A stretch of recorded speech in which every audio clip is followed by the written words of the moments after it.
Hi, everybody. Welcome. It's time for Baltimore Comic-Con Live.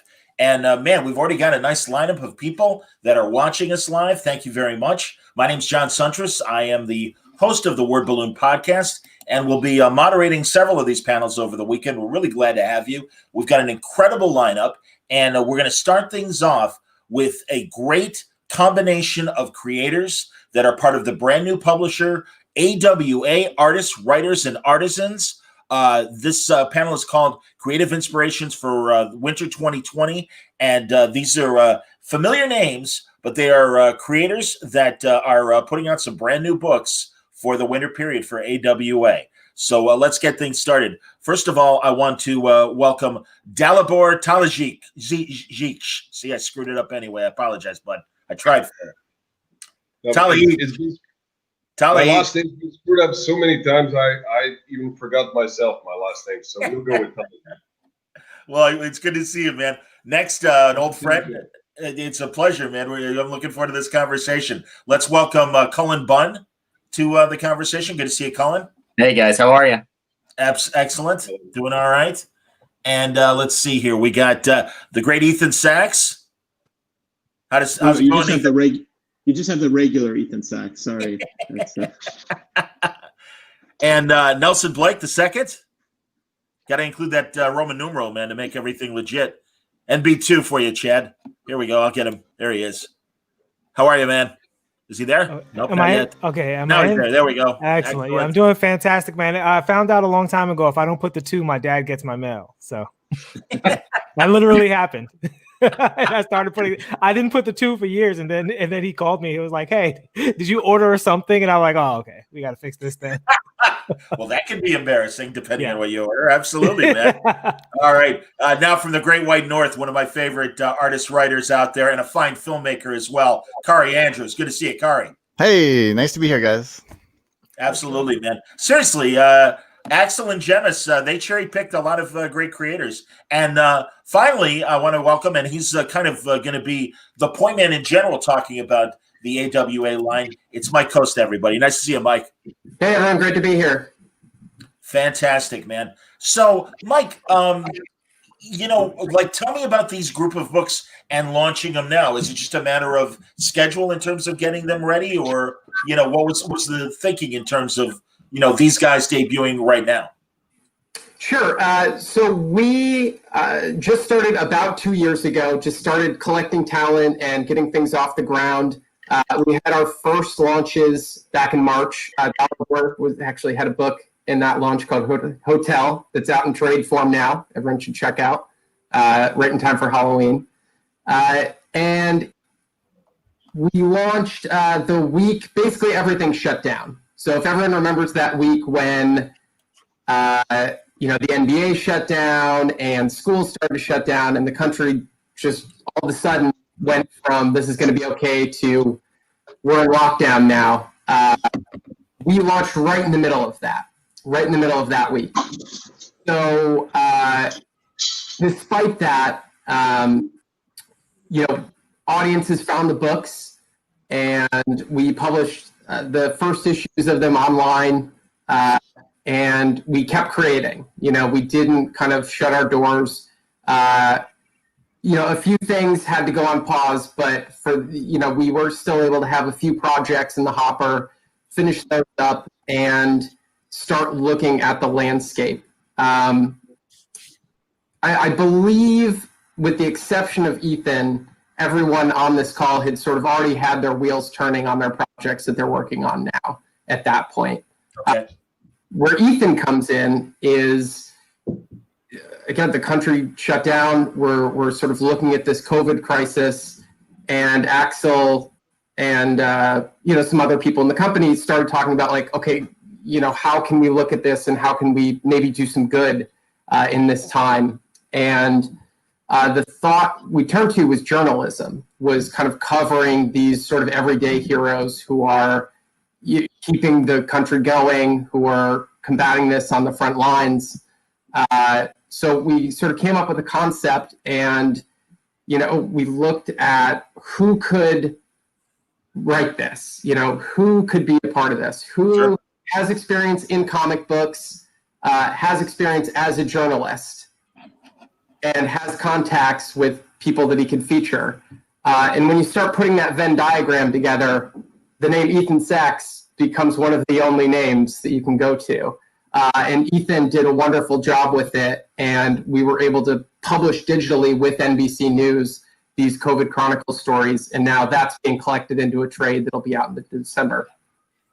That's excellent. Ethan, it's funny, just a couple of weeks ago, I was talking to, and now I'm suddenly forgetting, but I remember when Marvel did The Call and that other book like that right in the period of 9/11, and those were first responder books and very timely for the moment. So yeah, I mean, again, based on your journalism skills and your writing and stuff, yeah, tell us about coming up with COVID Chronicles.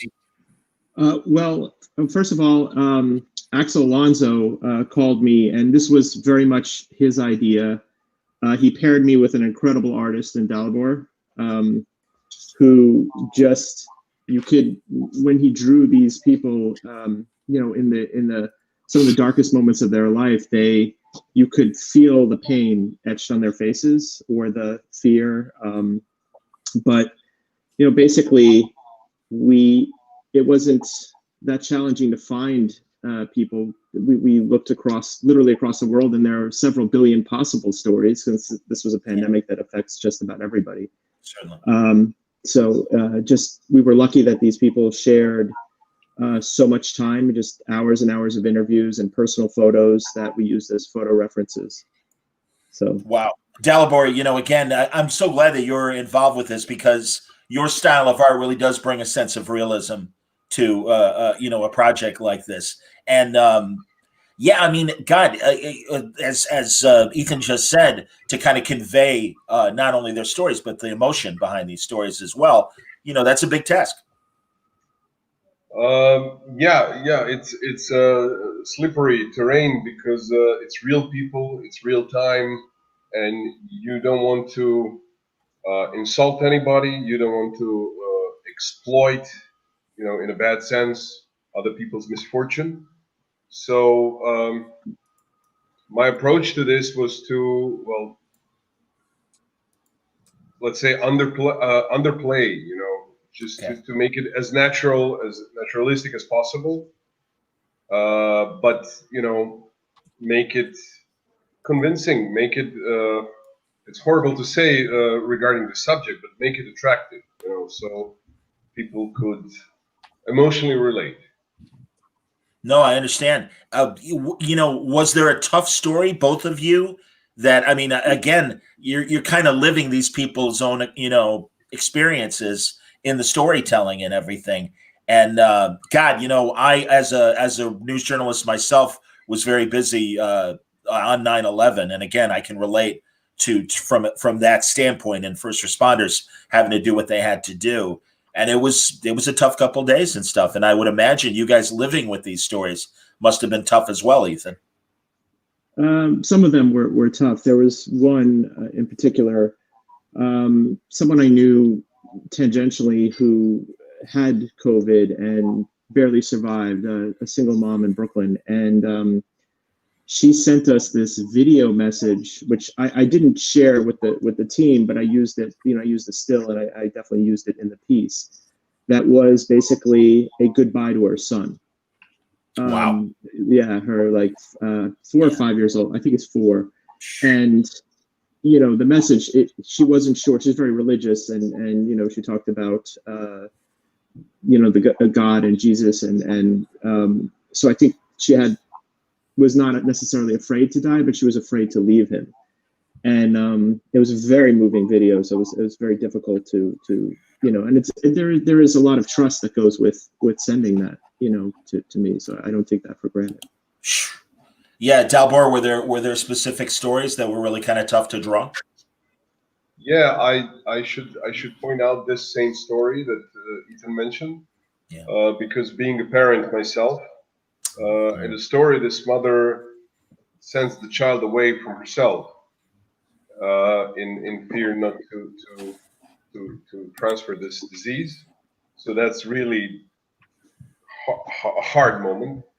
And there was another story about an Italian opera singer that was very important to me because I kind of grew up in the opera because my mother was an opera singer.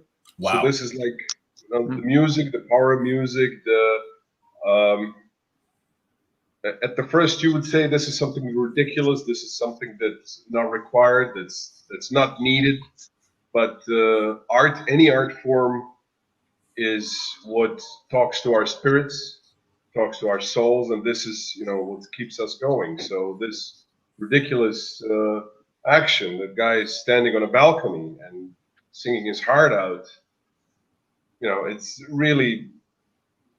was really important to me. Understood. Is the series wrapped up? You said the trade is coming out. Has the series wrapped up? Yes. For the moment, it has. Okay. And then you're going to see about possibly a volume 2 or whatever?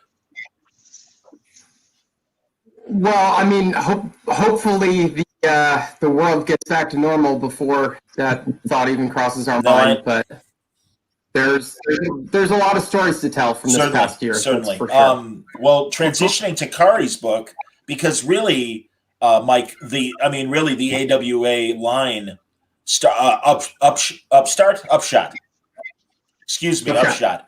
Upshot really started with an ironic, pandemic. Well, yeah, that's a great point.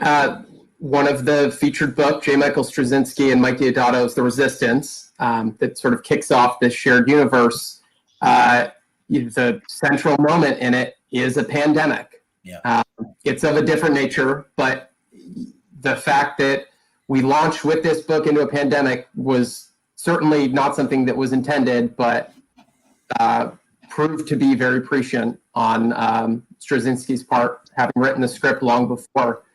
And I remember when Axel sort of first started talking about bringing Straczynski on, and their first conversations that they had, they were looking at, what are the fears now? Like, what are the giant obstacles that we have to contend with now, with nuclear war being a previous generation's sort of impetus for comic book universes. And now it's, this threat of disease, and he saw that a year in advance. But anyway, the universe launches with a pandemic that leaves a certain of the population with superpowers, almost completely at random, very young, and that's where Kari's story kind of picks up, with someone who survived having this disease and now has superpowers. But because society kind of doesn't accept those superpowers, or they're viewed as dangerous, or they're viewed as illegal, he sort of has to hide them while also trying to contend with the normal pressures and difficulties that a high schooler would have at that age. Yeah, tell us about it, Kari. Erratic? Is that how you say it? Yeah, erratic. So, yeah, you don't have to emphasize the erratic. Okay. You can. There's no harm, no foul. Yeah, he's like kind of a, he's a teenage superhero archetype. And I thought, Axel presented me with the concept of the world and asked me if I had any contributions. And I thought, well, that's an archetype that needs to be there, whatever that is. And I just kind of threw that into the ether, and erratic just kind of came back at me. And I'm very excited to create a new superhero with a tail, and I haven't seen one in a long time. So that's my shining moment right there. Erratic's tail. When you say tail, I'm assuming story, not actually. No, it's a tail. It is a tail. It is a tail. All right, I haven't seen it yet.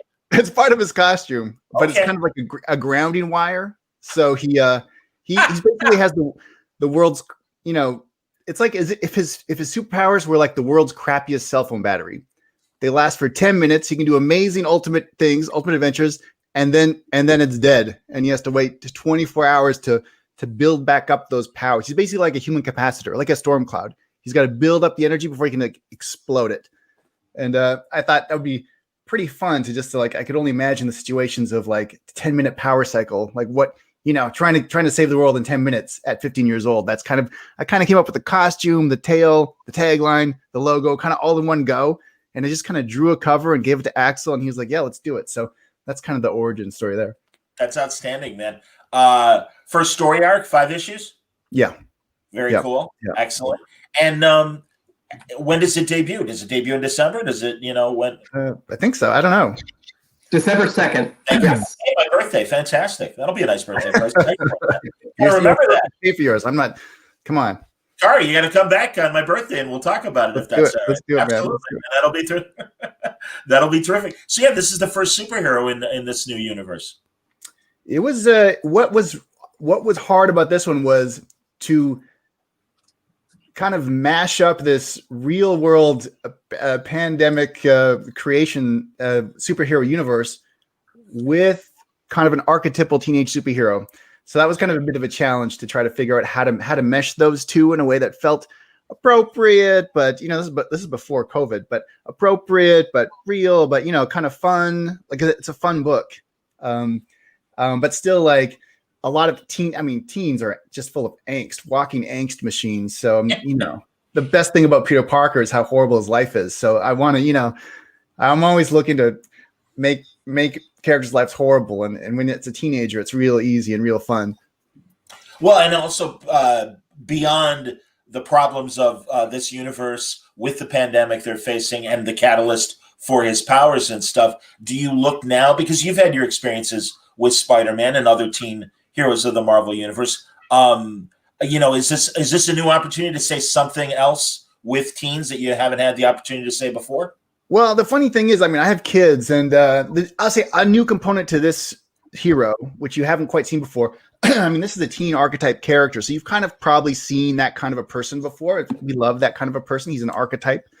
But I've never actually seen a representation of the modern school system. I stumbled across the Pink Floyd video, Another Brick in the Wall, just last week.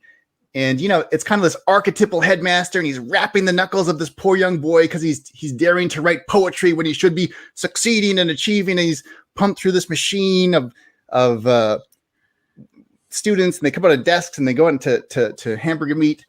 And now all I can think of was like, well, this didn't age well. This is a quaint idea that a young boy is not allowed to write poetry. Whap! It's like in today's school system, it's almost you're not allowed not to write poetry. You're not allowed to succeed, and you're not allowed to achieve, and you don't grade anything. You don't keep score. It's like a bit it's a different world. So I just have kids in that system, so it's just I'm poking fun at modern school a little bit too. So that's kind of a fun thing. But again, with the framework of like, because teens don't change, whether the school system changes or not, whatever. But teens are always the same, and it's that transition to boyhood to manhood is like why we all love those teen stories, is because we've all been there, or we're going to be there, or defines us. Like in many ways, that like getting awarded powers when you're a teenager is almost like getting awarded your manhood. Like what do you do with that, with those abilities, and how do you harness your potential to have a good life for you and your family and your friends, and that journey is one that I think is always interesting. How secret is his identity going to be? Oh, totally secret. The good thing is, like, in this world, it better be secret, or there'll be consequences. So I always like characters where if they were to be discovered, there would be consequences. So my favorite version of a Superman is, desperately trying to pretend he's Clark Kent. It doesn't make sense in that character doesn't make sense in any world in DC Comics. I don't think that weird, even Peter Parker, like in the movies, his mask is off all the time. Like it's kind of a throwback to try to keep that. But in this world, there are real consequences. He's got a single mom. He's got like a brother. Like, they don't know he's got powers. Like if the government were to find out he had these powers, there would be, things would happen. So it's been fun to it was always fun to hide your identity, save the world. You've got 10 minutes to do both. It's that kind of a situation. Well, and exactly what you described at DC and Marvel right now. It's been interesting that the comics are starting to reflect the movies, where it's like, yeah, secret identity is their old hat. I don't necessarily agree with that, but I do think it's interesting. Yeah. That's why I asked the question. So that's to be honest, in many ways, I think it's a deviation of the archetype of superpowers. In I think the archetypal function of a superhero is to have these abilities, to do these things, but to keep them sheathed and keep people safe. Only use them when you need them. Don't, it's not you saving the world, it's your alter ego. And in many days, the modern world is like, no, it's you. Get on Twitter, get on Facebook, you're the hero. And it's like, I think that's what's fracturing society. So I wouldn't mind so much if we retreated back to our secret entities and kept our exploits more modest. I agree. A little anonymity. Celebrity culture, I think, would help the world a little bit today.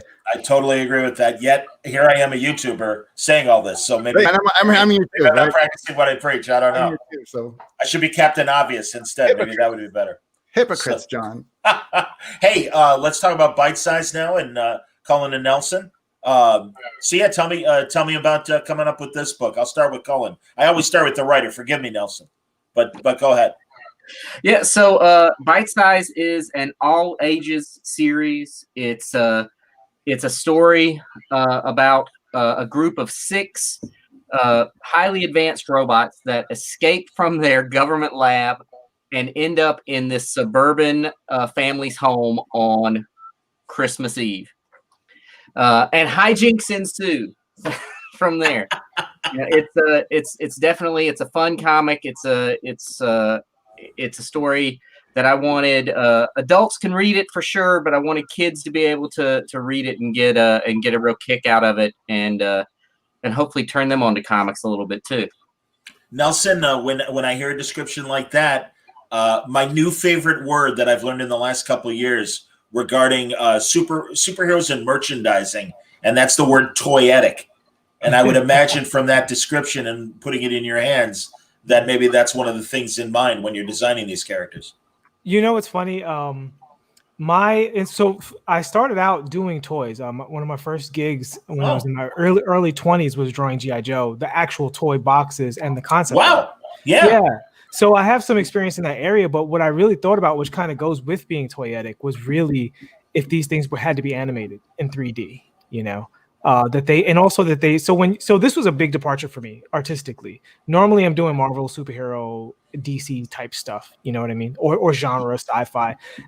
While it is sci-fi, this is kid sci-fi. This is true animation style, like cartooning. And so for me, going back to my very first job was in animation, doing web series and stuff. And everything had to turn, and all of the shapes had to be recognizable by their silhouette. And that's what makes them toyetic, right? It's like, even I remember being a kid going to buy Transformers and stuff like that and Hot Wheels and whatever and Micro Machines. And you can see that toy literally from like a mile away, right? If your friend had that in the yard, you're like, you got the new, fill-in toy here. And that comes from that thinking of having the silhouettes speak to the character and to the idea. And so each of these robots and each of these kids and family members and even the dog, they all have their own personality and identity. So when designing those things, that's what I really tried to bring across. And I think that does lend to the toyerism of the property. Sure. Are you using a different set of materials to, kind of convey that 3-dimensional idea that you're trying to do? Just working digitally, although I will say it's a bit of a cheat code having Snakebite, our colorist, and Raza, our cover artist. When you guys see these covers, it's going to look like he 3D generated those covers. But the crazy thing is that they're very close to the drawings, especially like the robots. It's literally the same thing, but he makes it look like they actually sent this to a studio and 3D generated it. Yeah. So while I didn't have to use any tools, I just got to draw a bunch of cartoons. Those guys did the heavy lifting in terms of, taking care of that part of it. Okay. And also you can't help but think of the Metal Men. And I don't know how much that might be an inspiration for this, Cullen or Nelson, but based on the description, I've they've always been one of my favorite group of robots. Well, you don't grow up in the era I grew up in without a healthy love of robots, because you've got everything from R2D2 to Jason and Star Command, and those robots in Jason and Star Command were amazing. They were just little wonders, but I wanted that robot to be my friend, and And then you get into movies like Batteries Not Included and Short Circuit. Short Circuit, sure. We really wanted these robots, like I just said, we wanted them. These are the robots you want as your buddies. You want, if I were a kid, I would want these robots in my backpack as I go on adventures, wherever that may be. And they're not, the Metal Men, that's an interesting comparison because I think they're probably very different from that because these are not humanoid robots in the least.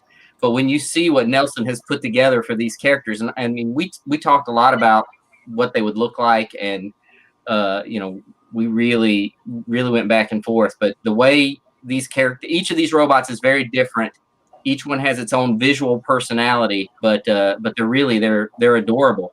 Even the mean ones.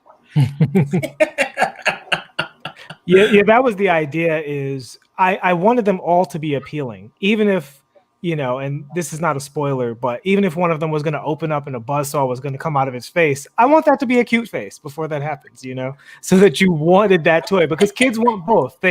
They want, because when I was a kid, I mean, I was into cool stuff, but if something was overly industrialized, when I was very young, it would turn me off. I needed that. It's emotional anthropomorphism, not visual anthropomorphism. So the idea that you could identify with it, and we talked about some of these things like Johnny Five. I think Wally's a great example. They have some qualities that allow us to relate to them, but they don't look like people at all. So that's kind of the wheelhouse that we're operating in.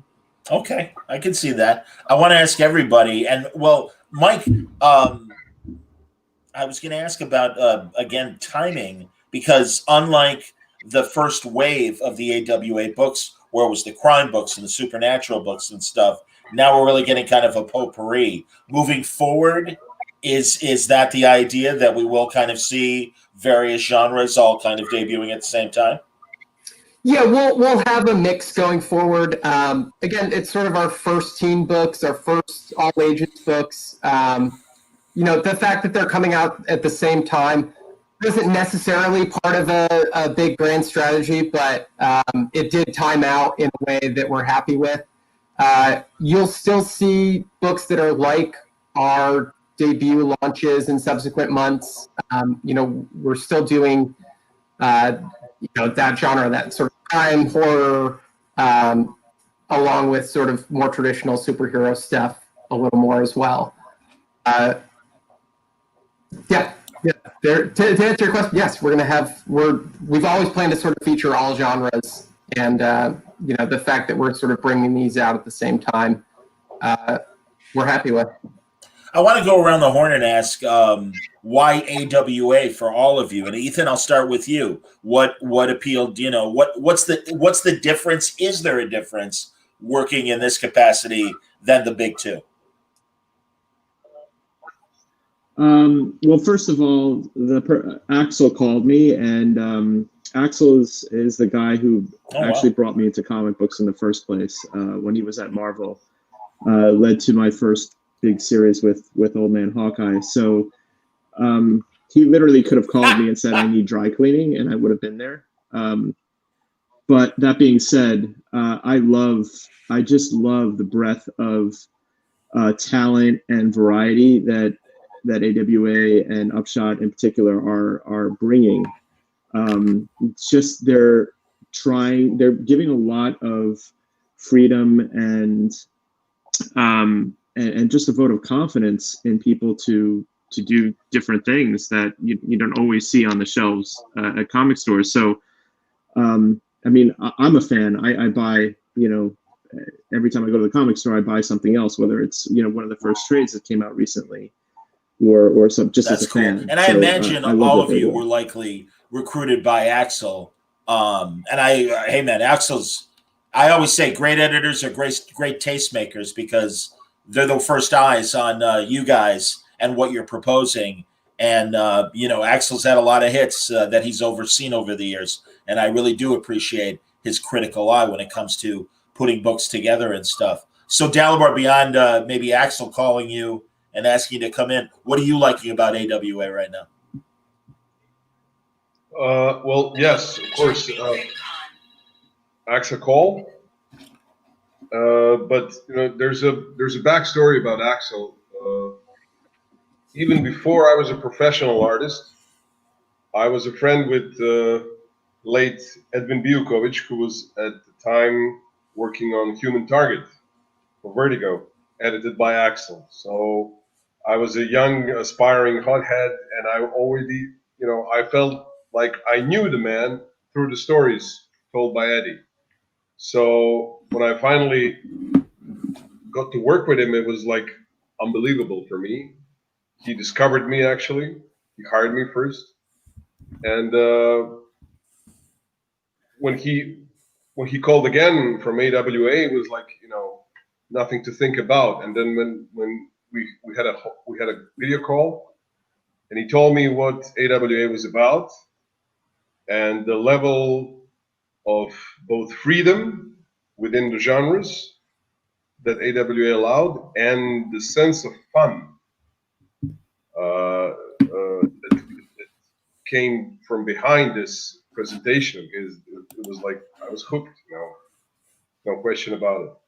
That's excellent. I'm so glad you guys are mentioning past books, and certainly no disrespect to what you're doing currently with AWA. But I do want to, and given that these are new books, some of the audience might have questions of Old Man Hawkeye or Human Target or some of the other books that Cullen and Ethan and Kari have worked on, and Nelson. So please, everybody, it's a jump ball as far as all of you watching right now. And you're more than welcome. I love that the chat is really kind of in its own world right now, talking to each other too. That's terrific. So really glad to seeing all that. Cullen, what attracted you to AWA? Yeah, look, I get excited about exciting companies and companies that are doing something different and new and are open to taking on, these different kinds of projects. And it's great, it's great to get on the ground floor of this kind of thing. I love creator-owned books, obviously. And yeah, I mean, despite the, regardless of the Axel of it all, of him, calling and inviting me in and being in a big part of me being able to do what I love for a living. I mean, you got to keep in mind, this is a guy who had us doing Deadpool Kills the Marvel Universe. Speaking of older books, which was not a kid-friendly book at all, but was willing to look at me doing a kid-friendly book for this project, and I think that's that's exciting.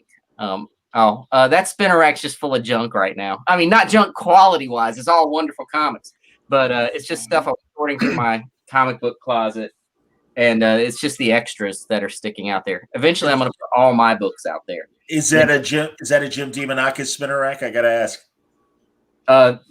This is an old spinner rack I got off of Craigslist, like 20. Oh, great. Yeah, or not 20, but 10, 15. I mean, it's an old rack that I got. It's an original. Does it squeak? Yeah, I was going to say, does it squeak when it turns? It's got to. It screeches. It doesn't squeak.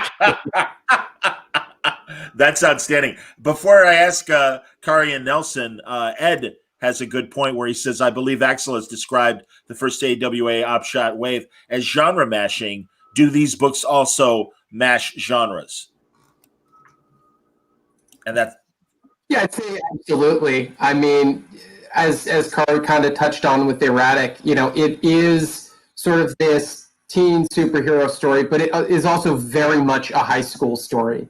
It really is that sort of two genres put together to make something even better. And then with Bite Size, it's a sci-fi book. It's an all ages book. It's a fun book about a family. It's one kind of cultural touchstone we haven't talked about yet is like Gremlins. I read it, it kind of reminds me of Gremlins. I think our letterer, Sal Cipriano, brought up a similar comparison. And by the way, I don't know if Colin Nelson, if I've told you this, but he is always very excited to get the new issues to letter because his son is such a huge fan of the book. Oh, that's great. Yeah. Like, when's the next issue coming? Because I'm so excited to read it. That's the best kind of advanced review I could hope for. That's awesome. That sounds great, man. And yeah, Nelson, again, I mean, this is tapping, as you said, into your toy past in a lot of ways. But is there any other opportunities you're seeing from AWA working with them? Oh, 100%. So the thing about it with this project, obviously, like Axel showed up like Nick Fury and said you have a mission and all that stuff, right? So same story. He also helped bring me into Marvel. But the thing with this project in particular, there were actually a lot of things. Like I said, I have a background in toys and stuff, but like Cullen alluded to, and Mike as well, the touching on Gremlins and batteries not included and Big Hero 6 and stuff like that. These are things that I genuinely love and loved coming up. And I remember the day literally that I decided to be a comic book artist was I was reading an issue of X-Men by Jim Lee. So I was like 10 or 11 years old. And I was reading it so intently, I almost got hit by a car. And I realized I like this so much that I need to do this. I can't do that again. That was silly. But this is what I need to do. And the thing that always struck me was I always wanted to make comics for me as a kid, because like a lot of kids, that's what I got into as, for reading and stuff. That's what kind of got me addicted to it. Before I even got into the older stuff like Wolverine, I used to read Freddy Krueger comics and stuff like that. I read Archie. I Sure. love that. And even as I started to get older, I read certain manga comics that still had that tone. So the opportunity to work on a book for that audience, I really, really wanted it, which you couldn't really tell from my previous history of drawing, ladies on motorcycles with katana blades fighting ninjas. You don't see that, you know what I mean? That element of it. Yeah. But that was always really strong for me. And the idea that Cullen and Axel and Mike and the rest of the crew at AWA would trust me to do a book that was so outside of my known body of work was, I couldn't say no to that. Gotcha. And Kari, what do you think? I mean, again, you're a longtime collaborator with Axel, and I'm not surprised that he tapped you to come in the fold. But and obviously with Erratic and everything, there's a chance to do lighter stuff. But yeah, what appealed about AWA to you? Well, when I first started at Marvel was the year that Axel first started at Marvel, I believe, and we both started working together pretty quick. And I was doing Hulk covers with Axel back then, and Spider-Man covers, and we kind of started this journey together. And he's always been one of my favorite editors. And when he became editor-in-chief of Marvel, I was happy for him, but it was a little sad for me because I no longer was working with him in that capacity. So when he left Marvel, I was just like texted him immediately. He's like, whatever you need, let me know. Let's do it. And I think today's world is so divisive. And everyone's so ready to just like destroy each other. Like you have to, pick your battles and stand by your friends. And, it wouldn't have mattered if Axel worked at Playmobil. I would have jumped on board, like that's more important because I know that I'm a weirdo. Like I approach projects in a off way. I kind of zig when others are zagging. And I do better work when I have the right kind of support. And the kind of support that Axel can give me where it's like, there's a lot of trust there and I do, experimental things and he's into it. So, even with Erratic, I'm doing some weird things with the backgrounds. I'm doing like kind of the art. I'm always trying new things. So I just knew it was like, it's a good environment. It's good. I love Axel, good company, whatever he's doing, I knew was going to be cool. And I'm still working with Marvel, still working with DC. I'm kind of like approaching, I used to call myself, I used to say, here's the mistake. I think we talked about this before. I used to say I worked for Marvel Comics, and I had this revelation a few years ago that that's not true at all. I'm a freelance artist. I work for myself. I work with Marvel Comics, but there was a real hard line when it's like when you realize that some truth about the world that it was like, I work for myself and I love Marvel. I love the people there, but those people change. One thing you learn when you are a freelance artist is you will always outlast your editors. So from when I started Marvel, I think there's only one editor that's been there that's left. Now that's Tom Brevoort, who's been there the whole time. So, you find your partnerships, you stick with them, you stick by your friends, you do good work, you find the right environment to like challenge things and experiment and, create new opportunities for yourself. And if they work out, that expands to the people you love, and that expands to everyone. So, that's kind of, that's a long way of saying I just followed Axel. I understand. There's a question for you here, Kari, from Adam Anderson. Your covers for Year Zero were amazing. When you saw them at the local comic shop, they stood out and if you didn't buy them, you knew you were missing out. What inspired those covers? That was Axel had a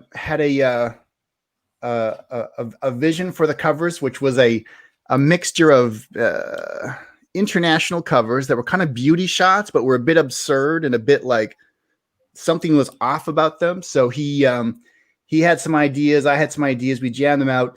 And one of the things that was interesting about those covers was just the art style. I approached them more like a movie concept style, where I was integrating and painting with a lot of elements, painted and photographed and 3D and whatever, like jamming it together as if it was like a concept art for a movie.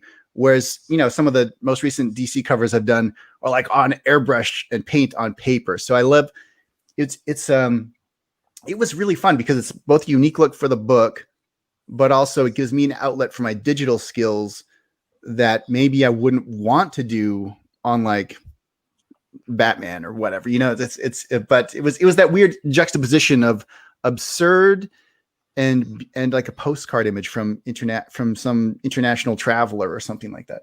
Interesting. Wow. Adam has another question, and Mike, I'll ask you this. Will the second volume of Resistance in Year Zero continue with the same characters or provide different perspectives?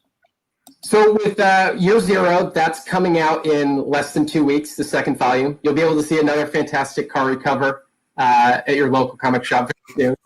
That will be November 4th that's coming out. Yeah, that's great.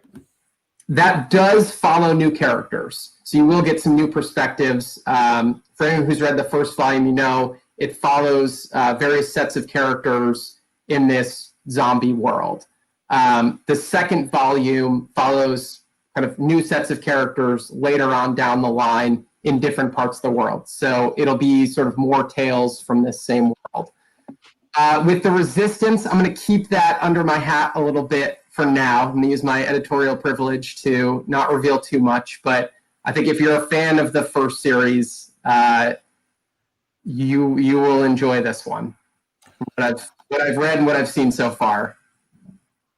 That sounds great. Here, Dex Baker makes a great point. I'm interested in hopping into this universe. It'll be like rediscovering comics all over again. Yeah, man, that honestly, I felt that way with the first wave of the books and everything. And especially, I'm a massive crime comic fan. I knew I was in good hands with Axel and the people he chose with the crime comics. And it's just great to read quality stuff where there are no, continuity barriers or weight to hold a story back, where as tough as things are going to get, even for somebody like Christopher Chance, Delbert, I mean, they'd still probably want him around. He's probably going to get out of it some way or another. And that's truly what I love. And so, Dex, I agree with you, man. No, I think this is a great time to jump in. And as you can tell from this group of people, AWA has a great line of creators. They know what they're doing. And, starting with Joe Straczynski, right on down to everybody that's here right now. So I love it. And again, I've been very, very impressed. And I should say, too, Sunday, during the Comics for Kids period, we're going to have a Magnetic Press panel as well. We will be talking more about the kids line from AWA. So that's cool. I should acknowledge everyone is making references to the American Wrestling Association, the old AWA. But guys, that's like, hey, boy, I mean, people are asking if you guys are wrestling fans. I guess I'll throw it out there. But it's kind of like, the World Wildlife reclaiming the WWE. It's like, not necessarily congruent, kids, but thanks for playing. You know what I mean? They were almost guaranteed not fans.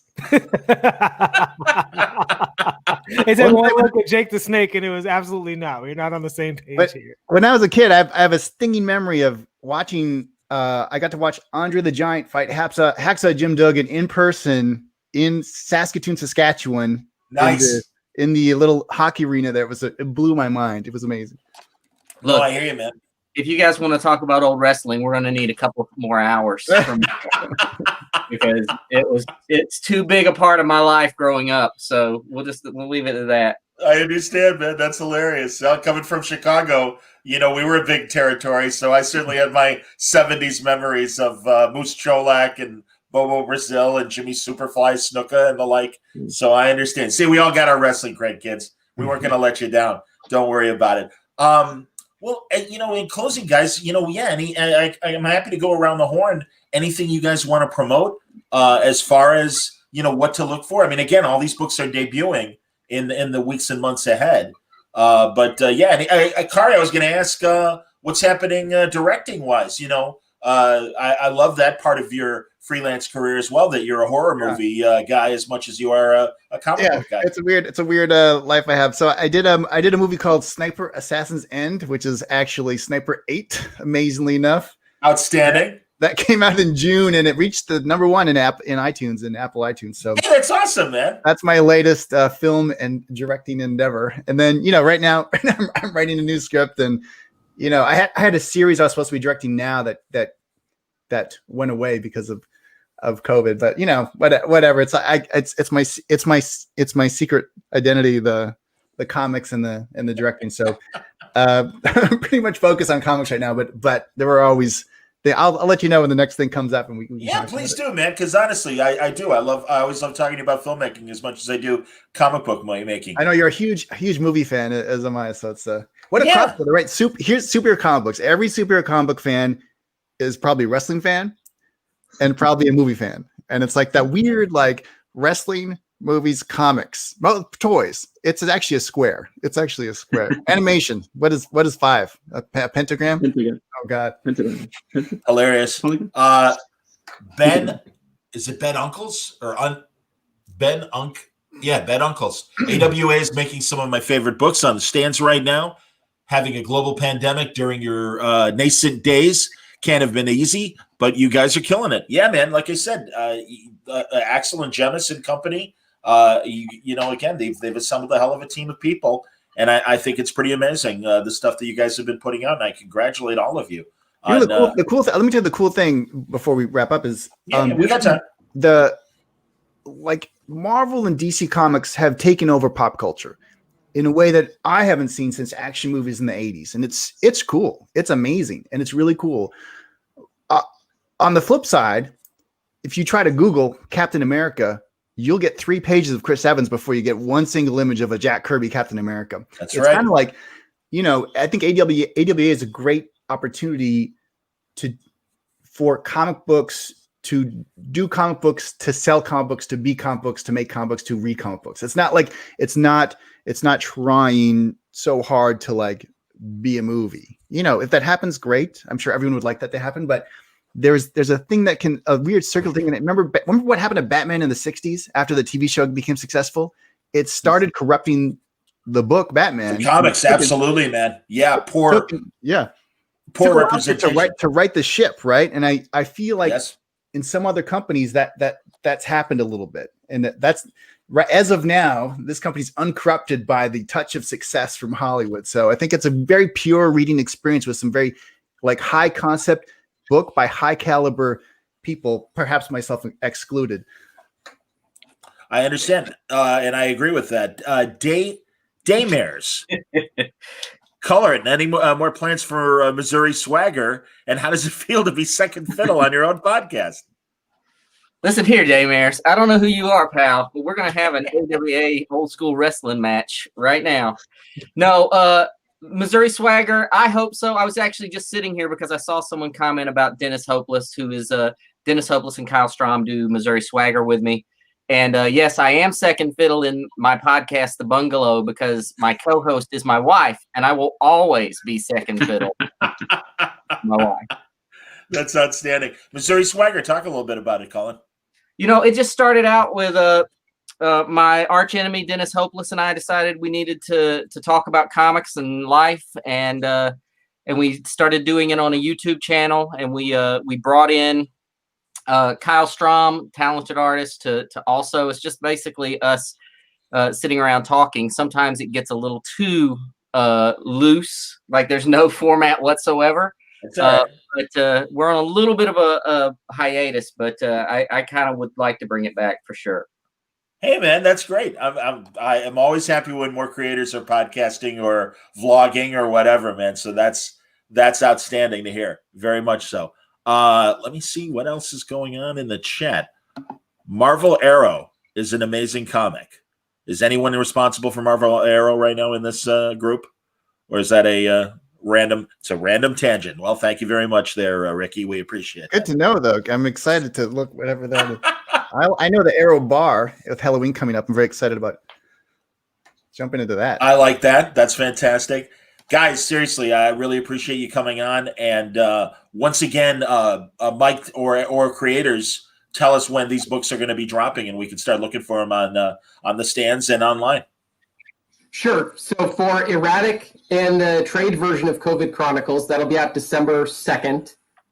With COVID Chronicles, if you go to the NBC News website, they have a hub page for it. It's called COVID Chronicles. If you Google NBC News COVID Chronicles, it'll pop right up. So you can check those out now, but the trade will be out in December. And then a week later, Bite Size #1 will be out December 9th.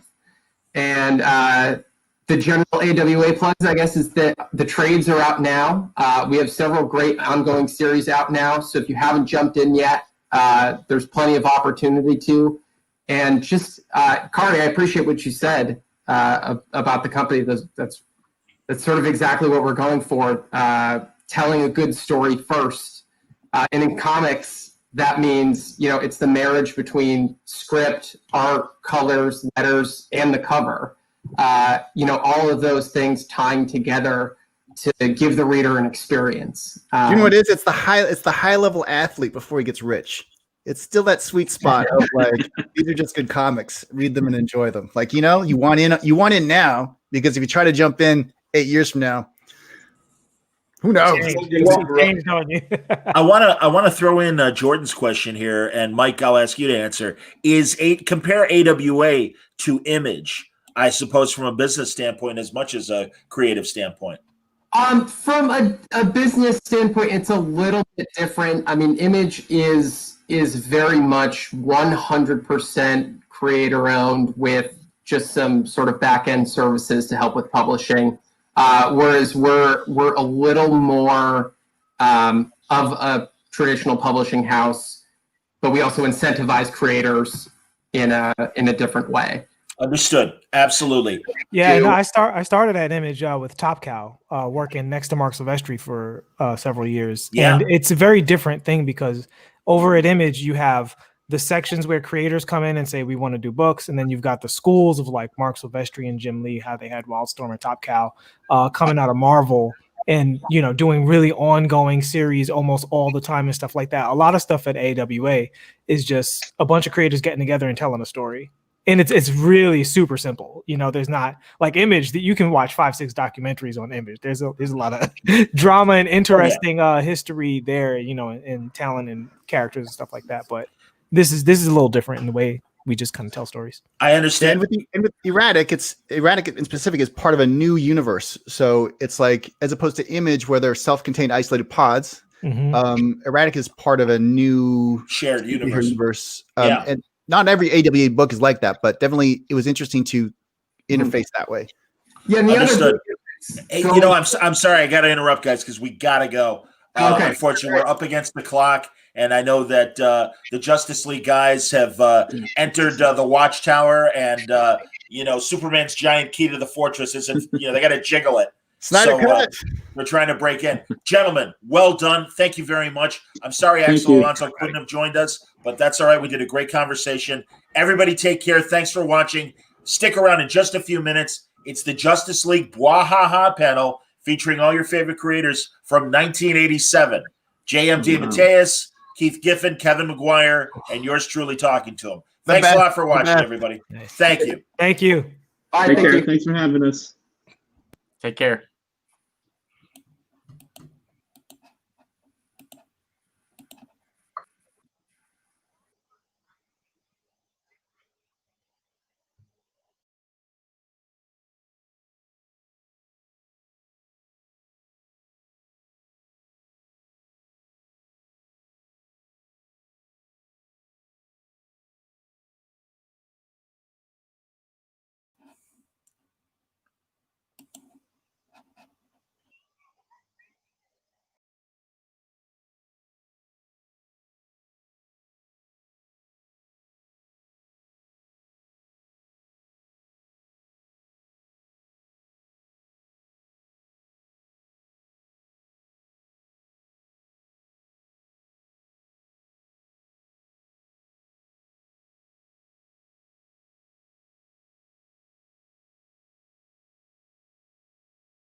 Hang on, guys.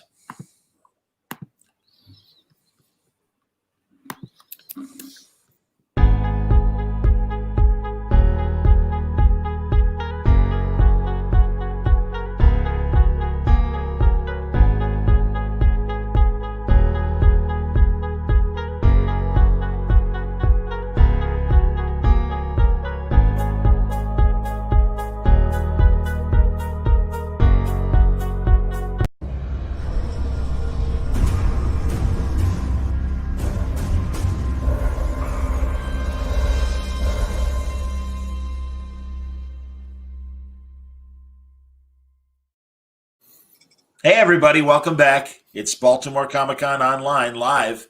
John Suntress here from the Word Balloon Podcast. We have got 2/3, and we're expecting the other third to show shortly, of one of the best books of the 80s and 90s.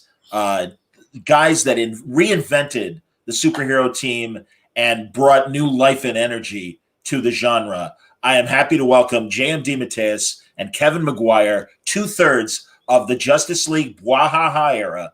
Gentlemen, welcome. I'm waiting for the applause. Where is it? It's waiting there. Got to do my radio stuff there. There you go. First, Guys, I want to complain about my hotel room. I'm not very happy with the hotel room they gave me this year. Hey, you can see my bathroom in the background. What are you talking about, man? How do you think I am? Good Lord.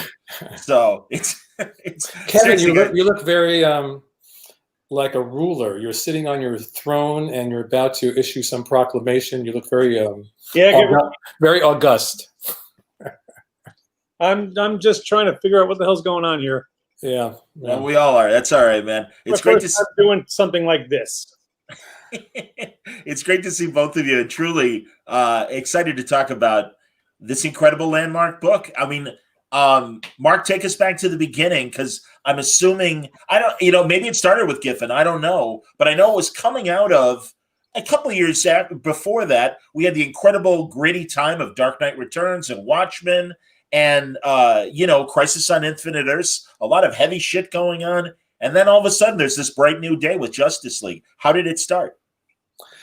I'm tempted to just make stuff up because we told this story. So the first story I came up with was weird stories. Giffen has to come in and fill in the blanks later. Just throw him That's off. right. Keith actually had been blacklisted from comics, and at that point he had a little hot dog stand right outside of DC. Andy Helfer happened to be walking by one day and saw him and said, "Hey, you should come back to work." And that's really how it all started. How did it really start? Basically, it started with Keith and with Andy Helfer. We always have to say this right off the bat. Andy Helfer was a hugely important component of the book. He was the glue that held it together. He was the one that put all these disparate parts together that no one else would have ever put together. As you said, they had just, I guess it was out of Legends. Was it Legends, Kevin? That was yeah. And they were rebooting everything in sight, something that we haven't seen since. Never. So it was a very unique situation, and so Keith was originally going to write the book himself, but he'd plotted things, but he hadn't done a lot of actual writing, so he was intimidated, I think, and didn't really want to do that. So Andy, gave me this basic first draft that he had done of the first issue, saying Keith doesn't think he can do this. And I had been working with Andy. Well, Andy and I knew each other for quite a while, but I'd been working with him on the end of the previous Justice League, the JL Detroit. He hired me to basically knock them all off, at the end of that run. So he wanted me to come on and do this. And I looked at what Keith had done and I said, "You guys don't need me. Keith is great. He's fine just the way he is." That argument went on for some months after that. "You don't need me. I don't want to do this. Don't make me do this. I don't want to do this." And then it evolved into like the greatest gig ever once I just kind of relaxed and had fun. And so Andy pulled me in, and Kevin was just a mystery. I had never heard of him, And you can take it from there, Kevin. I was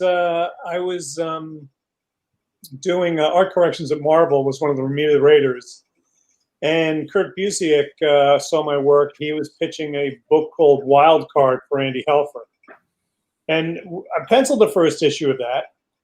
I still have the whole issue of that. I still have all the pencils for that whole issue sitting in like a drawer somewhere.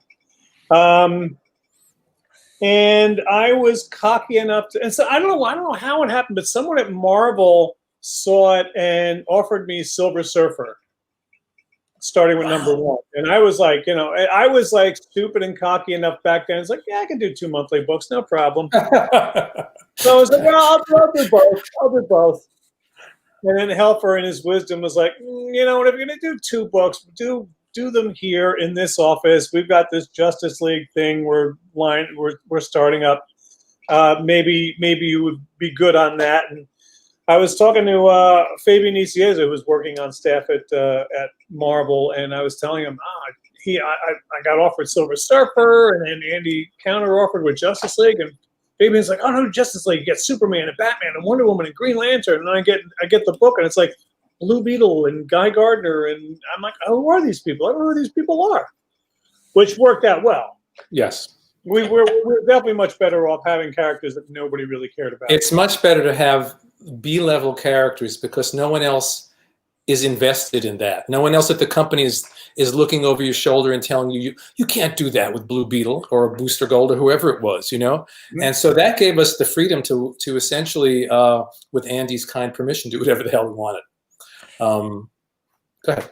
Well, I was going to ask, wasn't it also, as you were saying, things were being rebooted? So, and I've seen this happen to other Justice League runs subsequently, where you can't use character A because we're doing something special with them.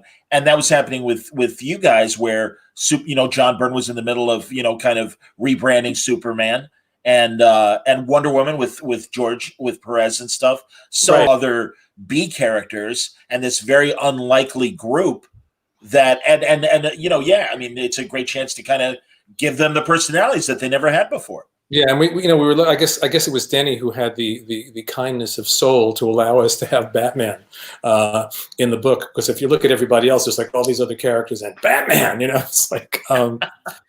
So that even back in my earlier days at Marvel, I wrote the Defenders for like 3 years, and just about every character I pulled in was a B-level character because I loved them, but they were characters that nobody cared about. So you could transform them into anything you wanted them to be. And that's what impressed me about what Tom King has been doing nowadays. He takes these characters that nobody's doing anything with and then makes something out of them. And I think that's more impressive than doing yet another Batman or another Superman or another Wonder Woman. Right. No, you're right, man. It's always the creators that dust these characters off and give them great stories. And Kevin, it's really interesting. Am I right mentioning also, Mark, the Defenders?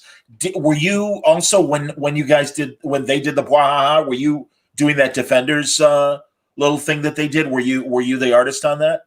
Because hearing miniseries, I'm at the miniseries that the three of us did. Decades later. Yes, yeah, decades Kevin, later. It was Kevin. Yeah, okay. Kevin, I was surprised because, well, you obviously were handling the Surfer later, but it's interesting to hear that you were, contemplating a Surfer at that time. Because, again, prior to you handling him, I would always think of him as a stoic character and not someone that would have a lot of great expressive emotion. And that always seemed to be a hallmark of, your art and everything, was the facial expressions and the character that was conveyed from, their emotions. Well, in the Defenders thing we did, the only thing the Silver Surfer did was hang out on a beach the entire time. That's right. One page per issue, pretty much. But I have to say, if you want donors.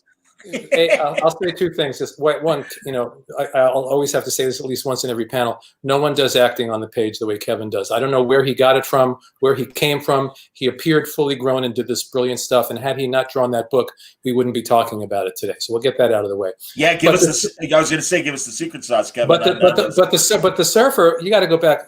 John Buscema's Surfer was very expressive. He was always doing those Lord Byron poses and all that stuff. So there was a lot of emotion and expression in the Surfer. I guess it's confusion that you conveyed later with the Surfers and stuff is what made it cool. So yeah, I mean, I would say bemusement. Okay, all right, fair enough, man. Right. It's in your hands, absolutely. Kevin, where did that emotional expression in your art? Where did it come from? Well, I lead a troubled life, and no, well, I've always been. I've always been into acting and improv and stuff like that. So I always approach all these things as what are the characters feeling at that moment, and how does that manifest itself? Just not only facially, but with body language. And it just to me, it's not something I thought about or tried to cultivate. It just seemed like, why isn't everyone doing it that way? It just seems logical. Well, it certainly fit with what Mark and Keith were doing in terms of the dialogue. I mean, that's the great thing. And was it always meant to be a crazy humor book, Mark? No. We there was no grand plan. We always like to say, not only was there no grand plan, there was no plan. I didn't know what I was getting into. Keith would do the plots. They would show up at my door. I'd look at them and I joke, but it's pretty true. I would write the first thing that came into my head, send it off to Andy, and he would, and that would be that. But Keith, by his nature, he was always slipping bits of humor into the plots.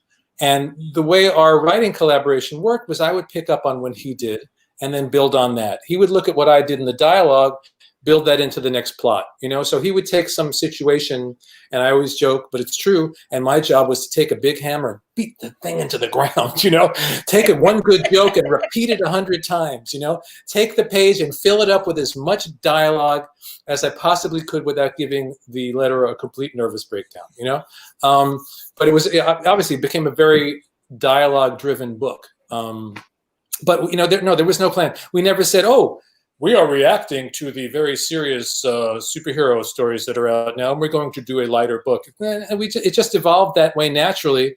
And, you find it through your collaboration with each other, and you find it through the characters themselves. And I always say it's like the characters are ultimately the ones that lead us. We didn't say, let's turn Beetle and Booster into this great comedic team. They started talking on the page, and we go, oh, that's pretty good. Let's do more with them, because they have great characters, have chemistry the way people have chemistry. And they click or they don't click, and Beetle and Booster click. So we followed them, and that created the whole Beetle and Booster thing. So no, the humor was not planned. It just I don't think there was anything funny in the first issue. No, it was maybe sort of a little more arch sarcastic, maybe. Well, not flat out funny. Was One Punch in the first issue, or was that later? No. Which issue was it, Kevin, rather? 5. Yeah, absolutely. And someone actually... I know. There you go. And the terrorists take over the UN. Right, that's right. It didn't really seem like there was any sort of interaction between the characters. It was more like just a setup, really. Yeah. So it evolved. And then the more we saw who these guys were, and the more, Keith would set up these situations, and I would start them blathering on the page, and then Kevin would bring them to life in this incredible way that he did. It all just sort of happens. You can't plan something like this. You just can't. It either happens or it doesn't, and it just kind of happened. Because if they could plan it, they would. Right, that's right. Here's an interesting question. Is that Bad Freeze? It is. Guys, were you worried about disrespecting the characters' creators, like Steve Ditko, who created Blue Beetle, for example? No, not because. Go ahead, Kevin. No, I'm kidding. I was like, every minute I was hoping to God I was going to insult Steve Ditko. Kevin really disliked Steve Ditko. He couldn't wait to disrespect him. No, I don't think anyone was trying. Because we weren't treating the characters, and we weren't mocking the characters. We loved those characters. It was a different interpretation. If it was like a book where we were mocking these characters and trying to drag them down, you know what I mean? But that wasn't what the book was about. It was about having fun with them. It was about, in many ways, to me, I think, making them even more real, because I think the humor makes the characters more real. I always thought that it was like a baseball team, that when they're in the field, they're serious, they're doing their job, but when they're in the locker room or in the bar afterwards, that's when all the character dynamic and funny stuff happens. Keith always used to liken it to, remember Barney Miller? Yeah, of course. And all of Barney Miller took place in the police station, not when they were out running around and doing police work. It was all that other interaction. And again, that wasn't what we set out to be, but that's what it evolved into when we saw that the best moments were just the character moments, the interactive moments. And yeah, we would do our periodic big action beats and everything. But the most fun we ever had was just having the characters sitting around talking to each other. Those are the best parts of the book, absolutely. Or like you said, I mean, everyone remembers Guy Gardner, One Punch, that just challenge, and Batman being the ultimate straight man for this group. Yeah. And just, it really, everything really just fit in. And then all these other interesting things like Dr. Light, the Asian Dr. Light, and Who Dr. lasted what, 2 issues? Dr. Light was there for 2 issues or something? I have to say, John, I still to this day have no idea how they chose the characters, because I came in and they handed me a plot, and I don't know whether it was Legends. What? Didn't they come out of Legends? Did they come directly out of Legends at the end of that? I don't know. The end of Legends was the first time you saw that group assembled. Okay, but so somebody somewhere said, let's use these guys. Yeah, it wasn't our choice, Yeah. No, or Black Canary without Green Arrow. I mean, things like pre-Birds of Prey. So I mean, Right. for a younger audience, they may not realize that a lot of these characters, this was really their first big moment where there was a lot of focus on them in a different way. And also, my favorite little thing, Martian Manhunter's addiction to Oreos. Where the hell did that come from? It was the way these things work. I would imagine my vague memory is, and if Keith was here, he would correct me, wouldn't you, Keith? Yes, I would. He's going to show up like 5 minutes before the end of this thing. Did it start yet? I called him this morning, so I said, "So do we just phone in?" I said, "Keith, it's not a phone call; it's a video thing." Yeah. Anyway, what the hell was I saying? Oh, right. So I might have had thrown something in the dialogue where John mentions that he loves Oreos. There would be something thrown in there. Keith would see that and then start to build on that, and then before you know it, it's a full-blown addiction. Or one of my favorite things was, I think it was in the big Despero storyline. Over several issues, I had Blue Beetle running around talking about, oh God, I'm really out of shape. I'm eating too much. I'm gaining weight. I can't. And then a few issues later, I open up the plot, and Keith now has him weighing 190 pounds or 200. Well, he was fat, bursting out of his costume, And so I would throw in something in the dialogue. Keith would build on that, or vice versa. I would find something in Keith's plot. Oh, he mentioned an Oreo cookie. Well, why don't we do this? And it would just build that way. It's like comic book improv. It's like you guys were yes-handing each other. It really was. It was completely that way. And the great thing about working with Keith was, because I've worked with other people where I've dialogued their plots, and some people are very, very territorial and very uptight, and they want you to execute their vision. That's not what this book was. Keith was free to do whatever he wanted to do, and I was then free to take that and spin it in any direction I wanted to spin it. And he always loved that, and then would take that and run with it, because that's the way Keith is creatively. He's very spontaneous. Incredibly spontaneous. We're already getting some amazing questions, and I want to ask, this is a great one. Any blowback from the Church of Scientology about Elron? Indeed. It's so funny, because I made that name up, and it wasn't really meant as a dig at Scientology. It was just a funny name, because all these robots will have like a letter and whatever. And I just thought that was very, very funny. We had a robot named J-Lo later. I think there was one on the ship as well, or something like that. But no, I don't think we ever heard a word, or if DC got any letters from Scientology, they didn't tell us. And then here's another one that I like. A. Cheng asks, and this would be interesting. Any chance we'd get a Black Label Justice League? And they're saying 3002, but I mean, I'd even like to see the Bwahaha guys treated in a Black Label way, and maybe not. And I forgive the comparison; it's the first thing that's coming to mind. But almost more of a National Lampoon, but not as dirty necessarily as National Lampoon guy. Yeah, but don't give Keith free reign; it'll get dirty. And it will be a very different book. Yeah, honestly, that doesn't appeal to me. I mean, I always say I would work with these guys at any time on anything, and I mean that. I mean, Millie the Model, Sergeant Fury, Space Cabbie. I don't care, Space Cabbie, because please. it's the way it's evolved over the years. It's less about it. It's the collaboration is what excites me, and then we take it and go from there. I always say we got together 10 years later for. I can't believe it's not the Justice League. And it wasn't until 10 years later that any of us kind of tumbled to the fact that what we did together was particularly good. Because Justice League, it was popular, but to me at the time, it was a fun gig. It was another gig. It went 5 years. It was over. Wow. And then we got together 10 years later, and it was all of a sudden, at least for me, I don't know how it was for you, Kevin, I was like, this is really good. We really need to keep doing this, because when we get together, we create something that we can't create individually. We got an Eisner for that. That's right, we did. Wow. Now, Kevin, There you when go. we were working on the book, Kevin, did you feel like we were like some really great team? Did you feel that this was like something hugely special, or was it just a fun gig for you? Well, I didn't really have any frame of reference in so Right. far Oh, that's true. as the thing I've done. So Right. is this how it always is? I don't know. Right. Uh, Right.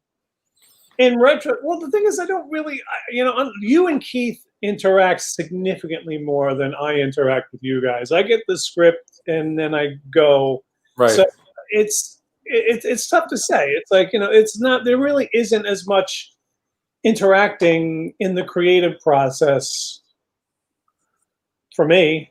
But what's interesting is that on the original, years later, Keith and I interacted more. On the original Justice League run, it was a machine. I would get Keith's plot.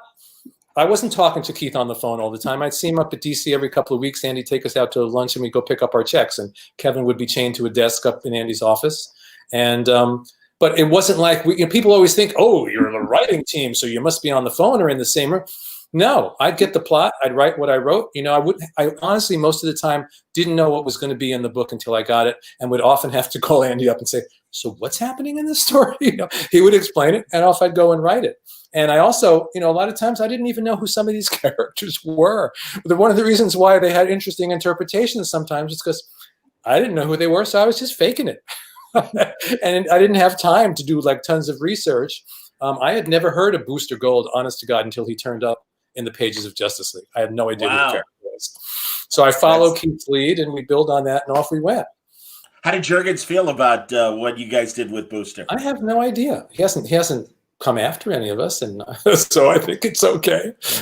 I mean, sure honestly, it is. My God, it took the character and made him very, very popular. Yeah, and then he was able to return to that character after that and do great things with it. So 100%, man. No, I completely agree with that, and I'm sure that's why I almost wondered if it's like, hey, this is great, and if anything, maybe because it did re-energize the character in a lot of great ways. And look at all the amazing things people have been able to do with him since. And also, Guy Gardner, there's a great opportunity because really he was the third string Lantern, it seemed, behind Hal and John. So that's kind of neat and a great opportunity to just make him, the jerk that he was with that Mo Howard haircut and that Mo Howard attitude, frankly. Was there, I mean, honestly, again, as writer and designer, was there a Three Stooges vibe in Guy? Well, when did he had that haircut before we got him? Didn't he? I didn't give him that haircut. So I think maybe Black Canary costume. I didn't make up that. I didn't make up the Guy Gardner hair or anything like that. I was a new kid. I was just handed stuff and say, "Oh yes, they'll do whatever you want." I understand. Yeah. So again, it's just I vaguely knew who Guy Gardner was, but I was just following Keith's lead. And that's why I'll always give Keith, in our collaboration, I'll give him 55%, just because he had to face the blank page. So I never had to worry about facing the blank page. Even if what I wrote, the great thing about dialogue, especially in a free collaboration like I had with Keith, I could write a whole different story on top of the original story. His plot will still be under there, and I could add all these other elements that aren't even in there. I mean, years later when we did I Can't Believe It's Not the Justice League, and there was this whole plot line with Ralph and Sue, and Ralph thinking Sue was pregnant and all that. Those kind of things were all just added. Or we had Manga Con, Keith threw in Manga Con, and he was this big kind of Galactus-y guy. So I decided to do like a Stan Lee satire. And there was just this kind of random robots who I turned into Elron, And then the flip side of that is sometimes I'd get the plot and there was so much great Keith stuff in it, I didn't have to do much of anything, and I felt guilty cashing the check. I still cashed it, but I felt guilty. Wow, this is it. I'm reading again. You'll forgive me some of the chat. And I didn't start reading comics until 2014 and was seeing direct references to this run. Oh, yeah, absolutely. Well, that's what I was going to say, guys. Seriously, you think of things like Netflix, Next Wave, and some of the other, attempts at superhero humor and stuff. God, Jason Aaron did it with the X-Men when Wolverine was running the mutant school, and I think had a lot of humor in there. And just prior to what you guys all did, I don't really remember that level of characterization happening in comics, and maybe it was just part of the zeitgeist of the 80s, and that. If you could speak to that at all in terms of, again, just it was in the air, I suppose. You know, the 80s, looking back, you don't know it when you're in the middle of it. The 80s was an incredible time. You know, I'm always amazed that there was a period where I was writing Craven's Last Hunt and Justice League at the same time, you know, Yes. Completely different stories, and Moonshadow and Blood and all these different things that were each one, because there was a lot of space. We were given a lot of creative space, not just with creator-owned stuff, but on these books with established characters. So there was just a lot of creativity in the air and a lot of freedom on mainstream books. You know, to do what we did with Justice League, to do what I did with Craven, it was a great time. But you know, when you're in the middle of it, you just living your life and doing your gig, and then you look back and go, "Wow, that was incredible." Agreed, Kevin. Yeah, no pushback, obviously, from obviously Andy understood what you guys were doing, so I would imagine they were cool with what you were putting out there as far as the art. Yeah, they kept me on. Yeah, they didn't fire me, so. We didn't fire him. He abandoned us. Yeah, you know, honestly, Kevin, was it a personality? Like, you know, I mean, just like, hey, creative groups, they're like rock bands, any sort of collaboration. I'm not as time has proven in the last 30 years, I'm not a monthly penciler. So just the monthly thing was just not, I'm not wired for that. Understood. Yeah. He would come back periodically and he'd do lots of covers, right? He did a lot of covers, I think, after that stuff. Yeah. And then we had the fun of getting back together, you know, for those 2 Justice League miniseries and Defenders, and it was great. And Metalman was great. Yes, absolutely. And I am I correct, Kevin? You did not do for Boom Planetary Brigade, which had Keith and Mark. Am I correct? That was Hero Squared and Planetary Brigade. No, Kevin didn't do that. Considering what the page rates were for artists, Kevin couldn't possibly have done that. He did do a cover for us, though. He did a great cover. And truly, Kevin, I'm always happy. And when we do have conventions again, I love the fact that you have created different versions of a lot of your classic covers and moments with other groups of characters or other characters getting punched. And that's outstanding, man. I mean, I love that you've done that. That's great. Yeah, that #1 cover to death. And I'm going to be milking it to death. If I have to be stuck with the layout, I'm very happy that that's the one, because that's like right up my alley in terms of it's all people and there's no backgrounds. Well, and no lie, man, that's like the Sgt. Pepper cover of comics, because it truly is. That's a great way to put it. You know, I mean, yeah, it's so iconic, and it was so different. And then, of course, then you had the subsequent companion cover with the bigger Justice League and stuff, all like looking up and like, what are you looking at, kind of basically. Then we did the Justice League Antarctica one where they were facing the wrong way. I really do have to put together like a sketchbook or something of like every different iteration of that cover, because I've done a shitload. Am I allowed to curse? You're absolutely allowed to curse, by all means, man. Quite a bit of commissions of different iterations of that cover. I believe it, man. That's fantastic. And again, it's just emblematic of the tone of that book. It really and it truly, again, as a reader, it was like, what the hell is this? And I mean, I was always a Justice League fan, but we knew we were going to get something different with this book. And reading in Amazing Heroes, the previews for it and stuff, and the other comic magazines of the time, it was really an exciting time, man.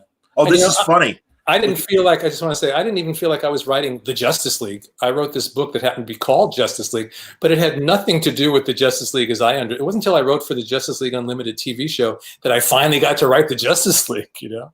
Wow, that's true. And all right, now I got to ask, because that I don't think I've ever seen the full 90s TV movie that was kind of really inspired by. It's out there on the internet. It's out there. Yeah. David Ogden Stiers, Charles Winchester from MASH was the Martian Manhunter, eating way too many Oreos, frankly, but kind of in its own way, almost fitting. And yeah, it seemed to want to do the attitude that you guys did. But, and again, no disrespect to anybody making movies or television or whatever, but the magic wasn't there. I don't think people hadn't yet figured out how to do this stuff yet. Go ahead, Kevin. No, I was going to say we could disrespect them a little. Now, I do want to say, because I remember there was some other guys, and it wasn't these guys, Keith and I holed up at DC for a couple of days with these TV writers who were writing a TV movie. I think it was a TV movie, and they were developing a pretty good script, as I recall. But I have no idea whatever happened to it, or I don't even remember who those guys were. But we sat down and went over their script and talked to them and everything. And I didn't see that particular movie till years later when it showed up online. Yeah. Here's an interesting comment. I think one of the most iconic moments of Kevin at the JLI is that silence sequence between Guy Gardner and Mr. Miracle after the invasion tie-ins. Ooh, that's interesting. Yeah, that's it is interesting. It's just weird. It's just weird what sticks after 30 years. Like what, because you're just sitting there drawing that page. Like I would love to know where exactly I was sitting when I drew the one. I actually was probably sitting next to Helfer's desk, but. When I drew the one punch thing, I never in a million years imagined that 30 years later I'd still be talking about that one panel. Right. That just amazes me what connects with people and what doesn't. Because when I'm drawing and I'm not sitting there saying this is gonna be legendary. You just never know. And and I think I personally consider it very fortunate that a lot of people way more talented than I am. Never had an opportunity to be involved in a project that hit people in the right spot, for so many people. I just consider myself fortunate that, I'm not a. No, but he's right. I mean, I think about this over and over with Justice League because people, you go to conventions. And I'd say a third of what I sign is probably Justice League. And it's not just old fans, it's people that are just discovering it now. Yeah. And it's an amazing thing, I just want to go back to what you were saying about that little sequence, the post-invasion sequence, if it's the one I'm thinking of, because what Kevin would do, especially as you evolved, and he wouldn't necessarily follow Keith's breakdowns the way Keith had them. He would evolve the sequence to get more reactions in there. So there might be a bit of dialogue back and forth, and Kevin then might add 2 or 3 panels of reaction before the next line came, which added so much to what was being done. He was in a lot of ways, directing the film, So here's the rat-a-tat dialogue, and he's thinking, well, I think that we need to have Guy kind of do this first, or do this, and then comes the kicker. Yeah. So that's a great skill, and not everybody can do that. But getting back to what you were just saying about like new generations, I am continually amazed when I go to conventions and I see like 15-year-old girls dressed up as Blue Beetle and Booster. Yes. You weren't even born when we were doing this. I know, it's amazing. Yeah. There's so many Beatles and Boosters that I run into at these conventions. And there are a lot of them are girls, it's true. On the one punch moment, Kevin, was there ever a thought, because I remember when JLA Avengers came out with Perez and Kurt Busiek, and Cap and Batman kind of size each other up and are like, all right, listen, obviously we're both great combatants. Let's just talk and not even fight. And a lot of people were disappointed. Was there ever a consideration of a real choreographed fight between Batman and Guy Gardner? Or was it always... I ask Keith if he ever shows up. All right. He's been under my table the whole time. Let me ask him. I don't want to hear any details. He doesn't want to talk. He won't come out. He's got a little bowl under there, and he's very content. I got to be honest, man. When you guys got Keith to agree to come on, I'm like, is this going to happen? Because he's. Come on, did we? It's all right. The great mystery. Well, the good news is we're doing fine, so it's all right. Let's see. I'm looking other possible things. Let's see here. I wish that JLA Avengers would have been re-released. Oh, that's it. Yeah, me too, man. That was a great run. Has nothing to do with the guys right now. But legalities. Oh, here we go. Now, Len, the Englishman in San Diego, he's got a good point here. People talk about how funny the book was, and it was funny. But my gods, there was some real dark steel under the humor. That's what got me hooked. The Gray Man. Yeah, the Gray Man. Absolutely chilling. Yeah. Well, you look at, I don't know, a show like MASH, or I think those early 70s sitcoms, All in the Family, where they would be hysterically funny one moment, and then they could spin it around into tragedy in the next moment. And it was really important to us to periodically make sure that it wasn't all just laughs, that you could then which would then shock the readers even more because they would be really, really comfortable with the humor, and then some tragic thing would happen. Or was it in I Can't Believe It's Not the Justice League, where Ice was trapped in hell? I think there was that great sequence. Yeah. Not funny, and that's important. Max getting shot. There were a lot of things like that. Blue Beetle went insane and tried to assassinate somebody. I don't remember who. But it was always that balance. It wasn't just the laughs. And again, the laughs weren't there just for the jokes. The laughs were there to illuminate the characters. And humor is a great way to connect people or an audience with a character and relate to them, so that when you do put them through tough times later, they're more emotionally invested. Yeah, absolutely. Do you guys? Batfreeze asks, and I've seen a couple other people ask this question as well. Certainly, people play with these same characters you guys did now, decades later. And do you care about what people do with the characters you spend a lot of time working on? And they give the example of Max Lord. I'll start. You go into this knowing that you don't own any of this. Right. They're not our characters. They're DC's characters, and we're just temporary custodians of them. And then they will move on. The only time I was ever bothered was when they had Maxwell Lord kill Blue Beetle, because we were doing the second Justice League miniseries. Right. We were still working on that as that came out. So it was like, so essentially that book said everything that we had been doing for years was a lie. That Max was not the character that we had been portraying him. He's actually been something else.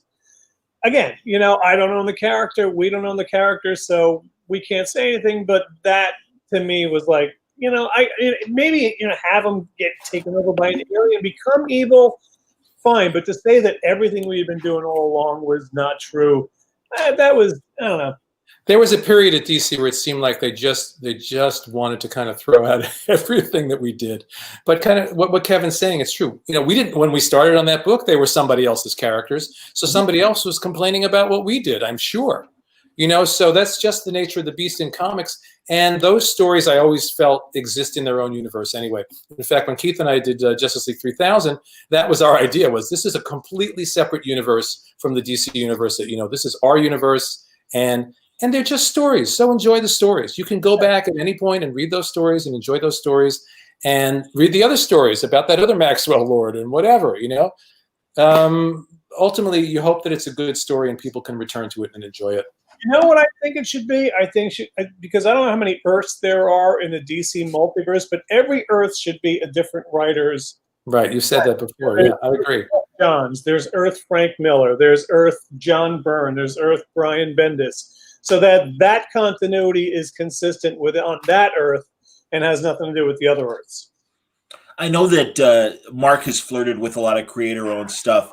Kevin, have you wanted to do any creator-owned projects? Oh yeah. Are they still coming then? Hopefully. Hopefully, yeah. I'm working on one now. Great. It's a cross between Ray Harryhausen and Chuck Jones. Fun. It's about the Joe Bluth of Mount Olympus. So it's not a heavy drama. Clearly. But I'm having a blast doing it, and I've been sitting on creator-owned ideas for like decades, and I just turned 60, and it's like, I have to start doing these things now, or I'm never going to do them. I totally understand, man. Absolutely. Here they go. Batfreeze, give McGuire and DeMatteis their own DeMatteis, excuse me. Mark, I accept both. 15 years later, I'm still doing it, Mark. I apologize. Don't worry about it. But that's all right. But yeah, I'd like to see both of you get your own Earth. That would be amazing. That's the comics. Just give us our own Earth, right? Much like Booster and Beetle having their island. What was the name of the island? Cooey. Don't ask me where I came up with that from. It was just like, I don't know. I got to name this island. This is what it's going to be called. Or how about Bwahaha, to do an extended laugh like that? And Keith and I, to this day, which we love, is neither one of us knows who came up with that. My memory was that was in Keith's plot in one place, And I just thought that was the funniest thing. So I did what I do and just kept repeating it, repeating it. And he swears that he saw it in my script first, and then he started doing it. So who knows? It was, it became a mind meld at a certain point. We couldn't tell who came up with what. The truth is I came up with it. What? I said the truth is I came up with it. Attaboy, Kev, absolutely. Because all the great ideas that we had came from Kevin, and the reason he left the book is that we were very jealous of his genius. And we forced him off. And again, you guys have produced incredible other non-humor books like this. So, is this a compliment that this run is so beloved and remembered, and we're all like, gee, will you do more? Because we really do love it when you guys come back and do another. In fact, someone had asked if the current regime or even DiDio had said to you guys, hey, let's do another, humor book. No, they never came to us. They didn't. That's just we were like 3 or 4 years ago. We were trying to get a 30th anniversary one shot. Oh, that's right. That's right. Wow. And it was going to be. I mean, we were just like batting ideas back and forth. It was going to be the characters 30 years older, like Rush. Guy Gardner would be like a Rush Limbaugh. Booster and Beetle would be like doing conventions. Right. Selling autographs to make a living, Carter was 30 years older, but I stayed the same age. Right. I forgot about that. And then we pitched it and nobody was interested. That's amazing because, man, especially it's so funny right now what they were going to do with 5G that is now morphed into Future State, this event that's coming at the beginning of next year. One of the subjects we're going to be covering on Baltimore Comic-Con on a panel. That's really amazing because you would think that absolutely would have dovetailed in that, It all comes down to somebody's whim, somebody sitting behind a desk. What'd you say, Kev? I was saying it was just a one shot. We weren't looking for like a 6-issue mini. It's like a one shot. But I have been told from someone. I don't want to get gossipy, but I've been told from someone well informed that certain people don't think superheroes should be funny, which is why they really haven't gotten us to do anything more. That's what I've been told. I don't know. But they keep reprinting it every 5 minutes, so I mean, obviously, it's profitable. Oh, they like it's consistent with things I've heard as well, so that's disappointing. But again, things have changed, so we'll see what the future holds. So I'm happy. Yeah. No, and honestly, guys, it's interesting because you mentioned a one shot. From a formatic standpoint, do you guys think? I mean, do you wonder what's going to happen to the monthly comic book? I almost wonder if DC and Marvel are considering digital first to replace the monthly paper issue, and then, does that impact what you guys think about? For me, the thing with digital has less to do with what DC and Marvel are doing. It's more to do with what we as creators can do with create our own work and making it easier to get it out in the world. I'm working on 3 or 4 different creator-owned things right now with different artists, and some of it will be, the idea is just to put it out digitally and screw the middleman, just get the work out there. So that's what's exciting to me about digital. That's exactly it. That's the creator-owned thing I'm working on. My intention is just to sell it as an ebook. I made that decision after the Diamond shut down, and it's like, you know what? We got the internet here. Let me just try that. And what I'm liking about that is, number one, like you were saying about the middleman, I don't have to get the approval of an editor, of a publisher, of a distributor. I don't have to get, I can just do what I want to do. It's like doing a podcast as opposed to doing like a radio show. That's right. You don't have to get the approval of anyone else. You do what you want. And what I'm enjoying about it is I'm working on it. It's like, this needs another moment. I'm going to add another page. Right. And you do that because there's no, there's no limitation in terms of how long a particular book should be. I agree with everything you're saying, guys. And truly, it's been part of the conversation, not just with what's been happening at both DC and Marvel, but like you said, with the Diamond shutdown too. And it's clear that creators like this freedom. Is crowdfunding something you guys are considering with your That's one of stuff? one of the projects that I'm working on. Probably early next year, we're going to do a Kickstarter for. I've never done it. We're going to try it and see what's what. Yeah. No, I'm going to do what I'm going to do is I'm drawing the first issue, then I'm going to put it out there as an ebook, sell it as an ebook, and hopefully it'll make enough money that it can finance me into while I'm making the second one. Yeah, it's great. I think because of COVID, a lot of us are thinking in the same way, and I think there's going to be a lot of amazing work next year because we're all sort of going off into our corners to do the passion projects that we want to do. And my friend, there will be Marvel or DC or any of this, That's right. That's right. Yeah. It's funny. Where is it? Comic Pop. Yes, I'm honestly surprised Marvel never poached this dream team to make a JL-inspired West Coast Adventures or something. Well, they did, as we were talking about earlier. Defenders instead. Yeah. So how was that? Like, was there ever talk to do? Wait, what'd you say, Kevin? We were offered West Coast Avengers, or wasn't it something like that? But we did instead. I don't remember. I have no idea. I just remember, the way Keith called me up and said, "Let's do Defenders." I said, "Okay," and that's all I remember about it. Yeah. And we were going to do another Defenders, and I don't remember what happened after that or why we didn't do it. There was talk about doing. Probably read the one we did. That's what I. And they still use my Dormammu design for the video games. Really? Wow. Wow. Oh man, we got to get you Chicken's lawyer and make something happen with that, Kevin. If they really did rip that off, come on. I don't get anything from Maxwell Lord. You don't get that. No one got it. No one's gotten back to me about that yet. Wow.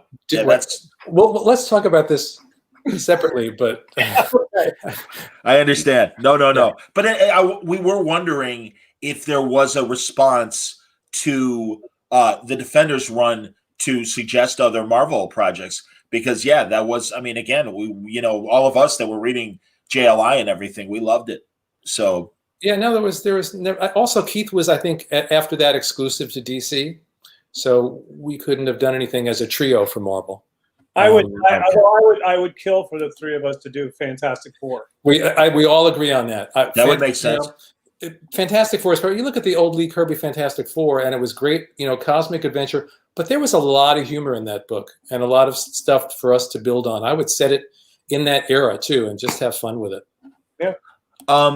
This is interesting. Is it true that Maxwell Lord was originally based, at least visually, on Sam Neill? Were there any actors, or was it Sam Neill? Was that your inspiration? Mm-hmm. That's cool. That's great. I'm a big fan. I loved The Dish, that movie he made about Australia's part in the Apollo project. I thought was just a terrific Sam Neill movie, mentioning Sam Neill. And I can see him being Max Lord. That's cool. That's interesting. Was there any, you'll forgive me, was there any Trumpian sort of 80s Trumpian thing with Max Lord? Well, we discussed this on Twitter, me and Mark. I always thought of him. Well, I always thought of him as a cross between Donald Trump and Bill Murray. Interesting. In that he was. I love that mix. I love that mix. A charming con man, but still a con man. But this was before. But charming, right, and intelligent, Bill Murray and he had a heart. Yeah, that's the Bill Murray part. Absolutely, man. That's fantastic. Yeah. Jesus. All right, I'm looking at the time. We should wrap up soon. I do want to give you guys an opportunity to talk about what you're currently working on. Mark, we're loving all the animation stuff you're doing, but I also know that you're doing a writer's seminar, which, who better to learn from than Mark? The Deathstroke movie is out now. Superman Red Sun came out in the spring. Batman Death in the Family has 2 shorts that I wrote, Death and Adam Strange. In November, I've been doing this workshop on and off for years, Imagination 101, and I've wanted to take it online. And now, of course, I have no choice but to take it online. So in November, we're doing it it's 10 hours over the course of 2 weekends. And it's going to be great. It's looking at the art and craft of writing, the practical, the metaphysical, every aspect. So if anyone's interested, they can go to comixplex.com, comixplex.com, and try to keep it small, 10 or 12 people at most. So it's going to be a really fun, intimate couple of weeks, couple of weekends. And as I said, I'm also working on like 3 or 4 different creator-owned books right now, and just had a Star Trek thing that came out at IDW, so it's been busy. Yeah, we're gonna have to talk Star Trek in the next couple of weeks, Mark. Yeah. Absolutely. Kevin, what do you got coming up? Just what I said, the creator-owned thing I'm working on. Okay. Just going back and forth between commissions and working on that. I'm really glad you're doing that, man. Because seriously, I mean, I'm in my mid-50s, and I know that it's not a question of not being able to do it anymore, but just being aware that the clock's running, and it's like, hey, if you want to do this stuff, get them done. I'm with you. I'm totally with you. So that's terrific. Truly, guys, congratulations. I'm glad that this run is still remembered as fondly as it is, and of course it is, because again, it was a magic bunch of years. And I'm sorry that JD Salinger couldn't join us to give his point of view, but that's okay. No, I'm not surprised. If we would have bet on this, we would have come out with a lot of money, right? This is true. This is true. Jesus. Well, Mark, I look forward to our next conversation on Word Balloon. Same here, John. Kevin, I hope you'll consider coming on a solo chat with me on Word Balloon sometime. Yeah, okay, sure. That'd be great, man. And Kevin will talk about the Maxwell Lord thing. Okay. That's awesome. Gentlemen, thank you very much. We got other great panels coming tonight. Everybody sit tight. In just a few minutes, I believe next is, am I right? Isn't it another two other great creators talking? Yeah, Dennis and Jerry Conway in conversation. I was really happy that both of them agreed to do this. I am looking forward to it. It's just minutes away. But everybody, great questions in the chat. Thank you very much. And I hope you're enjoying Baltimore Comic-Con. This is just the beginning, kids. We've got lots more programming tonight, tomorrow, and Sunday. It's going to be incredible. But thanks a lot for watching. And guys, thank you very much for thanks, being part John. of this. Thank you, John. See you, Kevin.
Hey, how's it going, guys? Welcome back to our continued coverage of Baltimore Comic-Con Live. We've kicked it off. It's Friday. This is a very exciting panel we're about to kick off right now.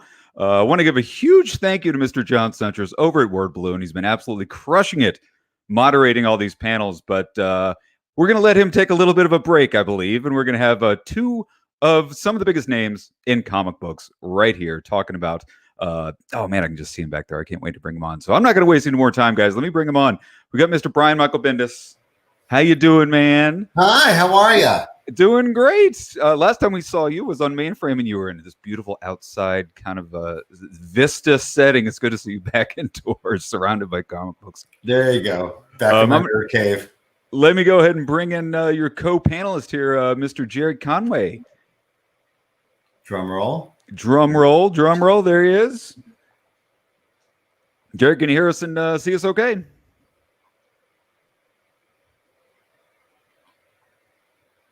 Sounds like he might be having a bit of a technical glitch here. Jared, tell you what, why don't you try logging out, logging back in. I'm going to go ahead and bring in Mr. Suntress for just a second, John, if that's okay. John, you've been absolutely killing it here at Baltimore Comic-Con, I got to say. Oh, thanks, buddy. Absolutely. We'll figure out what's going on with Jerry, and can't wait to start. Okay, he says he's okay now. Let's try him now. How about now, Jerry? There you go. Hey, there we go. Excellent. All right, we're gonna get out of here and let you guys get to your conversation. All right, but jump in if you need. And are people asking questions too in the comments? Oh God, yes. Okay. Oh yes. yeah, we'll be putting questions up throughout. So guys, go ahead and get your questions in for these great gentlemen, and have a fun hour. All right, great. Well, hello, Jerry. Hi, Brian. How are you? Very good. How are you doing? Where are you in the world? Well, I'm in Thousand Oaks, which is in California, the Free State, and we're having a moderately fine time, comparatively. How about you? All right. Now I'm in Portland, so everything's a little stressful, but as advertised, but which is weird because it wasn't the way it was here for many, many years. But yeah, it's been a hell of a summer. So but you're safe and everyone's okay. House is good. Yeah, we're good. All right, good. We're good. Good to hear. Good to hear. So I always bring up because sometimes I get from readers. It's unclear like who knows who and who's friends with who and who lives in a house together. Like some people think we're like it's like the real world, like the old real world where we're all like living in a house together. And because that was actually true in the early 70s. Yeah, and also today it's still true. And then there's people like I'm doing a panel on Sunday with Mike Oming. He's like my brother. We're family forever and ever. You and I don't know each other at all, not at all. So I've met a couple of times, and that's about it. Yeah. Yeah. So I kind of wanted to let everybody know this is like a first actual conversation, but it's in person, which is a different tone than if we had a history together. Sure. Our history is growing shared life experience. You paved a road, and I'm just walking down that road as fast as I can. So I wanted to talk to you about some of those places on the road. I did want to start, if I can, with the Punisher saga that happened this summer and where it is now. If you're up for talking about it, if you don't feel like talking about it, I respect that as well. No. I'm actually pretty proud of the creators who became involved in this project. As you know, there's always been a controversy. Well, in recent years, a controversy about police and military using the Punisher symbol on their vehicles, on their uniforms, and it's been, it's been used, I think, in a way to intimidate and try to impress a particular political point of view that the Punisher as a character, in my view, doesn't represent. And as the guy who co-created him, I think I have some authority on that. So yeah.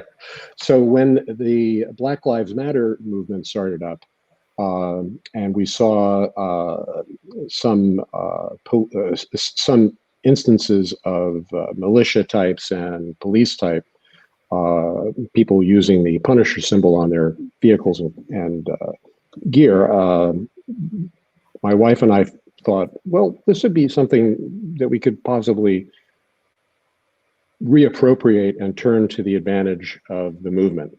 So we came up with this notion of asking young artists of color through Twitter to create logos featuring Black Lives Matter and the Punisher skull, which we would then put on T-shirts that people could buy.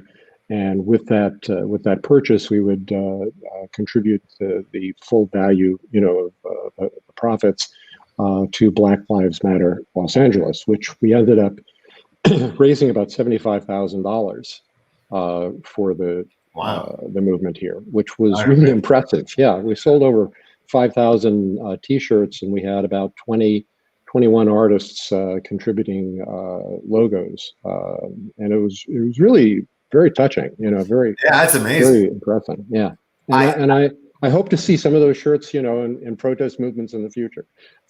Well, I had a vaguely unique perspective on this as you were dealing with this, that first wave of what I'm sure was stressful.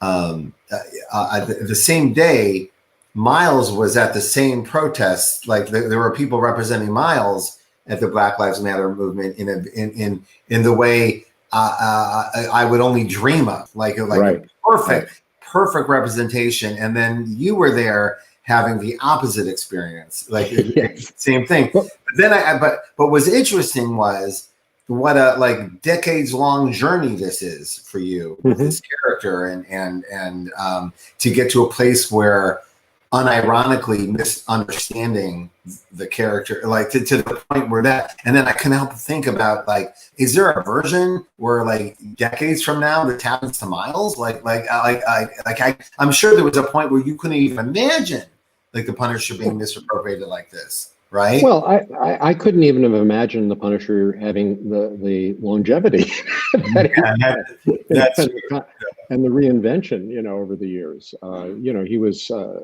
It was not intended as a character that, when we initially conceived him, wasn't even going to be more than a one-shot or two-shot, character. The credit really goes to the people who've taken the character after my time on it and developed him into an iconic figure. But I think it is important to try to get back to basics, and it is weird. I mean, I imagine. You over the years, you've created characters and possibly seen them taken over by other writers. And what are your thoughts? I mean, as you see these things go on, Well, I've had that's why I think about this with you a lot, because I've had an enormous amount of good luck in this regard. Jessica Jones being taken care of by superior storytellers to me, and then Miles getting getting an Oscar and Jessica getting a Peabody. I mean, this is way higher goals than I had in my heart for the characters. You dream, but no one, but where the luck comes in is that it's kind of like your kid goes off to college. You've done your best, and you hope, and you're there for them if they need you, but they're on their own, right? Miles is out there, and now every day. And also I have Miles never stops. Now with the video game and the Spider Cat, my whole feed is just filled with love and giggles, and it's everything you'd ever want. And I didn't do it, right? I'm not the author of this, so I can just sit back and enjoy it. And I really do enjoy it. But I would really not enjoy what happened to you. And I think about it because it's out of our hands. That's my point, is that what happens with Miles is it's out of my hands. And boy, am I lucky. Just look at all these people who care about him adding their truth to it. Right.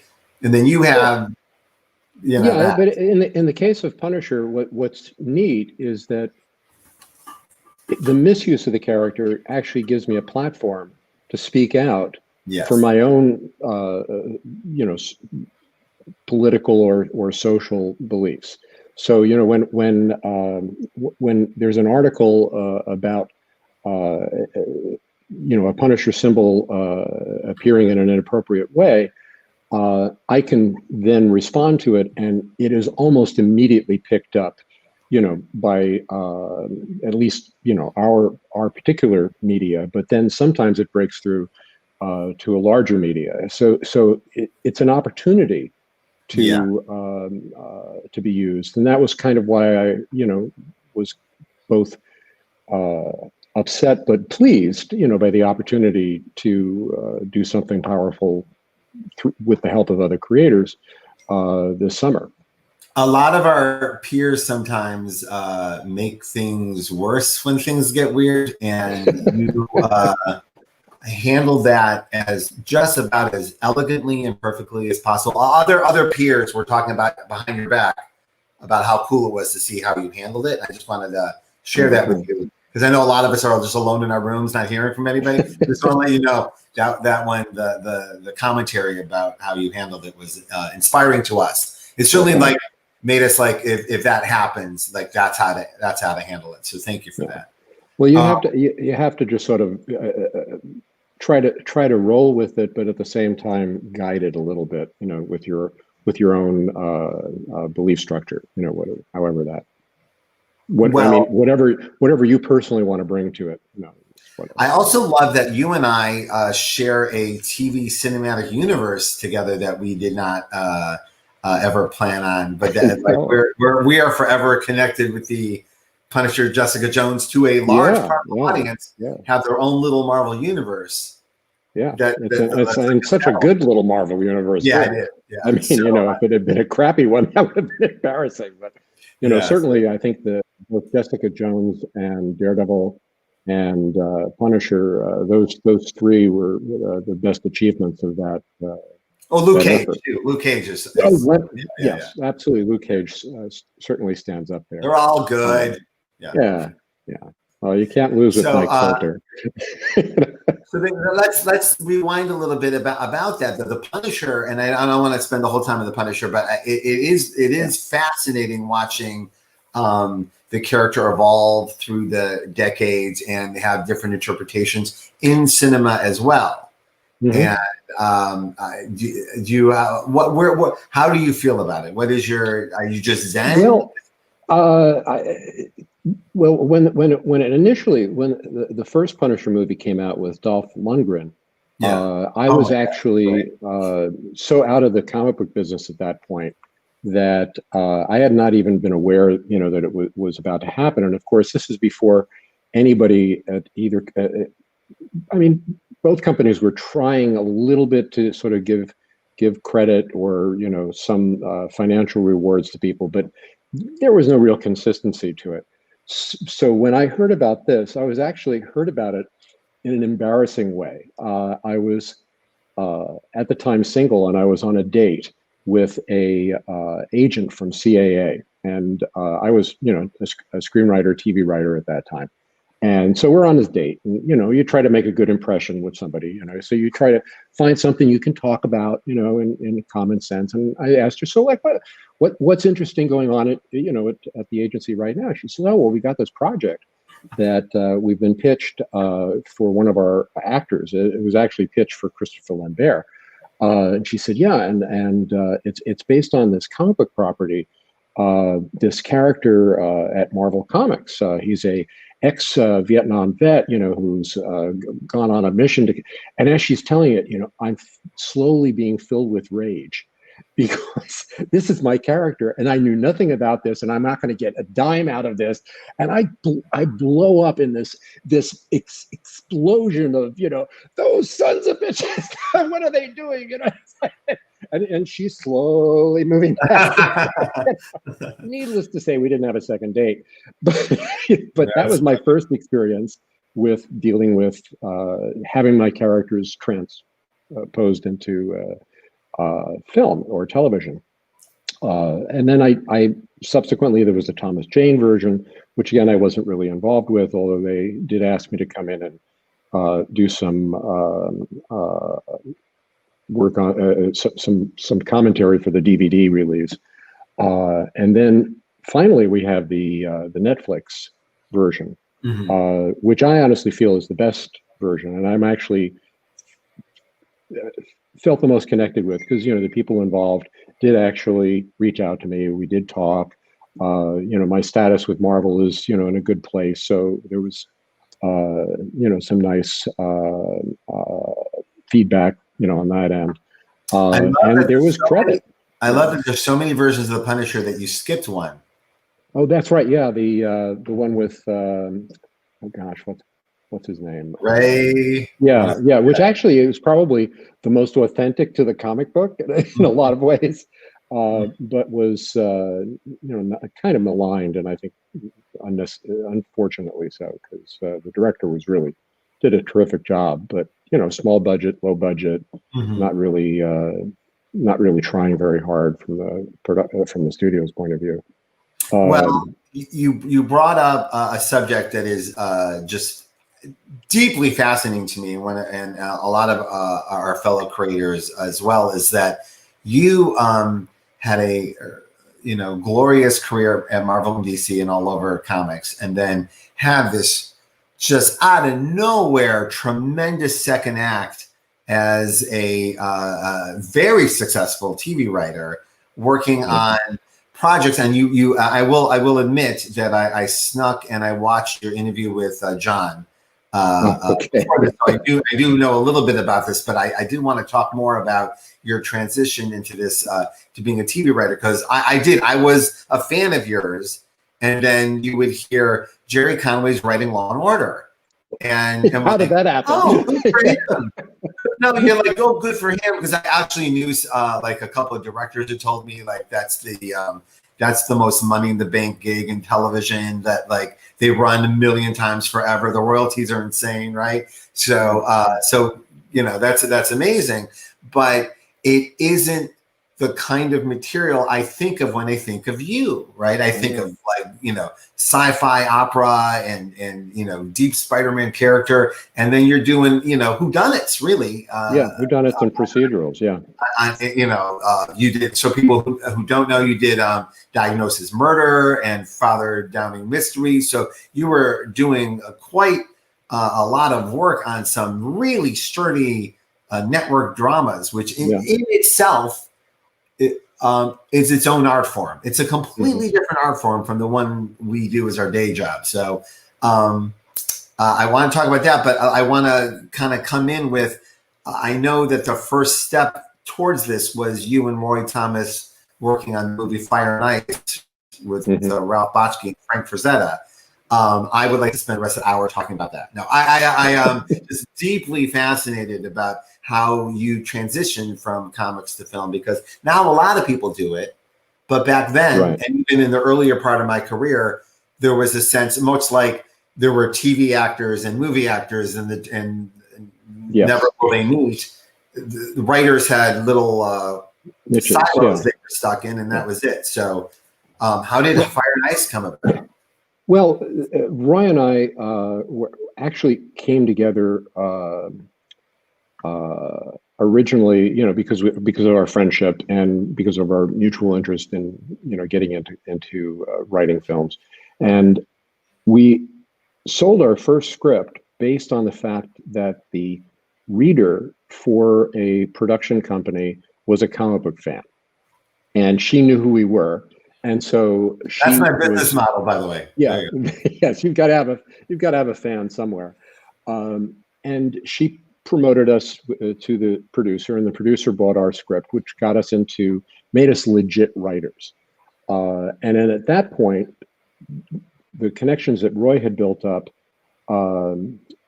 with Ed Pressman on the first Conan film enabled us to, be considered for that film. But it wasn't until we wrote the Fire and Ice script for Bakshi that we were actually considered B-list, enough B-list writers to be brought in. It was kind of weird. I mean, so you had to elevate to B-list to get. Yes. Well, you talk about how you get stuck in silos. We actually had to almost hide our comic book writing background to be taken seriously as screenwriters.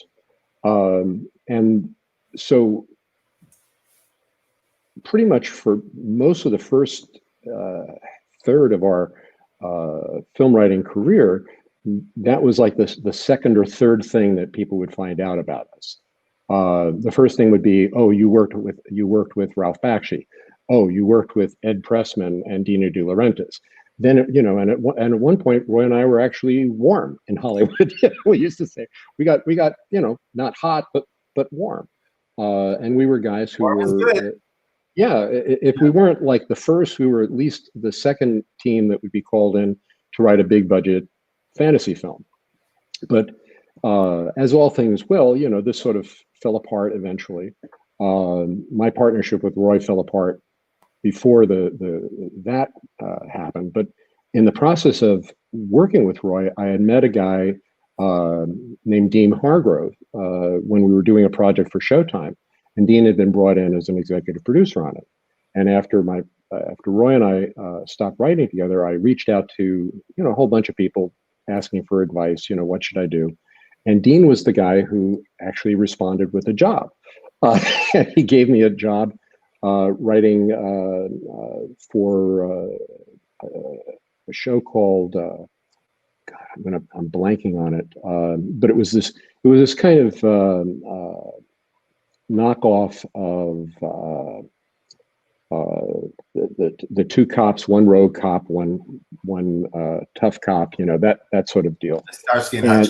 Yeah, like that. But it was a 6-episode show, and I did a rewrite on a script, and then after that he gave me a script, and then after that he hired me, and in a weird sort of way, from that point on, I was pegged as the mystery writer guy, because Dean was, you know, the producer of Matlock and Jake and the Fat Man and Father Dowling mysteries and Perry Mason movies, and I wrote all of those, you know, and I became the guy that he turned to. You know, I was like his number 2 guy, which is basically was my role in Hollywood and TV, was the number 2 guy who was brought in to work on any show that he was doing.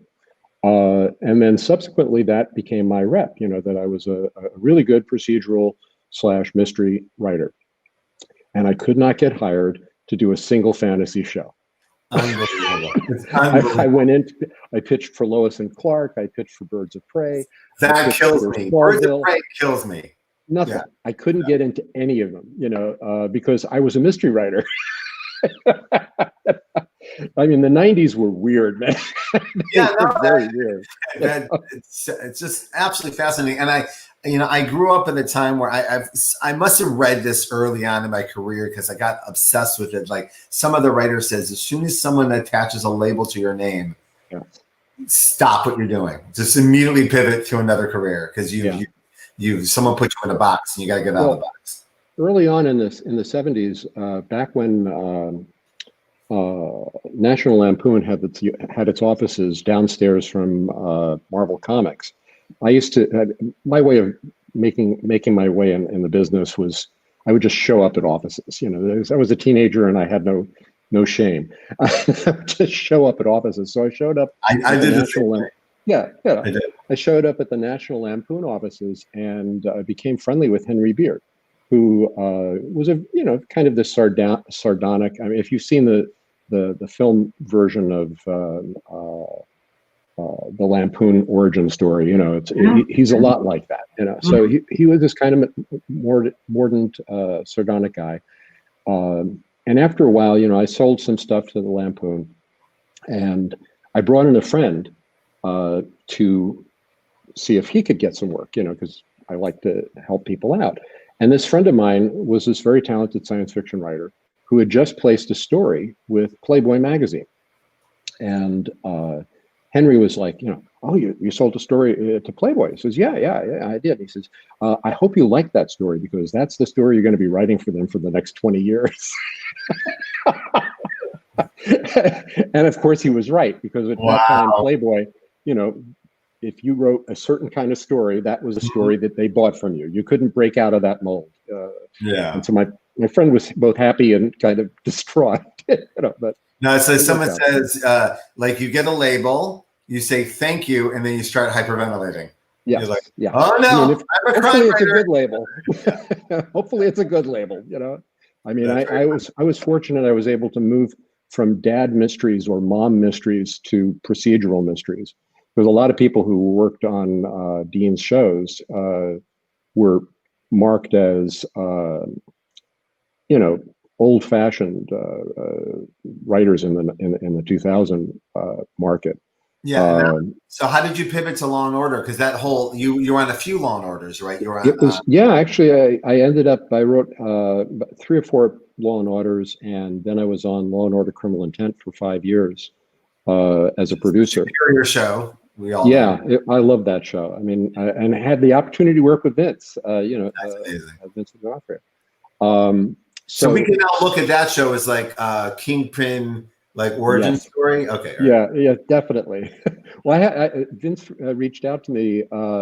He was doing these little videos for food banks, where he was raising money, and he asked me to write one for him. And I said, well, can I do a Goran for you? So we did a little Goran video that he did, where he was like doing the Aria interrogation scene. And made it into a little comedy bit, but it was a lot of fun. I mean, it was weird because I made that transition through, as most of my transitions in comics to film to anything, through a series of accidents and happy coincidences. I worked with somebody on a show that I was hired for because I was known as a mystery guy, and then he went and worked for Dean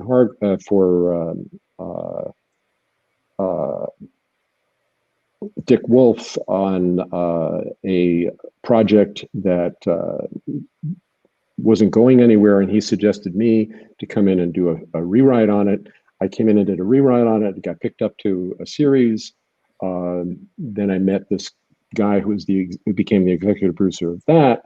And then when he went to Law and Order, he asked me to do some scripts for him. And it's you trace these things backwards because you can't trace them forward. You can't make a plan. Well, and it's part of the reason I wanted to bring it up is I know a lot of people who watch these are people like us who are working on their creative careers on some level, and sometimes the alchemy of a career can seem madness and unobtainable when you're starting, when the road's in front of you and it's there's a wall of fog right in front of you no matter where you are on the road. But as you get older, you realize that it's just keep working. Just keep doing work you believe in, and doors open. Not always the doors you think are going to open, and I call it stirring the pot. You stir the pot. Even writing spec scripts.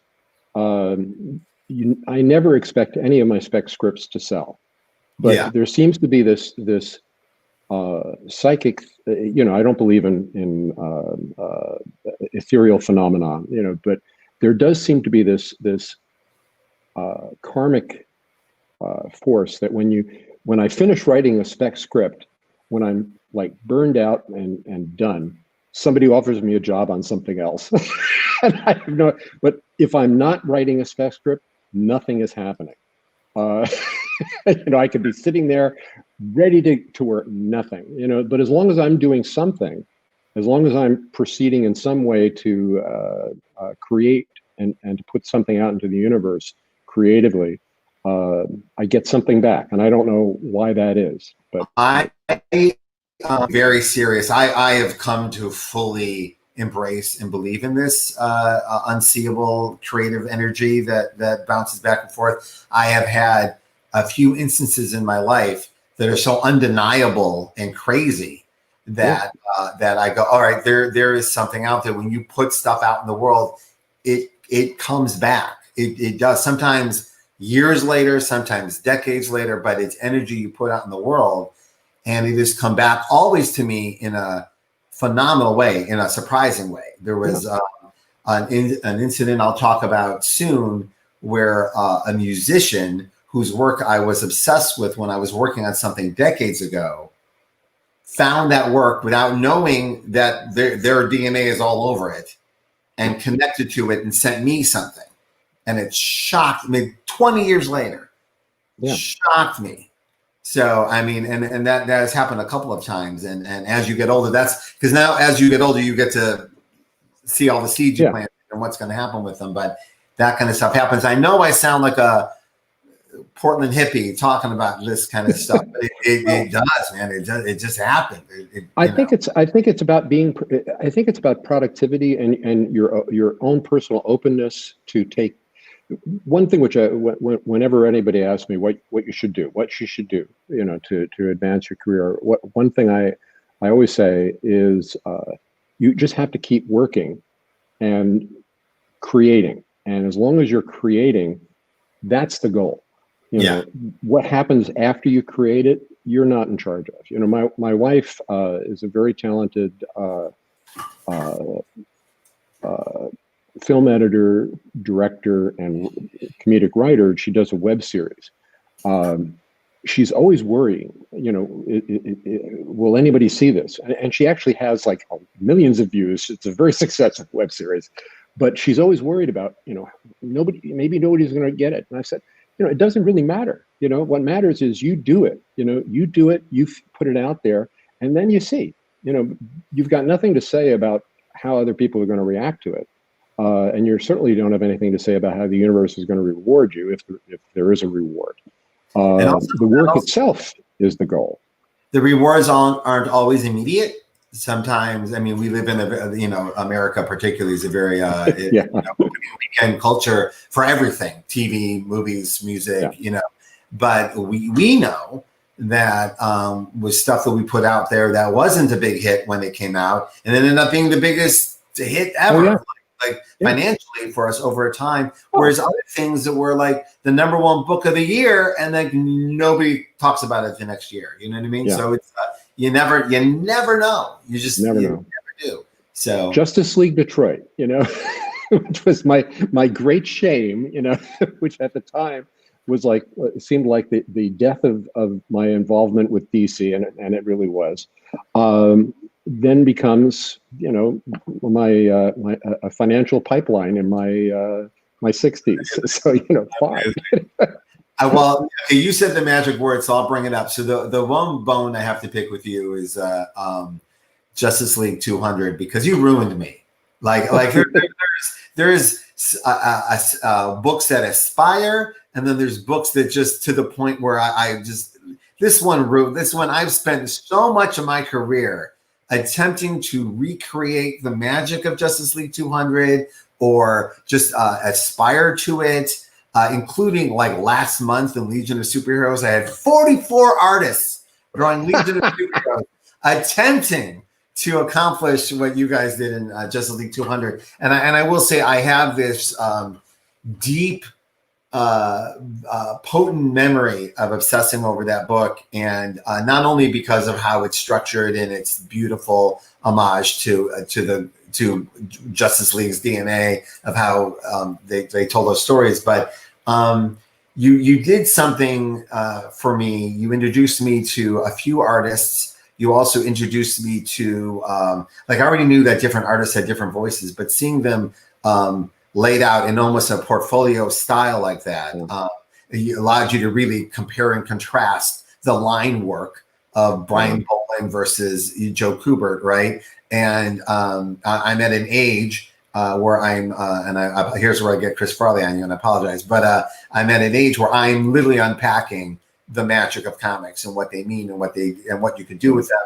And there you kind of laid out in front of me like a masterclass of how to do it, and I just can't thank you enough. And then, but the real thank you for me for that book is I remember very specifically that's where I was introduced to a few artists' work, but Brian Bolin was the first time I had ever seen his work, and I literally ran to the comic store like the next day and found Judge Dredd, and like I figured out who he was, and here was Camelot 3000 and all that. And I remember that feeling. You introduced me to other people's work, and that work took me on a journey.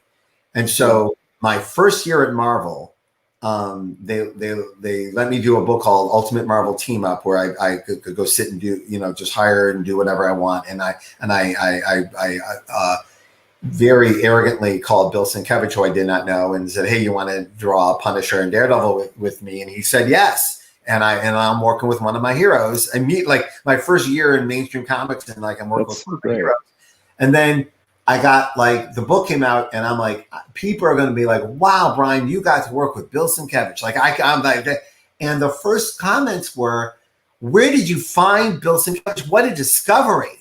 Wow, you invented like I invented him or something, right?" And then I immediately shot back to being in my room discovering Brian Boland and the power that we have as creators to introduce others' work to people, right? Yeah. And then I felt it with Bill Sienkiewicz. Like, I immediately corrected and said, "No, this is a legend that I'm lucky to be working with." But every time I make these choices about who we're hiring, and I'm like, "Oh, I would love to show off this person to whoever's reading this book, because I know there's someone out there who's going to be blown away." Right. Yes. And so I think about those Brian Boland moments with you, and I make a lot of choices based on that feeling. I know this is very intricate. I'm sorry, but yeah. No. It's amazing how many times I've tried to do Justice League 200. I think it's like we're at like 9 times. This one, I will say, this Legion project may have I'm finally over it. I finally may have done it, but in my heart, but we'll see. It kind of builds up steam again. It also gives you an opportunity to work with people you can't work with, right? Yes. So, well, I mean, the big advantage I think that 200 had over, subsequent years is that some of the original artists who were associated with those characters were still alive and available. We were able to get Jim Aparo and Gil Kane in the same book. We were able to reach out and get Joe Kubert, and introduce somebody like Brian Boland, who hadn't been associated with, DC to that degree, at that point. Today, we're into the 4th and 5th generation of artists.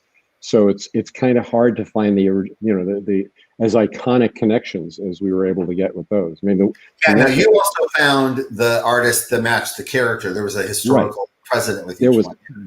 And I think that was what made that book feel so special. Was it wasn't just a really good artist doing that, but we had Jim Aparo doing Phantom Stranger. I mean, which is like, how perfect can you get? And that was, I think that was a moment in time that would have been hard to replicate, Yeah, I know it is. It's a very hard moment in time to replicate. I've tried. And I know. I'm glad that I've given you a goal, though. It did. And I must say, honestly, jokes aside, it allowed me opportunities to, touch some of my heroes and collaborate with people I would be scared to, or even peers whose voices are so outside of my world but it has opened many doors, is what I'm saying. By attempting to work with people outside my sphere, it has literally made it my goal to just stay out of my sphere. So I appreciate that. Yeah. Just to answer, if I can, we've been missing a lot of questions and comments. There is a National Lampoon documentary. There's a documentary, and there's also a dramatized comedy film based on the documentary on Netflix, directed by David Wayne and starring Joel McHale as Chevy Chase, which is kind of amazing. So it's called like Stoned. It's a completely, what is it, stupid and it was based on that line from Animal House. Yeah. A futile and stupid gesture. Yeah. A futile and stupid gesture. Yeah. So I'm a huge comedy and comedy history nerd. It's an awesome doc and also awesome book as well. So if you want to know that. It was kind of sad. I mean, I knew all of those guys for the most part. Not like I know my friends, but having met all of them, met Doug Kenny, I did a piece of work for Doug Kenny, Michelle Coquette, and Bay. I mean, they were right there. It was like right there. But then it was such a flash, just such a moment in time where everything seemed to be connecting between comics. I mean, Roy Thomas appeared in some of those. Roy and Jeannie Thomas appeared in Oh, I didn't know that. Yeah, those nude underwear for the deaf. Sure, yeah.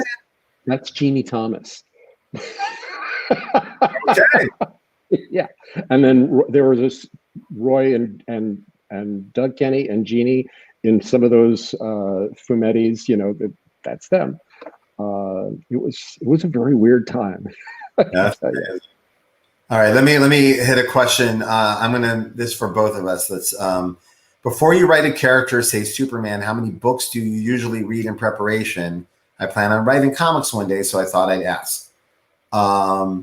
Writers do research, and comics are no different than anything else. In fact, comics, the research is just a lot more fun. And by the way, if the research isn't fun, don't do the book, don't do the gig, no matter where you are in your career. If you're not enjoying all your reading and your planning, that your little brain is saying, this isn't for you. In fact, I think you can see, here's a lot of Supermans right behind me. So all of them get read.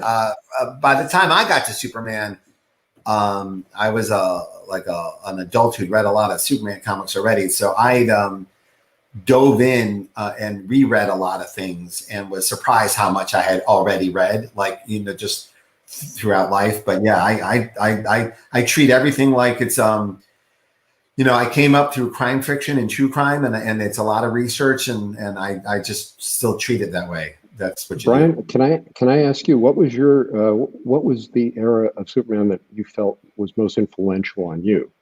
I mean, when you approach the character now, what do you sort of see? That's a tough one. It's gonna sound like I don't mean to sound I was in high school when John Byrne went to DC, and Sure. And that was a big effing deal Sure. for all of us. And that I started buying, like a lot of people, I started buying Superman comics because Sure.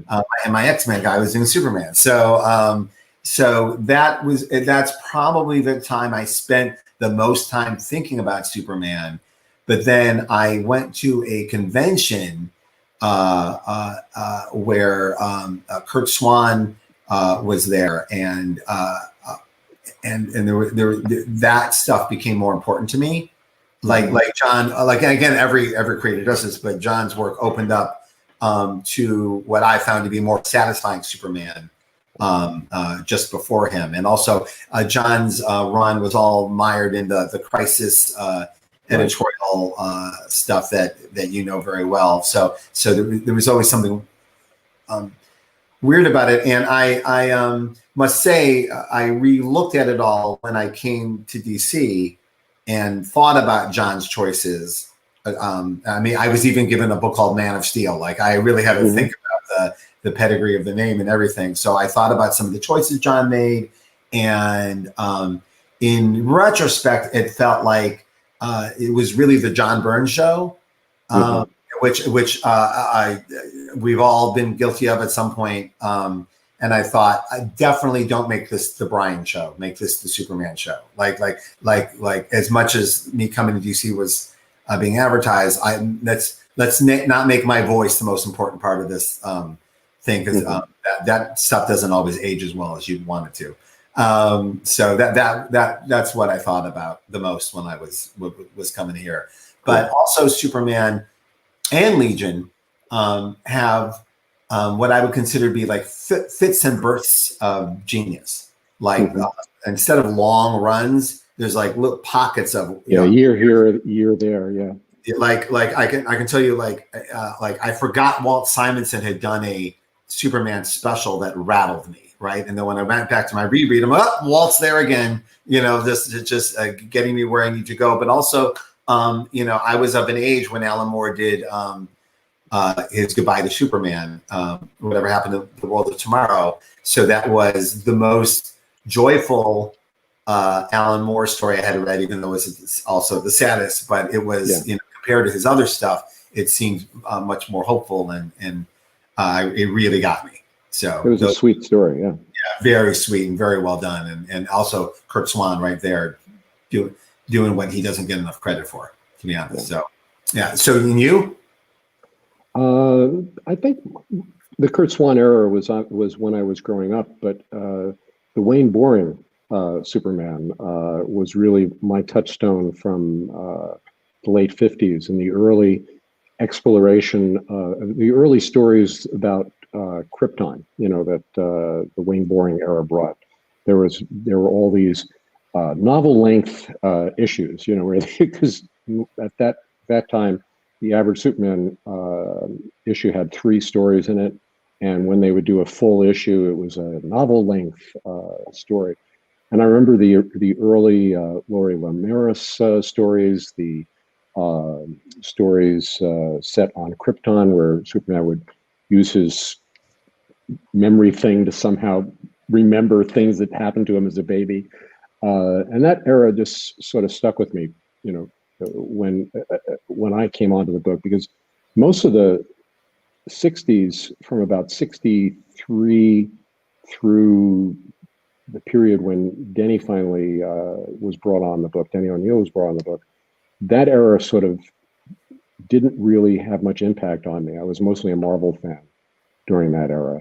So for me, the Wayne Boring early Kurt I don't think Wayne gets enough credit for what a wonderful illustrator his line weight was, like Steve Lute, amazing. And you never hear him spoken of in that regard. And I having he also did this one thing with Superman that nobody has done, which is the running through the sky, which I've always loved, the Superman running, with one leg up, and it just, that's an image that I really really respond to. But that's my childhood. So. Oh yeah, for sure. But yeah, and just so I said for the record, also I was 10 years old when Superman the movie came out, and it rattled me to my core. And my son is 7 right now, and I'm watching him get just rattled by some of my friends' work and stuff, like stuff he doesn't know. It's so wonderful. He literally, like, we're stuck here all day, so he's just like, following me around the house, lecturing me about Groot, and it's just a reminder of my mindset back then. And I know that every time I'm writing Superman, it's just so part of the DNA, that feeling, the John Williams music is part of it. Someone keeps asking a question I definitely want to get to. Jerry, did you have a feeling Carol Danvers would be as big as she is now when you started? Gosh, no. I mean, anything that we did back in the early 70s, we all thought we were riding a doomed ship. We all thought we were on the Titanic, because comics were clearly not going anywhere. The market was dying out from under us. And these characters were, these were efforts to try to keep the business alive.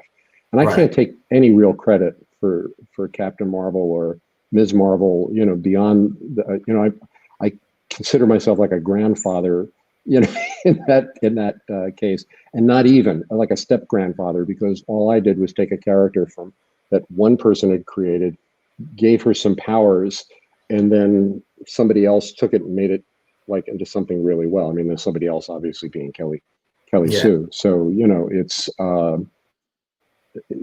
it's very cool, to be even slightly associated with that. That's all of that stuff. Seriously, comic book creators today are kind of rock stars in a way, and back then we were just guys who. My generation was the generation that decided they wanted to be comic book people, professionals. Before us, the comic book professionals were people who couldn't make it in other fields. That's what they saw themselves as. People like even someone like Gil Kane, who was such a wonderful comic book artist. his goal was to be, have a newspaper strip, to be considered, a valued member of the Society of Illustrators. It wasn't to be the best comic book artist ever to work on, characters like Green Lantern. I mean, it's kind of weird now because we have this public persona, thanks to things like the MCU and the Arrowverse, and all the TV shows based on Image Comics, and we're all like, quote, famous people, or somewhat famous people. But back then, we were just guys who tried to make a living, and mostly guys. It's hard. I agree with you that people know our names more than they would have. Like even when I first broke in, when I first had like a book that sold, like it feels very different now. But I think it's imperative to creators coming up: do not look for this. Do not chase fame. Do not look for rock star. All that rock star behavior is bullshit. It doesn't get your work done. It just is annoying. Don't do it. Just get your work done and let people think nice thoughts about you. Don't try to be a star. we have both watched this. We have both watched. Yeah. I don't know how many you've seen, but I've seen dozens of people swagger into comics and swagger right the hell out because it's just not. It's not sustainable, and it's not what the job is.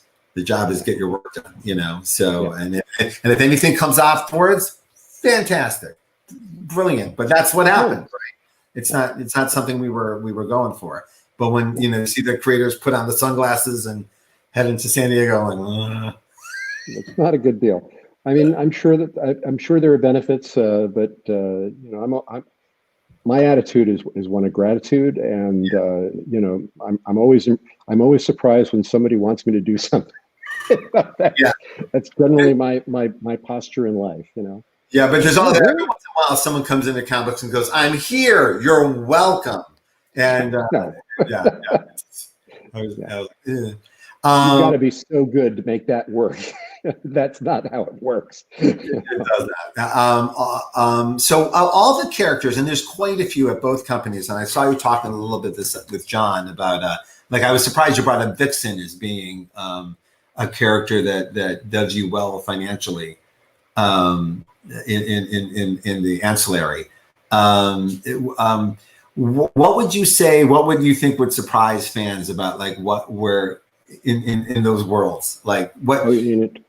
In terms of what money making right, operation. When you see a royalty check from every once in a while, that you go, well, my most successful character financially, for me personally, is Killer Croc. See, that's exactly because he's appeared in every Batman cartoon show. He's in every Batman. He was in Suicide Squad. He's in every video game. It's like he's money in the bank, and I have to thank Bruce Timm and Paul Dini for putting him into the animated show, which is really what propelled him forward. Because they needed a character that was kind of big and muscular and powerful and simple to design, which is what Killer Croc is. You can just do him he has an easy silhouette. But thanks to that, I got all these Killer Croc toys around my house. I've got all these movies and video games. It is money in the bank. You completely blew up the comment section. That completely everyone loved that. So yeah, that's amazing. I knew it was something like that. Father might be fixing it. That's pretty great. Let me hit some questions. How about you? I mean, obviously Miles is probably it's Miles, but in the same vein, I get really excited when his best friend Genki shows up in things, or his mother. Sure. I get really people don't know, we invest equal amount of love and energy into the supporting characters as you would the lead character, and sometimes even more. I'm forgetting to wrap it up.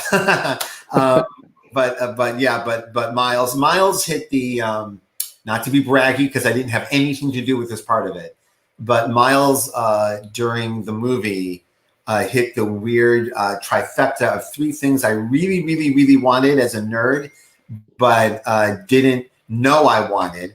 which was I got I got a look at this. Oh wow! Right? I never in a million years thought I wanted a Campbell's soup can. I did. So it was the Nike shoes, it was Nike, the tennis shoes, the Campbell's soup, and I think Pez or something. Whatever it was like, it felt like sometimes it's hard for people like us to know if we've succeeded, like in the face of success. Right. Yes, right. You're like I don't, but like you go Campbell's soup can. That's it. There you go. All right, I'll give them that one sitting. I've sadly we have to wrap it up. I'm very sorry that we didn't get to more questions. People were asking some very good ones. Some of them are actually more appropriate for the conversation I'm going to have with Mike Oming on Sunday night. So if anybody wants to join us for a hang on Sunday, a chill hang with John Sutras and Mike Oming, we will be doing that for part of this. Do you have any more paneling you're doing for this convention this weekend? No, this is pretty much it. Anything you want to promote before they unplug us? No, I'm good. I mean, people should follow me on Twitter if they like listening to raging political opinions. I love you are. I will say a very solid follow. Excellent. Thank you. That's fun. Yeah, you don't go off the rails. You just right there. Jerry, so I've said it to you privately, but I'll say publicly, thank you for everything you've done. Thank you for the characters you've created, but also for the energy that you've put into comics, because that's, as we get older, that's the stuff that I aspire to. Having a career you can look back at fondly like this is the goal. And just thank you for just always being the guy, man. It's just really amazing. Thank you. You're too kind, Michael. All right. I'm just flattered. Take care and be good. And hopefully I'll see you in Portland next year. Yeah, yes. Or if there's a Portland, we will be here and I will see you. And again, thank you to Baltimore Comic-Con, John Sutras and Mainframe Comic-Con for having us. This is really awesome. This is all right. And I do not know how we hang up. I don't know what happens now. I don't know. They'll either turn us off or... I don't know. I don't know what to do. So.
Hello.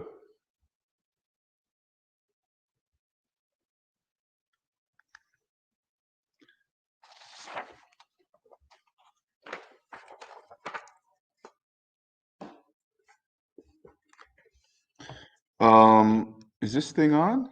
I'm live. Go ahead. Hey, folks. My name is Dean Haspiel, and I'm here to talk about comics being made in 1985 when I was 17 going on 18. Yeah, we're about to have a bunch of real hot dogs of the industry discuss comics with us. Actually, I wrote up something, so I'm just going to read this real quickly, and then we'll have a nice, lively conversation. In 1985, I was a senior at LaGuardia High School, 17 going on 18. My good buddy Larry O'Neill was assisting Howard Chaykin and alerted me that Bill Sienkiewicz, who was working down the hall, wanted an assistant too, which is how I eventually wound up helping out Bill, Howard, and Walter Simonson on their comics in 1985. Dennis Cowan was there too. I learned how to use a ruler, an artograph, craft tint, employ inset panels, and exploit the narrative real estate of the blank page. And I witnessed Bill use an old tea bag like it was paint. I got turned on to Jim Thompson, Katsuhiro Otomo, and Warren Zevon.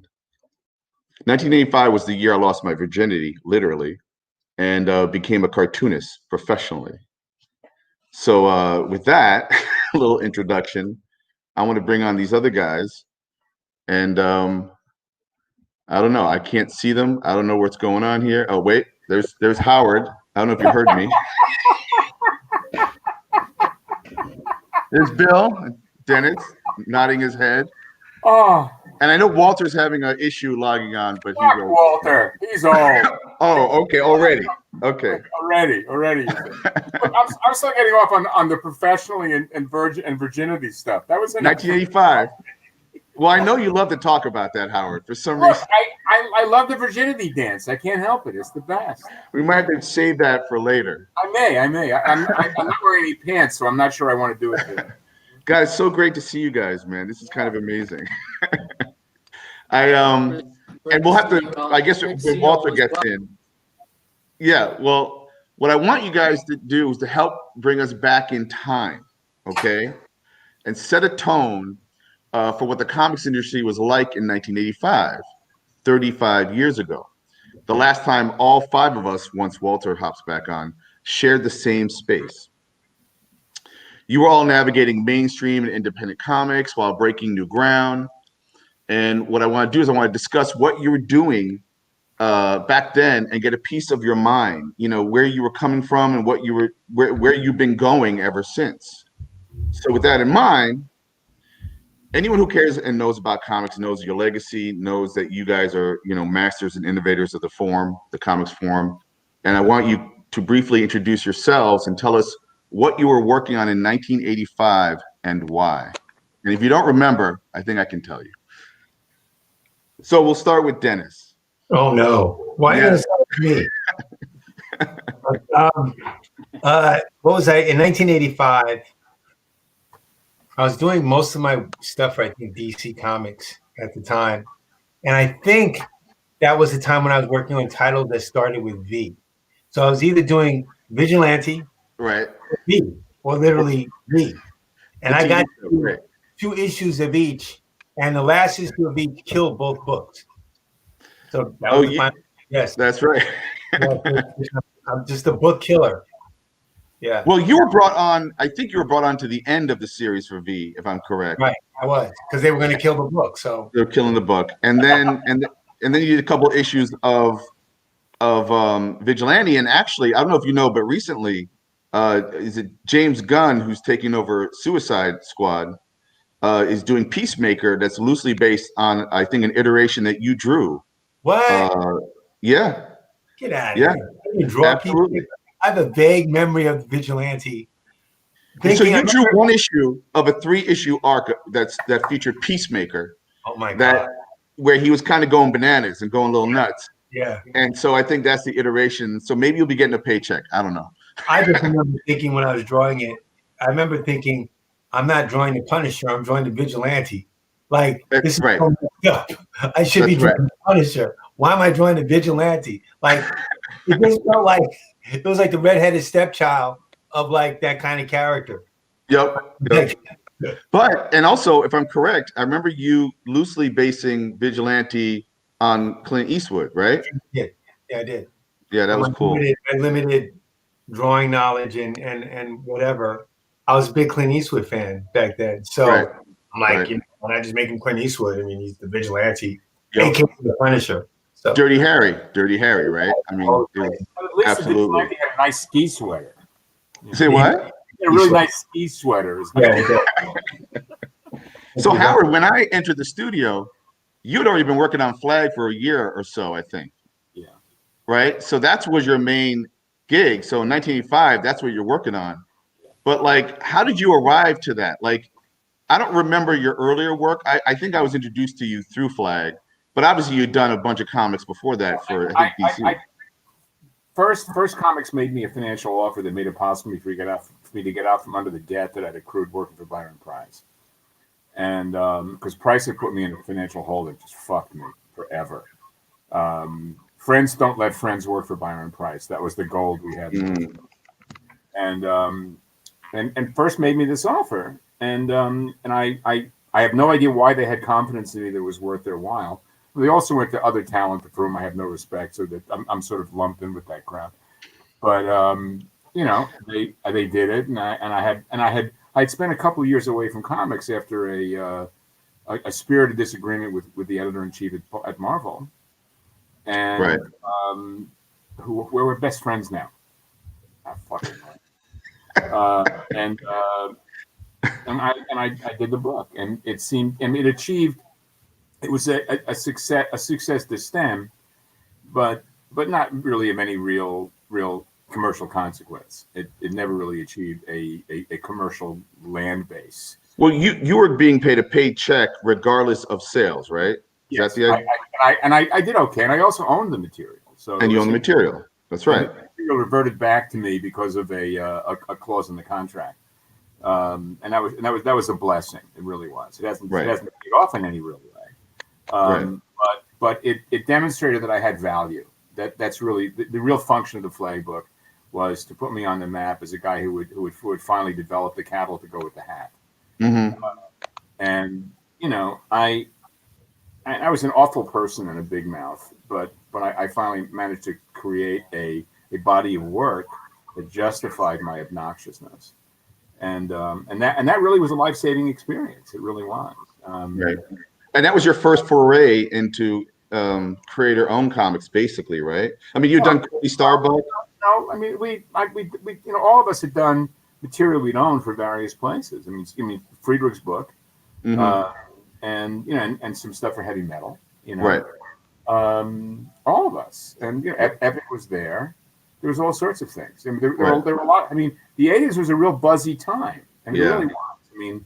I mean, Dennis and Bill come along. I mean, these guys came from the blind side. I mean, I told this to Sienkiewicz. He's heard me say this, but I think Dennis as well. That what really happened was Dennis and Bill and Frank, to a certain extent, although John was our age, he was sort of in that crew as well, came along and bent superhero comics to their will, which none of my generation believed was possible. And that's really the key to what ultimately happened in the mid '80s. A new way of thinking about that sort of mainstream character comes along, you know. And also editors, I think, trusted the talent. And that's all Bill and Dennis and Frank. Right. Because John is like it's like a great traditionalist coming in. Sienkiewicz comes in, he's doing all this incredibly fucked up shit. And reinventing the way a page looks.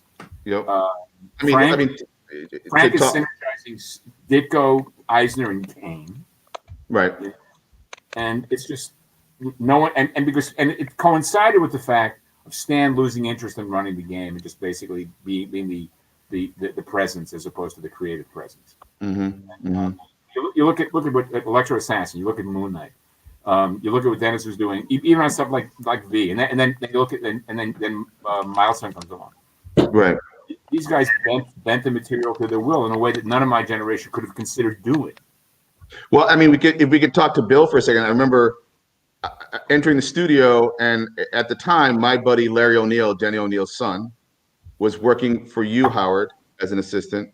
And then he told me that Bill down the hall was starting to look for an assistant, and I was like, I raised my hand and came running.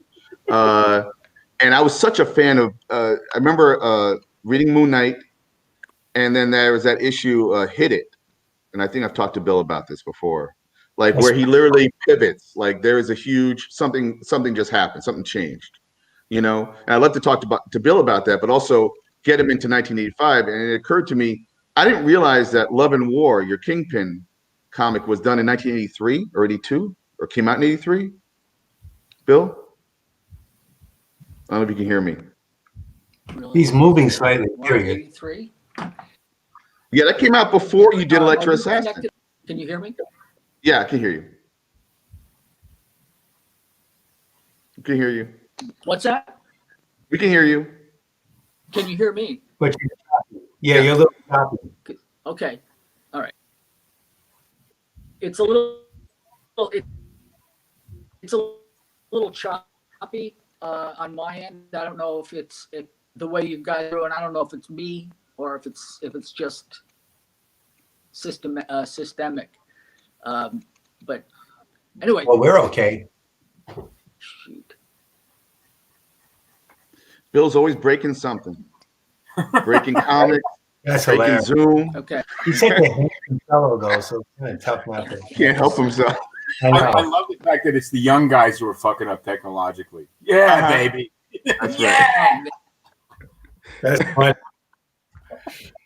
But Bill, By the way, I mean relatively young. Let's face it. yes, of course, Yeah, right? of course. But Bill, if you can hear us and you're less choppy, like you were working, you had already completed the Kingpin Love and War story where you literally cut out wallpaper and put it on the Kingpin's, the drawing of the Kingpin. Like kind of insane. You just pulling from other sources constantly to play with the form, you know? All right, you're moving around, you're getting a better signal? Now he's sideways. See? You're feeding right into Haskell's head. It is like a Bill Sienkiewicz comic. Yep. Now it's a wall, but it means something. That's right, it does, absolutely. You couldn't draw a wall like that. So No, shut up. I am so slap happy. This is the most entertainment I've had all day. This is fucked up. I think he's gonna try to hop back in or something. All right. And where's Walter? Damn it! Did he ever show up? No, he's not. He's trying to get in. Centrist is saying he's talking to Walter. Oh, he is. Okay. Well, all right. So yes, Bill. Let me. I'm trying to. Oh man. Tell Bill to try his iPhone instead of his Mac or iPad if he's on his iPad. Drop. Can you hear me? Try your phone. Can you hear me? Try your phone instead of your iPad. What Bill, Dennis said. Try your phone instead of your iPad. I'm using my phone. Uh-oh. We're in trouble now. Try your iPad instead of your phone. Yeah, it's guys, I'm it's using my phone. when it's Safari, it doesn't work well with StreamYard. I'm Joe in the pro shop. I'm sorry that I got to tell you that. Sorry. Maybe That's why I always use my desktop because I'm on Firefox on my desktop and Safari on my iPad. Yeah. I'm just Well, using Safari is fucked. That's better. All right. All right, Listen, well- I'm gonna try logging in on my. Do it on your computer. All right. I'm gonna try that. Let me. I'll be Of right course, back. now you're perfect. Yeah, Now you're doing fine. Now you're doing fine. I'm gonna try logging in. Okay. All right. While you're doing that, let's while we have these two guys Yeah. here. Now you. that Yeah. can But talk. now you're looking at my nose. I'm holding the damn phone because this set here is just a complete. It's just a clusterfuck. guilt pain effect. But That's all. Are you combing your beard with a fork? Yeah, fine. With my back I'm scratcher. trying to touch Bill on his nose. I've got a back scratcher here, so I'm using it. I love it.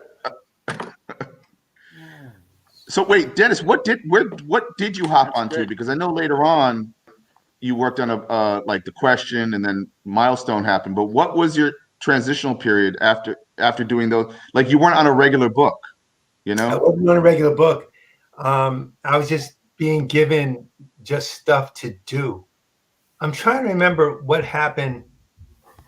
I must have gotten the question after that, right? And when did Bill start inking you? Vigilante. I did all those before then, and being vigilante, that was like part of the DC, stuff. I think I may have done like the Batman's 50th anniversary comic. Okay. That 3-parter thing with Sam Hamm. I may have done that next. Oh, right. Okay. That was like 85, 86. And then I think I did the question after that. Well, or I mean, around the same time. So your studio, to let the folks know they're listening to this, Howard was in Upstart Studios with Walter, and previously, I believe, and Howard, it was Frank Miller, Jim Starlin. The original group was me, Starlin, Simonson, and Myrick. Myrick decided to leave and didn't tell anybody, but said Jim Sherman could come in. The narcissism of white people. I didn't say it out loud, did I? And thank you very much. And then Starlin left and moved upstate, and Frank moved in.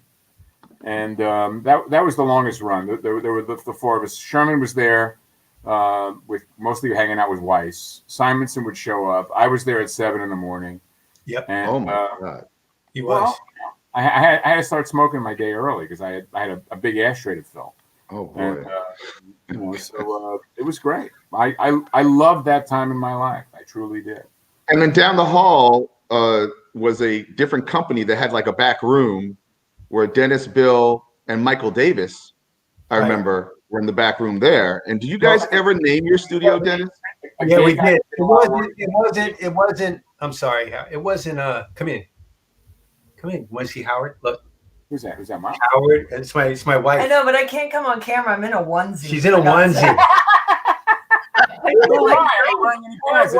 Look, that's Dean Haskell, who I knew when he was 17. This is the 1985 panel. Oh my This is God. what we were doing in 1985. There goes Bill. Who's frozen? Bill's frozen, but he's smiling. Hi, Bill. And there goes handsome Howard Taken. Hi, Howard. Howard's only getting better looking, huh? As he gets old. What's up? No. No, this one. Hey. Hey, Bill. No, he says hi. Hi, Bill. But did you name the studio, Dennis? Yeah, we did. Well, actually, our studio was not down the hall. I think it was right next door. Yeah. Yeah. It was right next door. It was a print shop. It was a print shop that owned the space that was right next door. Very nice guy who rented to us crazy people. It was me, Bill, and Michael. Bill was always the most serious among us. He was more like Howard, and like he would get there early and get to work, and actually work. I would kind of half-ass work. I don't know what Michael was doing, but I remember what Michael was doing. He was working on an alien comic or a space comic, and I think it was like 8 pages for Epic, and I don't think he ever finished it. I don't know what it was. I don't know if he ever did. I know that like my main goal for being at that studio was to go next door to Upstarts and bother Howard and Walter and Jim Sherman while he was there, and Frank when he was there. I was kind of around when all that stuff was going on, But when we were there was when Howard, Walter, Jim Sherman, and Frank were there. That was one of the questions I wanted to ask. Unless Bill can answer the 1980, what he was working on in 1985. Are you able to talk, Bill? Bill, can you talk yet? Can you guys hear me at all? Intermittently. Yeah. Yeah, I can hear you. Yeah, I can. I am. Are you hearing me? Yes. Yeah. We can hear you. We can hear you. I think I was working on. Oh, okay. All right. Well, I'm trying to log into the site on my laptop here. Did you get an email connection thing? I thought I was working on New Mutant, finishing up the run. You were on New Mutants and then started working on Electra Assassin, because that's what I helped you on. Yeah, he was finishing New Mutants and on to Electra Assassin. You're right. And Right. I finished up.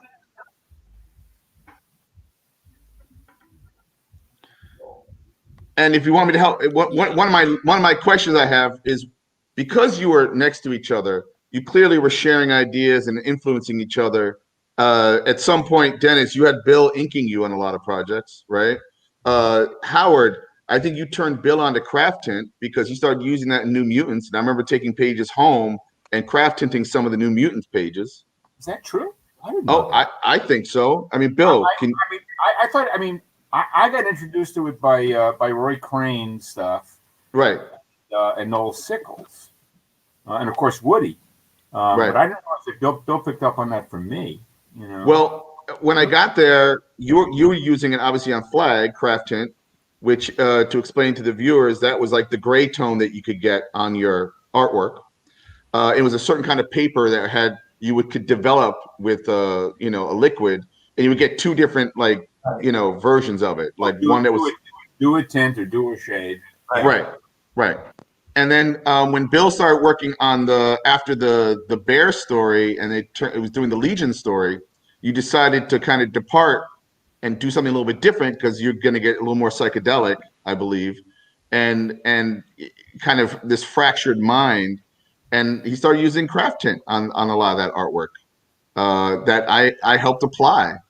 And then at some point, Bill wasn't coming in as much because I think he lived in Connecticut or something. Right. And I was coming and hanging out with like Dennis and Michael, and then doing the same thing, hanging out down the hall with Howard and Walter and Jim Sherman. Right. And I think Howard took pity on me and decided to get a second assistant. Oh, there's Bill. Cabbage. Bill. It's Bill Sinkowitz. There he is. Can you hear? Bill. Bill, say a couple of words. Let's Am hear I you. coming in at all? Yeah. Yeah. Oh. Why does he have a green thing in front of his Please tell me this is. Hold on a second. Let me. He's always got something. Look at that green thing. Why is there a green thing on your? Is there a green thing? What is So, it? can you hear me? It's judging him. Is it live or is it not? I think he almost left the Matrix. Wink. I think there's a crack in the Matrix right there on Bill's screen. Oh, amazing. So much more fun than I had any idea would be. I love seeing you guys so much. I love to see. We got to get Walter in, man. Where's Walter? Let's talk about him while he's not here. Fuck him. Well, right. So what was it like working in that same environment? And also, Bill, we were just catching up with everybody's work in 1985. You were working on New Mutants. You started Electra Assassin. You'd already done Love and War, and you were literally trying everything. As I mentioned in my introduction, I don't know if you heard it. I watched you take a used tea bag and like start to ink a panel with it or do something. Oh yeah, it makes great beige tones and flesh tones. It actually really does. It was incredible to watch. Yeah, because just watching you just experiment and just reach and pull something from the side and just do something on your page was incredible. Even recently, when we hung out in Baltimore a few years ago at the museum, the art museum, I believe, with the Locust Moon guys, just watching just play with ink and it was like your art to me is intimidating to look at and figure out how you do it, but to watch you play it makes me want to play. You know, it's less intimidating. It's kind of a really? Well, that's great. That's actually an interesting really paradox. Yeah, I mean, the only thing that I can do to explain that is that I make mistakes every, nanosecond, and then I'm trying to fix it. So it's fucking up, fix it, fuck it up, and so it's like a snowball. It's just whatever leaves the mark and seems to draw whatever I'm trying to translate. If it looks right, then I leave it alone. And then, of course, until I don't, and then I it shits the bed, But so in a weird way, there's a chaos factor to your art, whereas I feel like with Howard, there was such structure and such a skeleton and bones to his. Did you guys? How'd you influence each other in 1985? You walking into each other's rooms, and can you talk about that? Well, Howard's work. I mean, I'd known Howard's work since I think he was doing Fafford and Mauser, and I was really. I think I pretty much went through a whole period where I was. Oh, Walter! Shut up! Jesus. Yes, the Prince of Sunshine is with us. I'm pretty cranky right now, pal. Don't fuck with me. Well, we were talking shit about you. There must have He's got that. Read again if you want to go back to it. No, stay. Cranky. That's that. I've been effing with technology, kind of cranky. I was exactly right. Yep. I know that look. We won't go into it. Well, I'm threatening the hamster on the wheel right now. Just to catch you up, Walter. we've been basically talking shit about Sienkiewicz because he couldn't get on worth a shit. Now he's on, and now you're here. So it's like right. the band is We back planned together. this, Walter. We planned it this way, didn't we? That's right. You know? We're getting the band back together. I'm sure that's been said already. Yeah. This has not occurred since in 35 years. You know, this is the first time that we are in a shared space like this. That's about it's right. pretty It's like insane. it's like pretty the intense. it's like you know, yeah. Anyway, So Walter, just to catch you up, we were talking about 1985 and all the work that everyone was doing in 85, and Bill was just catching us up. Like I said, in terms of the influence, I'd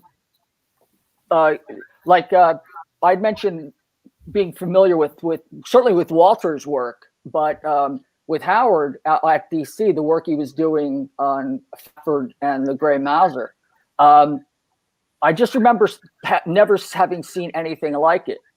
And then when there was a certain design. Oh, come on. You know, I was going to ask him. Technology wins again. I'm sure Bill will be back. I'm sure Bill will be back. But he'll be back not knowing we haven't heard him. We'll just continue speaking. That's right. There he is. You're back. Yeah, you're back. I'm putting a gun to my own head. And we only have 25 minutes left before they kick us off. Uh-oh. So well, I'll fix it right after that. Okay. That's right. You know how it goes. It's like finding That's the right. reference you need after you're done turning in the panel. That's right. You know. Here's my best story about that. I did Metal Men. I had to draw Stonehenge. This is like, what, 75? No internet, no web. I didn't have a lot of books back then. Trying to find Stonehenge pictures. I had a dictionary, had a picture of Stonehenge. It was like that big. But it was big, less than an inch high. But it was clear. I was worked out fine.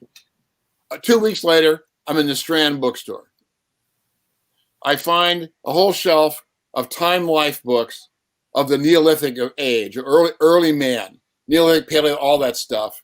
And one of them is about Britain, Stone Age in Britain. And I open it up, and in some of these things, I have a chapter, and then a short chapter, and then a photo essay, a short chapter, a photo essay. The last photo essay in the book is Stonehenge. Stonehenge in the rain. Stonehenge in the dawn. Stonehenge in fog. Stonehenge from below. Stonehenge above. Stonehenge in everything. And I said, all right. So I bought the book. I've never had to draw Stonehenge again. Oh. My God, if I do, I am all set. That's amazing. That was one of the things we had to do for Howard, was to clip out reference and put in a file cabinet. Now you have the internet. You know? I would have a lot fewer books if I had started my career now. Yep. Well, I know that being in Westport, the Westport Library had Robert Fawcett, Albert Dorn, a slew of illustrators, are like clip files in their private. They had a separate room set up. That's cool. For illustrators. Some of the illustrators, like Mark English, he would call in what he needed, and the librarians would pick out the reference. He'd pull up in his car. The librarians would hand him the envelope, and he'd drive off. You know. Nice. Well, where was that when I needed this stuff? Yeah. But let me, if I could, I'd like to go back to one of the earlier questions, because I'd like to make some kind of fucking contribution here instead of just. Yes, please. Yeah. Go, Bill. Howard's work that he did with Byron, the Stars My Destiny. The flowers, the flowers about heaven and shadow, whatever. I forget what it was. There were a number of different ones that he did, and I remember thinking, I mean, it was a real huge influence on me. So it showed that that painted stuff was possible. Although my goal was to try to subvert the comics like themselves, because as opposed to a graphic novel like what Howard was doing with Byron, or with even with Marvel with Love and War, I was trying to get into the actual comics and even take the superhero stuff and try to bring an illustrative quality to it. Yeah, that's what I was talking about bending the material to your will as opposed to being bent by it.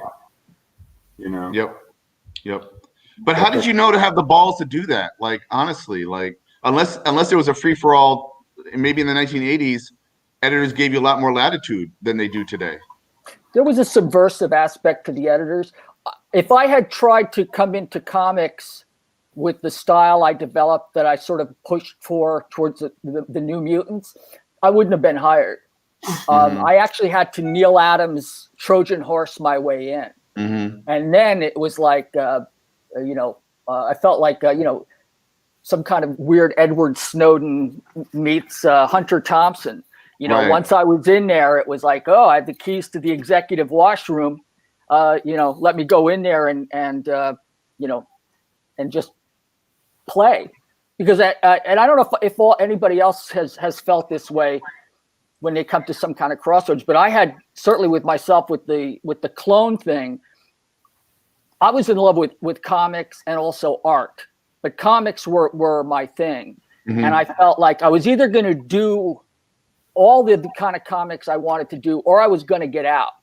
I mean, Howard mentioned earlier that he had gotten out of the medium and came back to sort of establish, his own real voice. I mean, like, I think like with Flag, I think you really like made it like not only your own, but with a vengeance. I felt like you kind of came back and really grabbed. I know Walt was doing that on Thor, and I think Dennis was you were pushing into the question at that time, right? Well, that was a little bit after he got into the.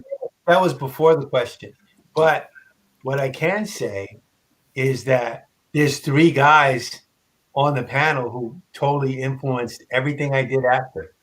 So between Howard and Walter and Bill, it's like kind of formed my life, my artistic life in a way, in a very profound way. I'm looking at that and I'm freaking out a little bit. Howard was the one. Howard and Walter both taught me like hard lessons. At one time each or twice each, they sat me down and literally taught me what to do and what not to do and what to look for, what not to look for. I didn't need a lot of lessons, but the ones I got, well, I probably did need a lot, but the ones I got, they were generous enough to give me, meant so much. Howard sat me down after me struggling with V and Vigilante, as good as they were because I was doing stuff. I don't know how they felt about my work, but I know that they would look at it and really criticize it. And not in a mean way, but in a great way. So Howard looked at it and said, basically, looked at my page, took out a piece of trace paper and said, you're doing it all wrong. And I'm like, well, what do you mean I'm doing it all wrong? And he explained to me that comics were about shapes and patterns. And until I started thinking that way, I wasn't going to ever really successfully compose a page. So he taught me what that was, with circles and squares, and literally putting shapes on top of shapes and how that worked, what to look for. What was Alex Toth doing? What were these people doing that I'm not doing that I should be thinking about? Stop thinking about figures. Stop thinking about muscles. Start thinking about space. Start thinking about structure. Walter did the same thing. He sat down and literally, we joke about this a lot, but I was so proud of one story that I had. It was a Power Man Iron Fist story. I was so proud. And it was like, it took place on a roller coaster. And the first page was like this giant roller coaster that I drew. And it was like 22 pages of stuff. I killed myself on it. And I remember seeing Walter, and he was Walt to me because like I was a big deal, So I went up to Walt and said, hey, Walt, take a look at this. Tell me what you think. It was so stupid. So Walt actually told me what he thought. It was like, oh, you want to know what I think? Yeah, I want to know what you think. So right in the halls of Marvel, he broke down every panel that was wrong on every page. Oh, as looking through it in the halls of Marvel. And I'm thinking, I'm dying here. Because I have to turn this thing in. And it's all wrong. I remember saying to Walt, I have to turn this in. And he was like, well, you'll get it right the next time. I mean, you can turn this is all right to turn it right now. And I'm thinking, no, I'm turning the worst piece of shit ever. because I have to. And literally, the pages are still smoking from the criticism. And I'm handing them to Demi O'Neill, stinking like they are. Reeking. And I'm thinking, this is the worst. And then he's waving the fumes away. And like, and I just remember it going. I just remember thinking. Here's the sequel to that story. No Years sequel. later, when we were in Upstart, you guys were next door. You were doing a Batman story. You had a Batman story. I don't know if it was a Sam Hamm script. I can't remember. Sam stuff. Something pretty cool. And you brought the pages over to me to look at. And they were dynamite. They were dynamite pages. I don't remember any of that. And that's what I said. I said, these are fabulous. These are fantastic. And you said, you reminded me of looking at the roller coaster job a million years earlier. Yeah. And said, that was the kind of reaction I expected back when I showed you the roller coaster job. Yes, I told you. When I handed it to him, I was like, I was feeling myself. Because, this is really professional work. Man. So anyway, and then Bill, I'm working next to Bill, and he's, and people don't know, but Bill and I have been friends for a very long time. I saw Bill one of the first times he came up to DC Comics, showing his portfolio. I was there when he walked in his jacket and his slacks, right? And his portfolio looking very Westport professional. That's right, baby. No, that was my little Abner look from New Jersey. I was sitting in the lobby. I watched this guy walk in his slacks and a sport coat, and it's a young guy, and I'm thinking, what the fuck is wrong with him? Why does he look like that? And it was I was wearing pants, and nothing I was wearing was natural fiber. Everything was polyester. Oh yeah. And I was wearing a brown suit. I had pants you could play checkers on. I swear to God. Yes. And I had an Eiffel Tower tie. He was awesome. Because I remember Alan Weiss going, "Nice tie." We were all like looking like, okay, so you're the guy. So the other time I met Bill, and this may have been after or before I saw him at DC. I'm up at continuity because I was working continuity. I'm 16 or 17. This is how far back we go. And I was working as an assistant for Neil. I was basically doing what Dean was doing, except less, because I didn't have as much talent as Dean. So mostly I got yelled at by Neil for messing things up. So it was great. So I'm sitting right behind him, and Bill walks in. And I guess he had an appointment with Neil to show his portfolio or something. Never forget this. Joe Barney was there. Joe Desposito was there. Mike Nasser was there. And Joe Bro, all those guys. And he comes in and he meets with Bill and he meets with Neil, and Neil opens Bill's portfolio and puts it on a flatbed surface. I'll never forget this. And he's flipping the pages slowly like this. Because Neil, he's great. Be right. Flipping them. And we're all looking like, God. And he's like, occasionally Neil would nod. Yeah, see, this one's good. This one's good. And then he gathered us all. He says, come here, look at this. Hey, Dennis, come on, look at this. He goes, you see? And he looks at Bill and he looks at the page and says, this guy's doing me, but he's doing it right. By this time, Mike Nasser was there too. We were all gathered around because Neil had called us all in to look at Bill's portfolio. He's doing me, but he's doing it right. And he looked at kind of Nasser pointedly, and he looked at me, and he looked at everybody. And I remember thinking, just fuck this dude. Like, it was like I was thinking he's so great. I was thinking, what the fuck he's coming up here for? Now Neil's like, this is my new son. I've been working with him.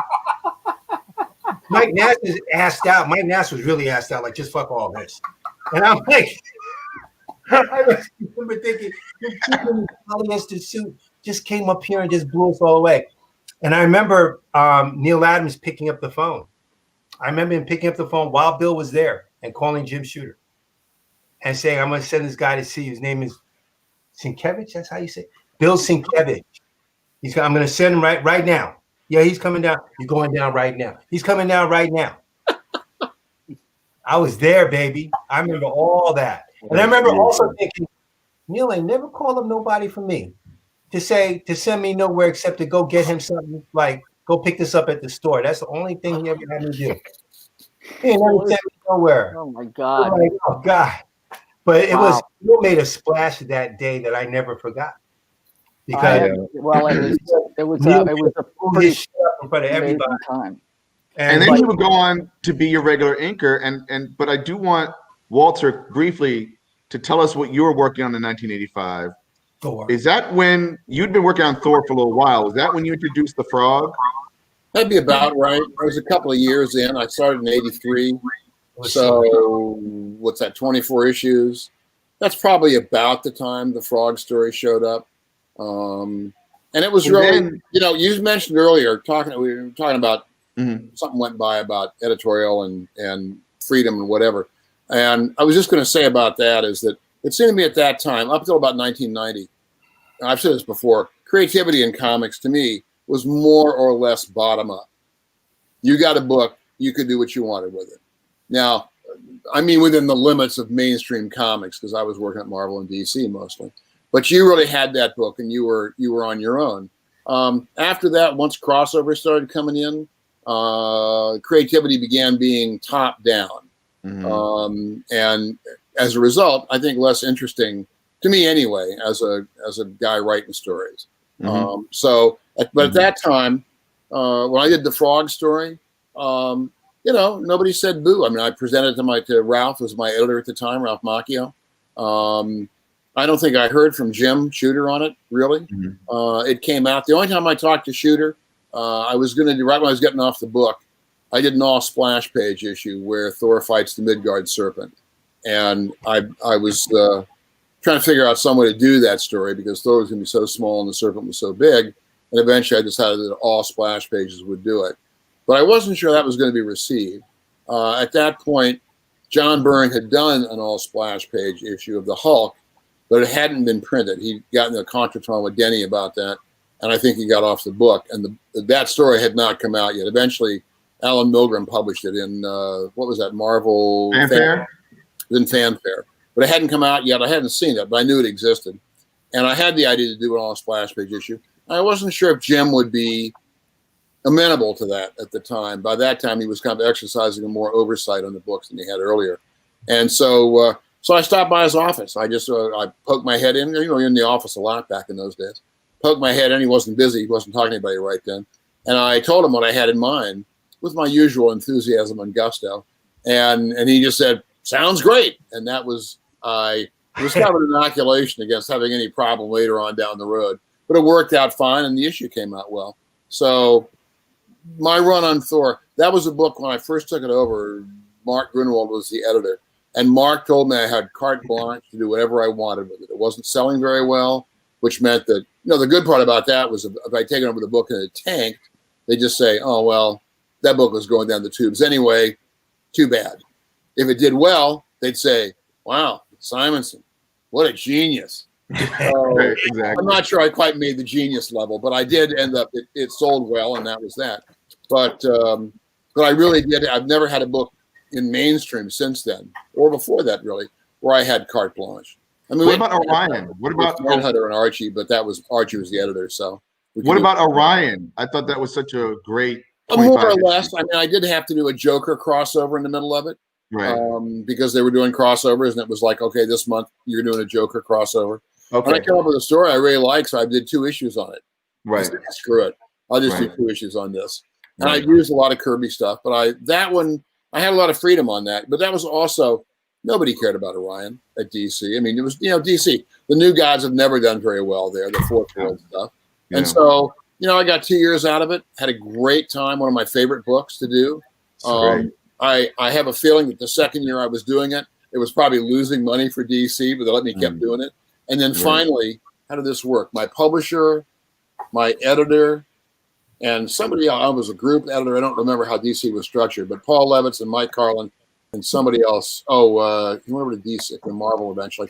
They took me out to lunch to tell me they were canceling the book. And I have to say, it was very nice to have, as opposed to finding a message on your answering machine or maybe a email, your book's dead, go away. Right. It was very kind of them to do that. And so, and they gave me about 4 issues to wrap it all up.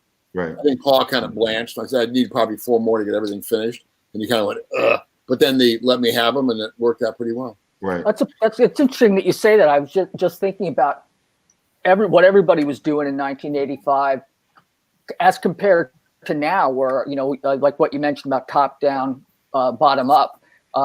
I mean, I don't necessarily feel that the editors are really necessarily editors anymore. They feel like they're more glorified traffic managers to kind of keep the, you know, the wheels on the train of the licensing, you know, so to speak. Because there was a lot, 85, 84, 85, 86. I mean, that was such an amazing time. I mean, everything. I mean, I remember when you did Beta Ray, Bill, and then the Frog. It's like, in like just that kind of sent ripples through Marvel. I still remember, you know, people's response, and then with Flag, you know, that because that got on everybody's radar, and I, you know, I know obviously with, you know, with Frank we did with Dark Knight and everything. It was Flag, Thor, and Daredevil. That's what. Oh, was it Daredevil? That's right. Daredevil at the time. Yeah. That's right. Yeah. No, you're right. One of the things we really have to remember while I'm working. Sorry, Howard. Oh, sure. Finish that. No, I was saying I was just working in comics, but I remember being influenced by that stuff while I was working in comics. So. Oh yeah. Well, I totally agree. Yeah. One of the things that has to be confirmed. Everybody. Is that we were all living in the same place. We saw each other all the time. Every day. It was the last time that was the case, because Federal Express began to change the way, you know, well before the internet. People were no longer required to live in the city. Sure. And we were very much a real community, you know. Yeah. Everybody knew everybody. Everybody has stories. Everybody had experiences. We ate together. We drank together. We partied together. We messed up. It was distinctly community together. Say what? They said we messed up together. We got mad at each other together. Up, really, you know, we did. All of it. It was an affordable life. You know. I mean, part of it also, one of the things I really miss about those days is that it was great to go to the office. You had to take your pages in because you weren't scanning stuff yet. Right. You took your pages in, which means you bumped into Dennis or Howard or Bill or 85 other guys, and they all had to work with them. Mm-hmm. And you could see the original art these guys were doing. The one instance that blew me away was when I was first in comics. I came into the DC coffee room. Bernie was there, and Bernie's one of the guys. Bernie Howard, Mike Kaluta, and probably Dan Green were the first 4 guys I met on the first day I walked into DC. I think Weiss was there too. Looking for work. Bernie Wrightson, yeah. Might have been Weiss was there as well. What's that? Weiss was there as well. Okay, maybe it was Alan then. And but shortly thereafter, you'd go into the coffee room, you talk to your contemporaries, you see work, and Bernie was doing Swamp Thing, and he pulled out Swamp Thing 4, I think it was, and there's an interior splash of a werewolf in there with a guy's head down, but really the guy would be standing in the basement because it was way low for the perspective, but it worked. It was Bernie. It worked great, and there was this great full figure of a werewolf with his back legs in that kind of Z shape. A lot of zipatone on it, and it looked fantastic. And it was really, I think Howard said elsewhere that, Bernie really set the bar pretty much for the rest of us. And it was just, you'd look at it and you go, oh, crap. Now I got to go home and work harder. So we never caught him. But it was just amazing to be able to walk into the office and see that kind of stuff. And it was very encouraging. It was intimidating. And it really made you want to go back to your studio and work harder. Would you say that when we're talking here, Frank was doing Daredevil, Howard was doing American Flag, and I was doing Thor, all at the same time at Upstart in that one room, which is pretty cool. And Bill was on New Mutants and doing Elektra Assassin. I mean, again, the proximity, I think, is what we're talking about, created a certain kind of healthy competition, I would almost say, that made you guys work harder and stronger. Would you say? I certainly was the case for me. I mean, I remember when Howard and I think we've mellowed a bit. I mean, I think during and I have nothing but love and respect for the man. But I remember there were some in our younger days. There was a lot of contentious sort of back and forth. For each other's throats, baby. What's Because that? we were assholes. We went for each other's throats. Yeah, we did, and it was. And the thing is that I mean, we lived and breathed it, and it was like, it was passion. It was, and it wasn't competition for me. It was resentment. I'm serious. I'm not kidding. Okay. I mean, I felt that. I mean, like Walter said, Wrightson set this bar that was none of us were able to attend. You couldn't compete with that. And there were guys that, I mean, like Bill and I did a thing last year, or sometime in the dim past before the shit hit the fan, at Cal Arts, called Vulgar Shenanigans. Yeah, that was a lot of fun. And we just had a gas. It was fantastic. Yeah. It's really amazing when you kind of get a little bit more maturity under the belt, and you kind of realize it's like a lot of the stuff that seemed important so much longer, so much a while ago is kind of like literally water under the bridge. But there are still people I would rather see dead. So just be aware. No. I think we can all name at least one or two. But yeah, that is true. I mean, we were all we would see each other. Now it's like, even with social media and people posting stuff all the time, it's sort of the public, square in a way, but it's not quite the same as holding the stuff in your hands and walking seeing down it. Third Avenue wearing a Velcro snap red Superman cape with Frank Miller walking 3 feet behind me, so no one would know that he was with me. You can't get that on social media, man. Also, I remember my first year or two. The first year, I think, when DC was still over at 909 Third Avenue, 909 Lexington, wherever it was, from the Blarney Rose. And I remember that, and there was also there were still Wienerwalds back in the city back in those days, which was a restaurant, chicken and German food, maybe, I don't remember, but we used to go there every so often, so that you not only got to look at the pages people were doing and could be excited about them, but you'd bump into your friends. Continuity was like a boys' club. For just thinking about continuity, because from DC you walk over to continuity. Yep, and Marvel the same way. You could walk to continuity, and so then you'd go out at night. Neil taught me the beauties of a bacon cheeseburger, which I never eat anymore. There used to be a restaurant called the Channel 4 Restaurant down 48th Street, but it was really the communal aspect of it. It was partly professional. It was partly family, and that was it was. We often talk about that, not often, but occasionally talk about the fact we feel we came through comics at an absolutely fabulous time to be in comics. Yeah, which will not be replicated. Going to lunch at Kenby's with Jack Abel when what's her name from the Facts of Life would come in and work the room. Jack calling the waitress George Washington. Just brutal. It was just brutal.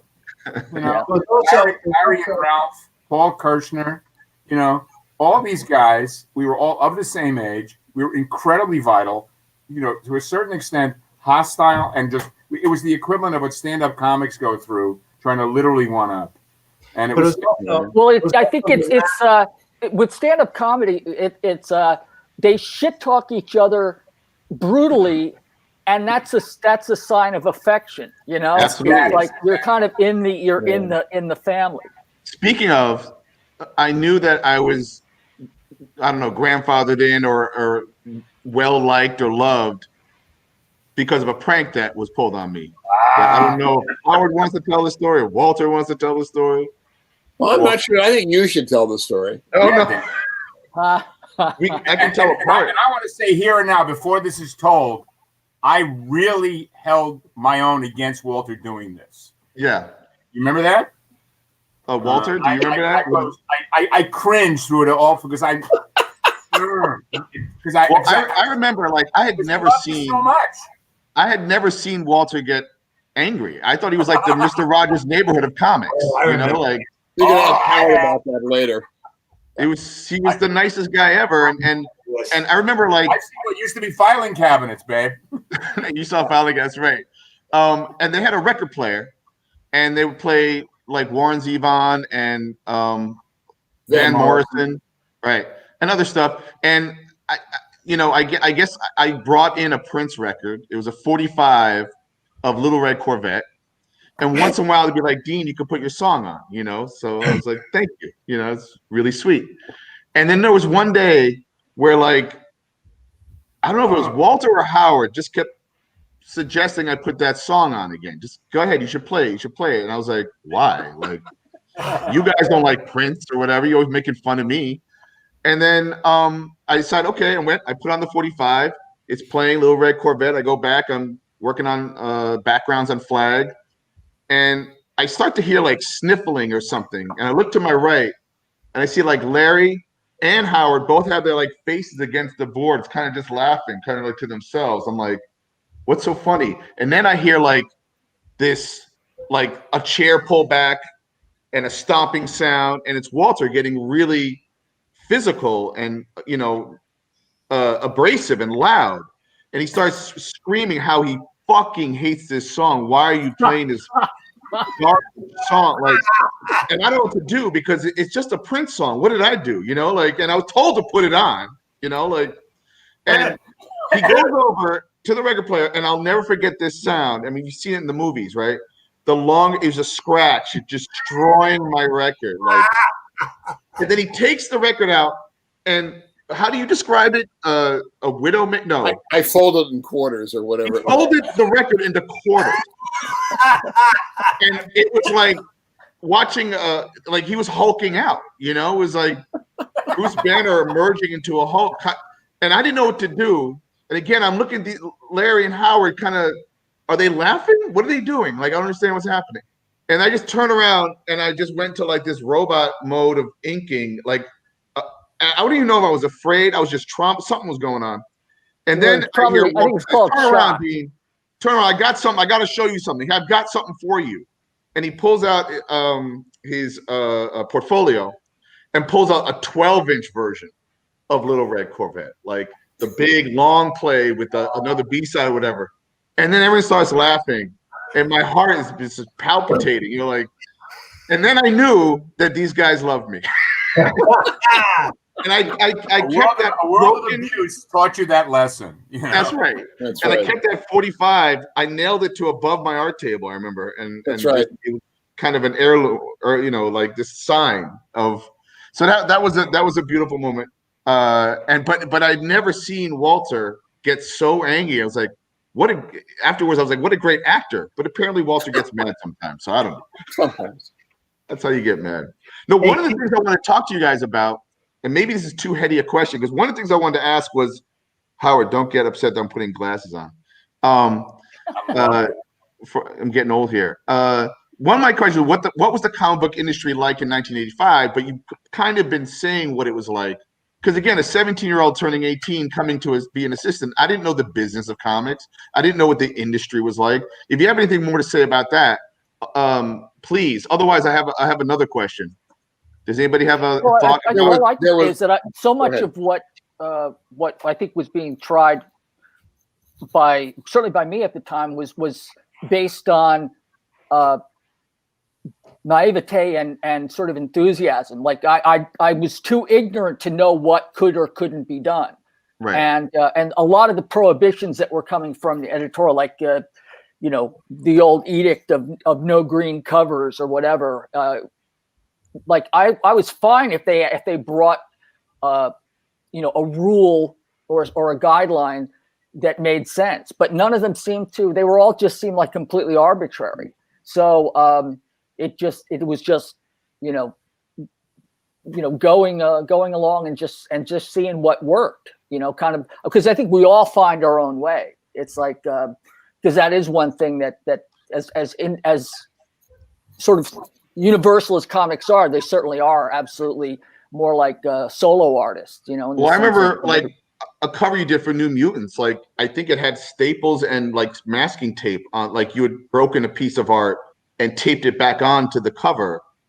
It was I don't know if I. Yeah, no, that was actually it was a Legion cover for New Mutants. I found there was a headshot of the actor James Caan for some movie, and what I did was I Xeroxed it a bunch of times to degrade it, and so it stopped looking like him. Right. And then I manipulated it, and then I pasted that down on the art and just taped and stapled and sort of Kurt Schwittered it up, And then you created a character through Legion, I believe, that never looked the same twice. Oh, that Warlock, yeah. Warlock. Well, I think I was tired of all of the academic stuff of because I used to drill myself in grammar school with anatomy. I was reading like anatomy, like of course there was Bridgman, but there was another artist named Victor Perard where all of the muscles would attach and everything else. And I remember I would study the anatomy and then I would close the book and I would try to draw from memory, and I would see how I would retain it, how much I would retain it. So when I finally came to doing Warlock, I was like, I'm going to create a character that's more like jazz. It's like, or more musical, where it's like there is no anatomy. It's like if you want to put the head up here, put the head up here. It's like it was really about more like cartooning in a sense. Right. So and in a way, I feel like the characters become more of a Rorschach test for artists than Rorschach, the character Rorschach, because the way I draw it is different than the way any of these other gentlemen would draw it, or the way Arthur Adams or yourself. I was gonna say, I think I've seen artists draw Warlock where they've tried to make sense of him and it doesn't look right. Like it needs to be so skewed, almost like you dip your elbow in ink and smear the paper and then add some, chaos to it, but also what was interesting is coming to that room and like Walter and Howard are writing their comics, and we all know in comics drawing, image is text. So you're actually, as an artist, you are also a writer, of sorts, right? Because you're conveying story through image. But these guys were already like, solidly writing and drawing their stories, or drawing what they would write. But Bill, you came to like write Stray Toasters, I guess shortly thereafter. It was in, I think, 90. In 90? Like 89 or 90, somewhere in there. And Dennis, I don't think have you ever written a comic? No. I've contributed to a lot of comics that way, but I've never written my own comic. I should though, right? But I've never. Yeah. I've never. But I, work with writers all the time. At Milestone, that's all we did. Right. Was work with Dwayne and Christopher Priest and all those guys. Kind of like a writer's room, they would call it today, right? Like, yeah. We're doing that to this day with all right. With the writers and stuff. So one of the things I want to ask you, Dennis, was I wasn't always privy to conversation in the room with you, Bill, and Michael Davis, but were you ever talking to Michael about more Black representation in comics or anything like that? Back then in the 80s and at that time, was just probably at the very beginning of me having any kind of awareness about anything, if even that. When I was up at next to Upstarts in that studio, I think I was just still trying to figure out, one, what is this world of comics about? I had been in it at that time since I was 14. I was like 24 then. I'd already been doing it for 10 years, but I was still trying to really figure out what it was about and didn't know myself at all. It wasn't until so I didn't talk to Michael about any of that stuff, passing, on the most superficial level. Sure. And I'm not even sure, even at that age, how aware I was of the systemic, stuff that was going on, even in comics. And in the world, I had no real grasp, but when I did, everything changed profoundly for me. Yeah. Well, I know that when I think there were times when you were out, Dennis, like when it was Michael and I working at the studio, and he and I would just talk back and forth, really about art and comics. And then when you were there, it was like the subject really of sort of representation that really you did with Milestone. That really didn't come up at the time until we were all just working stiffs, trying to like find our way. Right. And the other thing I was going to point out was that Howard's doing Flag and Walter's doing Thor, and you're doing New Mutants and I'm doing V or whatever.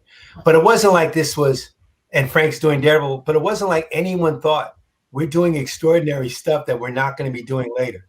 It was work.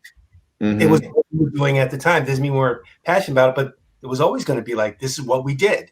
You know, it was just things of what we did. It wasn't like, we know this is a special time and it'll never be replicated again. Right. That's not back then. So anything I was thinking back then was all transactional, young, stupid, energetic, you know, boneheaded stuff. But it certainly wasn't any kind of awareness about. I think that's exactly right. I mean, we were all guys, I think, who were really lucky to. I think that we shared the idea that we were lucky to have a job that was basically making a vocation of our avocation. Yep. We were hobbyists making a living from our hobby, basically. Yep. And there's a lot of look. You know, we were the luckiest sons of bitches walking. You know. Yeah. You know, I mean. Yeah, we were being paid to learn. I mean, that's how I viewed it for a while.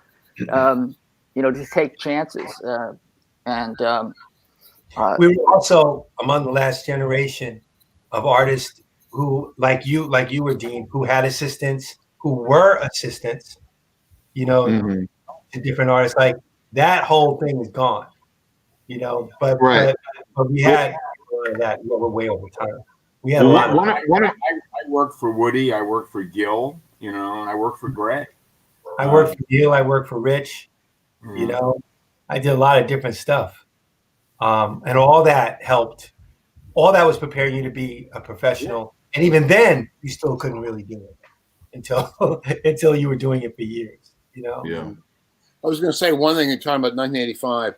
One of the major differences then than say in the 70s. Where, I mean, the distribution aside, because that was a major thing for comics when the direct market got underway. But I think one of the things by 85, that was about 3 years into royalties. Yes. And before that, you were being paid piecework per page, whether it was lettering or coloring or writing or drawing. And when royalties came in 82, that my income went up by a third. It's gone back down again now. So just, you know, it didn't. But it did. I ended up. I was on the X-Men Teen Titans crossover at the time the decision was made to start royalties. In fact, I'd had a discussion. Chris and Terry and I had talked to Jim Shooter because we knew that the book was going to sell really well. You know, trained monkeys could have drawn that book; it would have been fine. Would have sold a lot of copies. And we asked about getting royalties in the book. Having royalties would be a good plan. And it was explained to us that, well, there just wasn't really enough money in comics for royalties to be given out to freelancers. That the business would go under, and that would be the end of it. So we should be grateful for what we had, more or less. I don't remember his exact words, but that was the idea, that there wasn't enough money for royalties. And then somewhere in there, DC instituted a royalty plan. That was probably Paul Levitz and maybe Jeanette, perhaps, and maybe Orlando. They were kind of the triumvirate for a while. And within 3 or 4 days, Shooter and Mike Hobson had instituted a similar royalty plan at DC. And the result was it went in before we'd finished the X-Men Teen Titans. So we got really nice checks. And strangely enough, the industry did not collapse after we were paid that money. But I think it made a difference. In some ways, it may have made freelancers a bit more cutthroat. Because before I was going to say that it did change the whole paradigm. I think everybody started to vie for the higher profile stuff, and I think I don't know if it was the royalties, but I think Marvel had some kind of plan in place before that, which I think they called it the incentives. The incentive program. Yeah, which is where, like, if you stayed on for 10 issues or something like that, you got a certain amount. Yeah, bonus system. Yeah, the bonus system or whatever. But but there have been a couple of those markers along the way. I remember when all the guys left to start Image, and then Marvel's stock fell, and I remember. One, the fact that there was a stock on Marvel, and two, I thought that the business or the medium, it was going to change everything. So, you know, the more corporatization that kind of came into the clubhouse, so to speak, became a little bit more pervasive. And also, in the 70s, comics is kind of a small business. Mm-hmm. So there wasn't that much money floating around anyway. And Right. that changed over time. I don't know how it is so much for mainstream because there's so many more comics now. But they certainly generated, thanks to movies, billions of dollars. It's a very different industry than it was back when we were all kids doing the work. Well, the billions that are being generated, having grown up, I think we can all sort of remember the contempt and that comics were sort of viewed with by the vast majority of people, sort of the juvenile medium, blah blah blah, and having had some experience with the corporate side of things and the cinematic side of things, I guess Marvel and Disney have made billions of dollars on their films, but very very little of that money is taken from that department and translated to comics.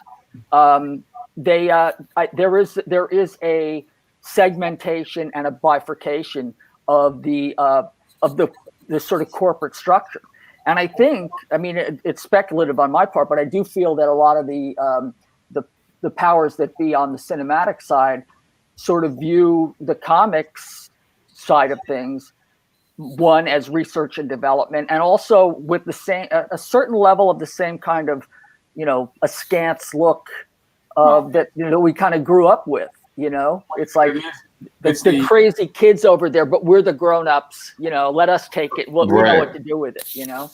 Hollywood is basically made up of the guys who used to beat the shit out of us for reading comic books in grammar school, now making money off the fucking stuff.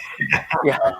That's really what it is. Well, with this in mind, that kind of, I wrote a question that kind of discusses this a little bit. So again, put on your 1985 hat. Well, I'm going to have to put on my have to go to dinner hat pretty soon. So Okay, couple minutes. Where did you imagine the comic book industry would wind up, and what actually happened to your career 35 years later? What? In other words, in 1985, where did you think the comics industry was going to go, and what was going to be like? And then course corrected with what actually happened. In 1985, I literally thought things were always going to be like this, like forever. Like, this perfect world where I was going to have a studio next to Howard's studio, and I was going to have a studio with Bill, and Michael and I are going to be pals, and hopefully I would get a regular book, and that was probably as far as I took it. Right.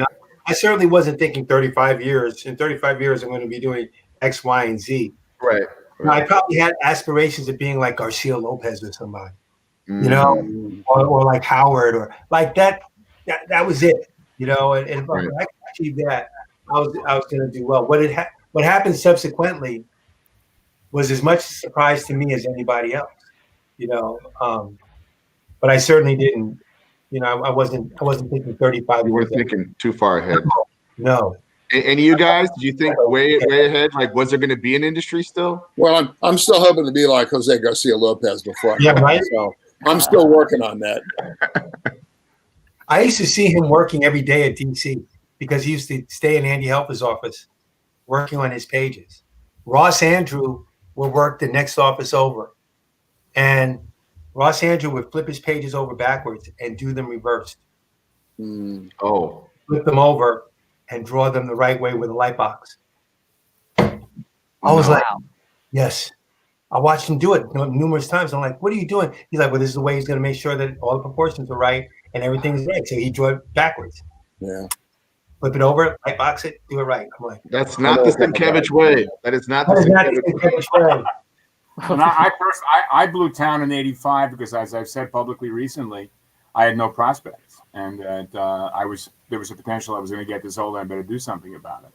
I had no idea what that was, but I recognized that I had to do something because I did not have a footprint that was going to be commercially successful enough for me to be alive and not a drag on a system at any point after retirement age. And so I came out west because I had some interest, and I ended up in television, worked on shit, never worked on a show I'd watch, but made a solid living, bought real estate, and got a pension.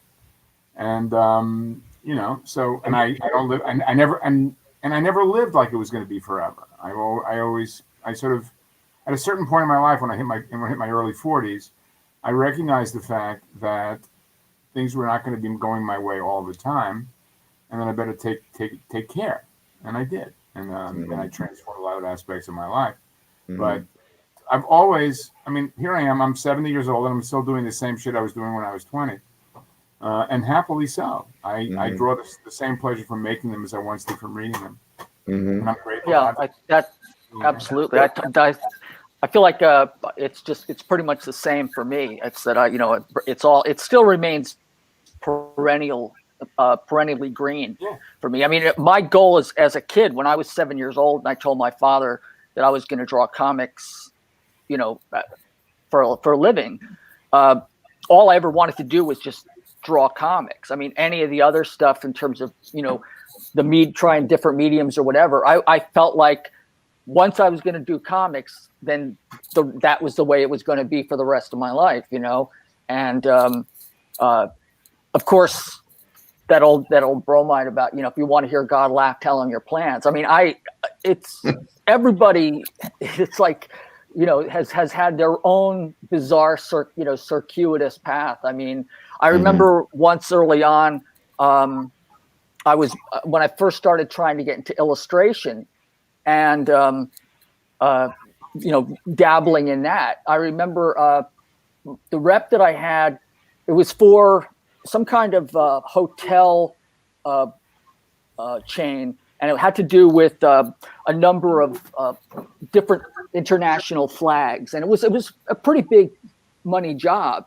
But I lost out to Bart Forbes, and I remember not being upset that I didn't get the gig. I remember really being thrilled because I was now getting rejected for gigs that I never would have actually been even considered for.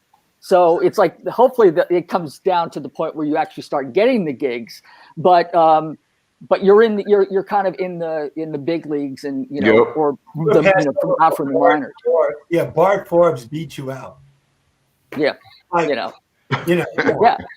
I felt when I was young, when I got into comics, Howard will verify this. In the 70s, we all thought comics was a dying business. We all thought in 10 years it was going to be dead.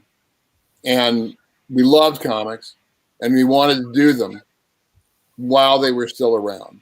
So we thought we'd try to get into the business, do it now. And at some point down the road, we'd have to get jobs like real adults.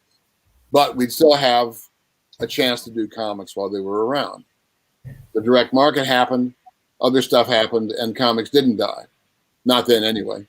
And that's about the time I quit prognosticating on how the industry was going to go. I said, okay, I really have no idea. So, but I like doing comics. In some ways, I like working alone.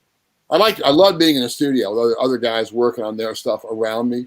I could see what was going on, and you can feed off each other's energy. But I really like having my drawing board right here in front of me, my reference, stuff like that. And I've been lucky enough to get work for longer than I would ever have thought possible. And I still get some. So I'm happy to keep doing it. I would like to do it as long as I can. One of the stories I've heard, I don't know if this is true or not, I haven't bothered to look it up, is that Maxfield Parrish died at about the age of 96, I believe. And he quit painting at about the age of 90, because at that age, he was a little shaky. And so he couldn't paint the way he saw the paintings. So he retired. And I would like to retire, or not, when I am no longer able to do the kind of work that I do. It doesn't meet whatever standards. On the other hand, oh man, I always forget who it is. Is it Matisse? Who did the giant abstract? That was Matisse. That Matisse? The water lilies. Well, but he also did, at the end of his life, he was doing big abstracts. They were cut paper. He would color the paper, and then he would cut them out, and he'd paste them all together, and these almost like these giant banners. Yeah. And in the books, they don't look so impressive because they're like this big. But there was a Matisse show in New York millions of years ago, and these things are hanging from the ceiling. They're gigantic, and they're just phenomenal. And apparently when he was doing those as an old man and an old ill man, he would lie in bed as he was ill, and he had a maul stick, and he would have his assistant paint the paper the way he wanted it painted, and then cut it and direct how it should be cut. And then he would push the piece of paper with the maul stick around the bottom sheet until he got it where he wanted it, and have the guy glue it down. And this is really on essentially, I gather, on his deathbed. I mean, just at his final illnesses. And I thought, no, I'd be kicking and screaming on the way out. I will not be so cool as to be able to do that. But I thought, well, that was just incredibly cool. And an artist who found a way to do the work he loved as all the way through. And that would be nice. I had my druthers. That's what I would do. The business would change around me. It's changed around me a ton so far. Still have work, still happy to do it, but I don't prognosticate how this is all going to work out in the end. I would accept that I know that a lot of the stuff I've done, even this crappy newsprint from Manhunter from 1973, that is going to outlast me.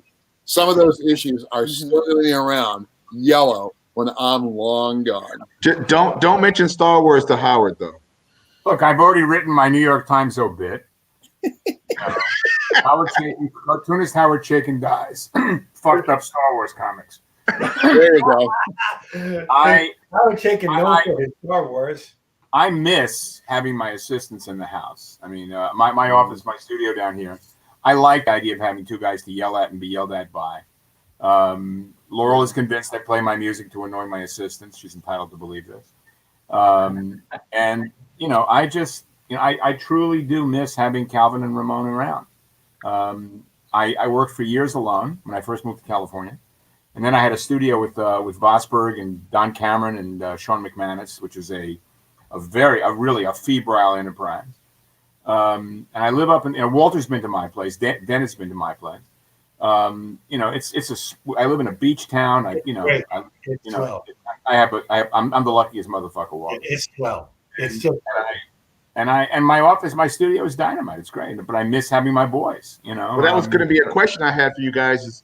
Is do you miss the studio environment? And for those of you who still use assistants, what is the difference from 1985 and 2020 besides Photoshop?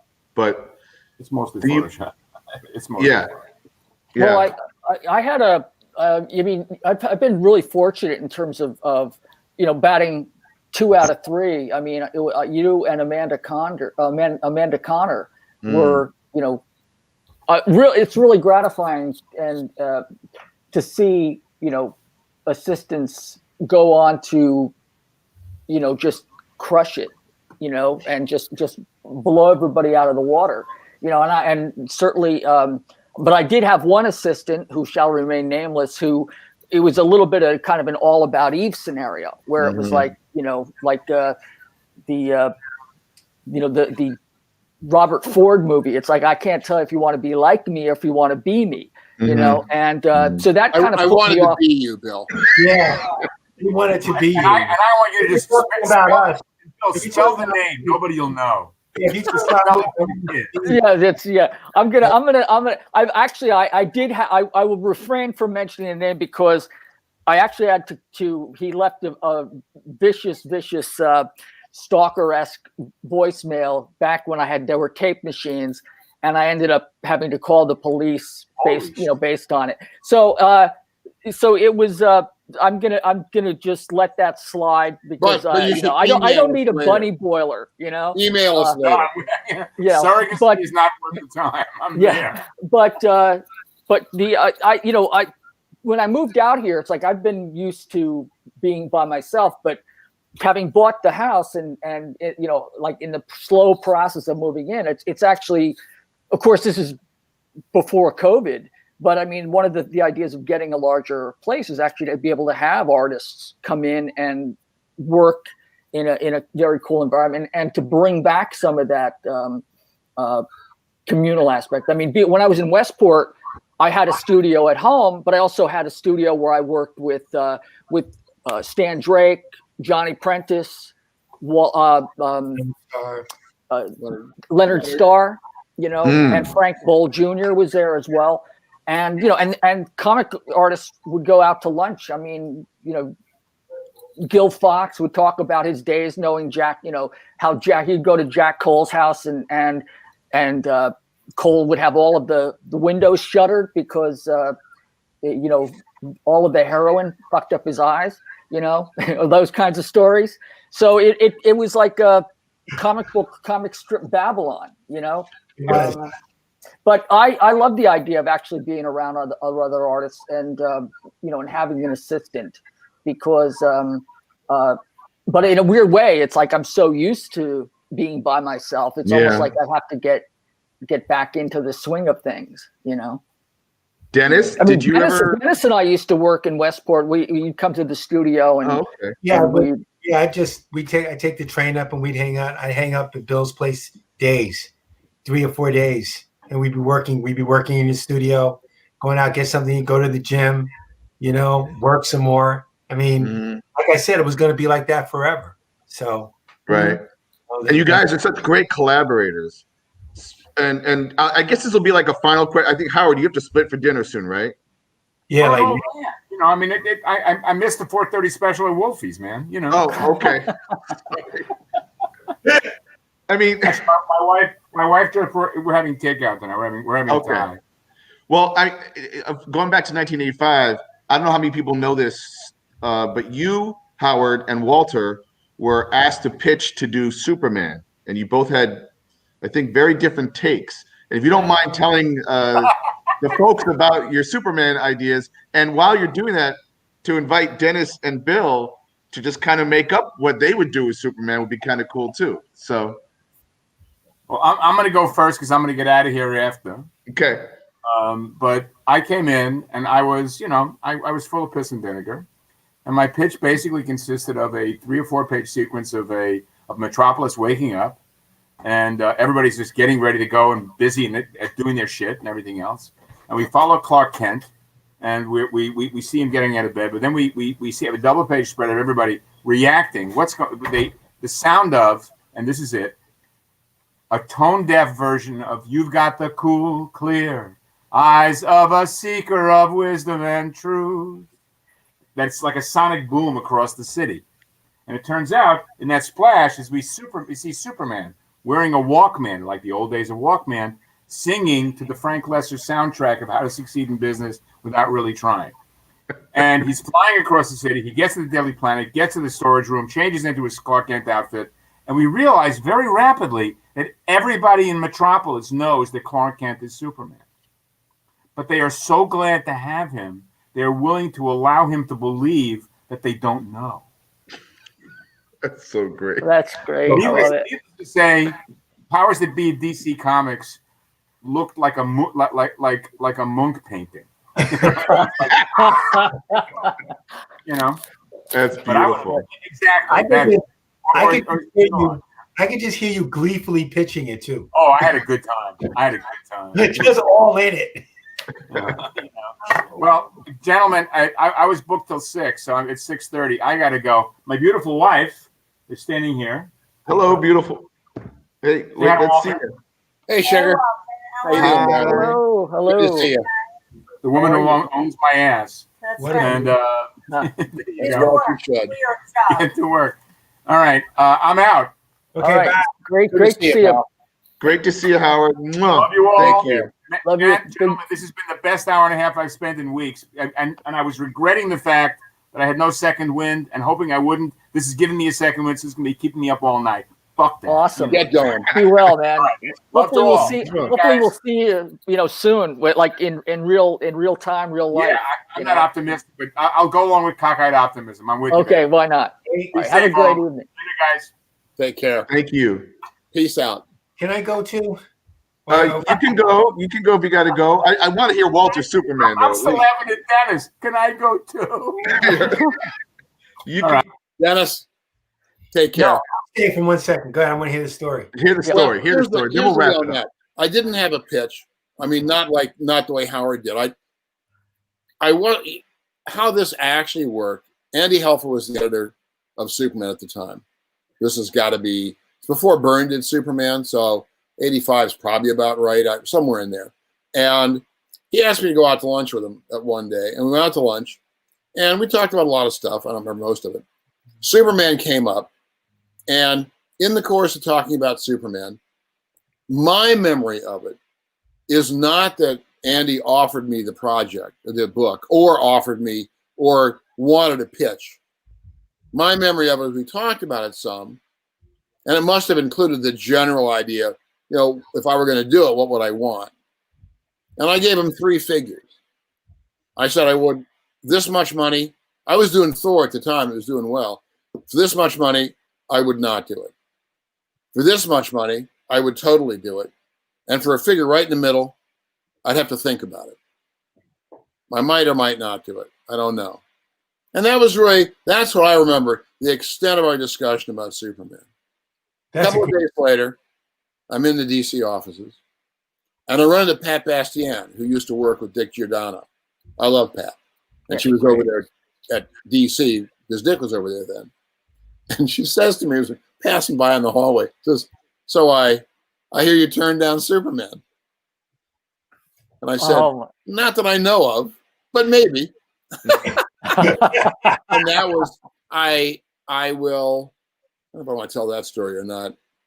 Yeah, maybe I won't tell that story. I was recruited by Jeanette, but didn't I didn't jump on that one. I didn't decide to do it. So, and once again, it was kind of the way DC at that time, at least for me, DC, like this lunch with Andy, you wouldn't know what the score was. Like, I'm not a bright guy. So if you're going to offer me work, you kind of have to say, hey, Walt, we'd like to offer you work, as opposed to saying, and then trail off in the distance. Right. Because it's just going to go like that. So that was kind of how that the recruiting day evening went down as well. You know, Weezy was with me. It was a dinner. Weezy was with me. We understood what it was about, really. I mean, it was totally clear what was going on, but there was no actual offer made.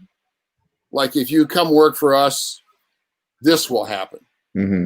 And you know, I was doing okay elsewhere, and you know, that's kind of, I wasn't really pie in the sky, I don't suppose, but it was indirect enough and indistinct enough that it was not a tempting offer. Right. But it made for a great evening. I will tell you guys about some other time we aren't online. But you did have an idea. Do you remember the idea? I did. I thought about it some, and the idea I had, and I don't have, all I have is the basic idea. I do not have any idea where I was going to go with it. I don't know if I had more of it or not. All I remember now is that one of the days we were going to wake up, kind of like Howard's idea, except that the other side, the other way around. We were going to discover that Superman, all the stuff you knew about him, well, the readers knew about him. Presumably people didn't know about it. But the little rocket ship, the escape from Krypton, the destruction of Krypton, the growing up with the Kents, coming to Metropolis, all that stuff, none of it was true. Wow. Yeah. That's how issue 1 would end. That kind of stuff has been done a million times since then. Right. Superman, maybe it was Superman by now, I don't know. Right. So it was more of I think, an original idea at that time. Whether I would have had the balls to really, in the end of the first year or two, made it stick, I don't know. But also because Superman is such a licensed character, there were a lot of other aspects of it in the licensing that I presume would have prevented that sort of thing from happening. Sure. Or you do it for a year. You do it for a year, and then do it for a year. Yeah. But that was my idea for where the story would start. Right. So because then Weezy would go kill Superman later. Well, she did. But I will say, and that was like in '92 or so, that when that happened, originally what was going to happen was that the Superman, we had a team of guys people doing Superman. Right. Dan Jurgens, John Bogana, artists and writers. There were 4 books a month.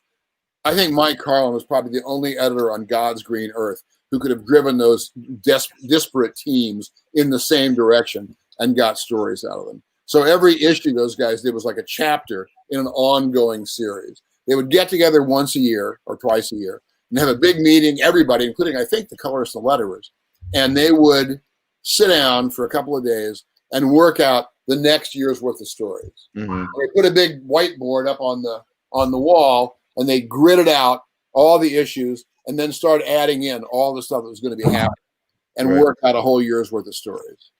And they worked out an entire year's worth of stories in which Superman finally married Lois Lane. And once they got that all worked out, Jeanette came in to see what was going on, and she got a look at it and said, "Can't be doing this." So what do you mean? We got a TV show coming up. It was The Adventures of Lois and Clark, isn't that what it was? Yeah. And that's going to come up. They're not married in the show, and we don't want people to be confused about having them married in the comic, but not married. It's so confused. So you can't do it. So after 2 or 3 days of work, all that stuff went out the window, and everybody's sitting around going, "Okay, what do we do now?" And apparently, when you reach these kind of impasses, Jerry Ordway would usually say, casually leaning up against the wall, he'd say, "Well, why don't we kill him?" And that had gone by before, but this time somebody else said, "Yeah, yeah, that's the ticket. Yeah, Right. let's kill this guy. Let's do this." And they worked in fury, worked out this whole storyline. I don't know how that one got past Jeanette. I don't know if she actually saw what they were going to do. You know, it had to be done quick. And what happened basically was the storyline was already getting ready, already running. Really, it was really the train had left the station, and the story I heard was that word began to leak out, and I guess it's the CEO of Warner Brothers, whoever that was at the time, was at a party. Now, I don't know if this is really true. This is the story I heard. Was at a party, and somebody came up to him and said, "So I hear you guys are killing Superman." And he went, so they got back to DC in a hurry. Yeah. And by that time, it was too late. Yeah. I don't know if the books already left out of the press and were off shipping or whatever they were, but they were already out, and the news was breaking. I remember watching Tom Brokaw on NBC with a Todd McFarlane pinup of Superman over his head that I had DC commissioned for a Superman story I had done, where I got a bunch of my friends to do, like Jeff Darrow and Todd, to do Superman pinups, guys that didn't usually do the book. Right. And so Todd did a very dynamic, and that's the one that was up. And it was like the last item of the day, obviously a slow news day. They're going to kill Superman. So the news broke. DC, above a certain level, was freaking out. And they put out the word to the PR department, kill this story. Not the literal comics, we're stuck with those. But if anybody calls up, press, any of that stuff, nothing goes out. Right. You don't tell anybody about that. You don't promote it. You don't do anything. We want this story buried. And then within a few weeks or thereabouts, maybe less, it became clear that they had the biggest Superman bonanza publicity since probably the first Christopher Reeve movie. Yep. It was everywhere.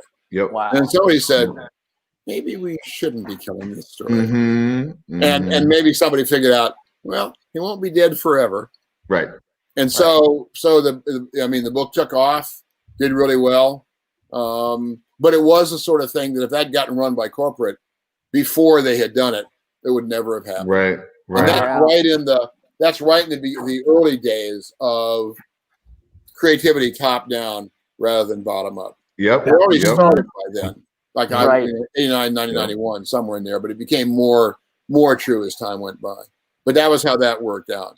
Yep. So whether Thanks for that story. That's a I don't know. great story. Phenomenal. Dennis, Wow. I know you got to split. You want to split, right? Before you split, can you just tell us a little bit about what's up with you now? 2020, 2021. What's next? Well, gee, okay.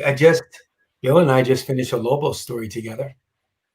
Yeah, it was fun. That was fun. It's always fun. I mean, it's fun. It was like, we need this Lobo story right now. You and Bill can do it, right? Just do the usual shit you always do. And you're like, well, I have to say, I think we're spoiling one of your jobs. What? I said you were a lot of fun to ink. I have actually inked one of your jobs. Yes, and it's one of my favorites. It was great. It was a lot of fun to do. Oh my God. But poor Bill stuck inking a lot of my stuff, and you know, he's still there. He's still doing it. So we just finished that, and there's been a couple of other stuff. We just did Rock the Vote. Yeah. Oh, cool. Well, I think Dennis and I have this, like, we're like, Page and Plant or miles and running like yeah, that. it's like we're we just like I know what he want, what he's going for or whatever. It's like and we just gel. It's just we just have our own shorthand now. I do tell people, because I have to remember people actually watching this, that working with Bill is incredible, but it's also intimidating because you're working with Bill Sienkiewicz. And even though I've known him forever and we're old friends and stuff, and I can joke around with him and bullshit, it's still like it's a serious thing. It's like I always use example with Keith Richards and Mick Jagger would write songs for Rolling Stones. They would write songs and pray they were good enough for the Rolling Stones. So they would write songs together and present them to the rest of the band. Right? Hoping that the rest of the band would say, what kind of bullshit is this? And we do it. So I'm like that. I'm like, okay, I'm handing this off to Bill. I don't want him to think, what kind of bullshit is this? And he's going to expect me to fix it, So you really, it's like, it's a serious collaboration, but it's a serious thing. It's not like we just fluff it off. Well, you find a great partner that keeps you on point. What's that? You find a great partner that keeps you on point. Yeah. Oh yeah. Well, I mean, it's always wonderful. I think the one thing that I think that gets it the fly in the ointment is when they don't give us enough time. When they kind of have us, with our literal backs against the wall. Which is more often than not. Yeah, which is more often than not. And then it's like it's like a triage unit. It's like oh, I guess I am going to have an all nighter. At 62. They need this at the last minute. Why are they calling us at the last minute with this thing? But then you realize it's in a way it's a weird kind of compliment because they could call anybody. Right. But I guess they want a certain look. They want a certain. They want the best. And they know that they can get it. They know that they can get it like tomorrow if they really need it. Yep. Well, I think a lot of times it has to do with reliability as well. Like that. Certainly, what we did with I don't know if the black the black label imprint is still going or not. I mean, when we did the question, I mean that was again a lot of fun. 200 something pages, and it was interesting working in that different format. Yeah. I have a question for you guys, really for all three of you, which simply is: in the pandemic, are you working as quickly as you worked before all this stuff shut down? Are you able? I find I'm slower. Maybe I'm taking more naps. Oh yeah, that's sure. But I don't seem to be able to concentrate in quite the same way I was before. I mean, I don't know if it is the whole thing, just the miasma of stuff around you, or that I am too old. But I just find that I'm slower, and I like doing other stuff. In a sense, it's different for me, but in a sense, it's not. It's only different in that this thing has lasted so long, but it's not in that I'm used to working at home. Artists are used to working in solitary confinement for days and months and months and months at a time. It's just like the rest of the world is living like that now. So they get to experience what we get to experience our whole lives, So in that sense, it's not that much different. What is different is that we could always take a break and go out and see people and do something different. There was the option, The option's been removed. We'll go to con, spend the whole weekend there and go, ooh, that's enough of that. Let me get back to my studio where there's nobody around. Right? But we had that option. We had that back and forth thing. So that's the biggest difference. And that may be for me what would contribute to me not being as productive as I normally would be. Because you just don't have that opportunity to get away from it. Yeah. Like you used to. Yeah. Now you get away from it and you gotta stay away from people while you're doing it. So yeah, I mean I've jumped between the productivity and it's probably par for the course for me. I find I go from one extreme to the other.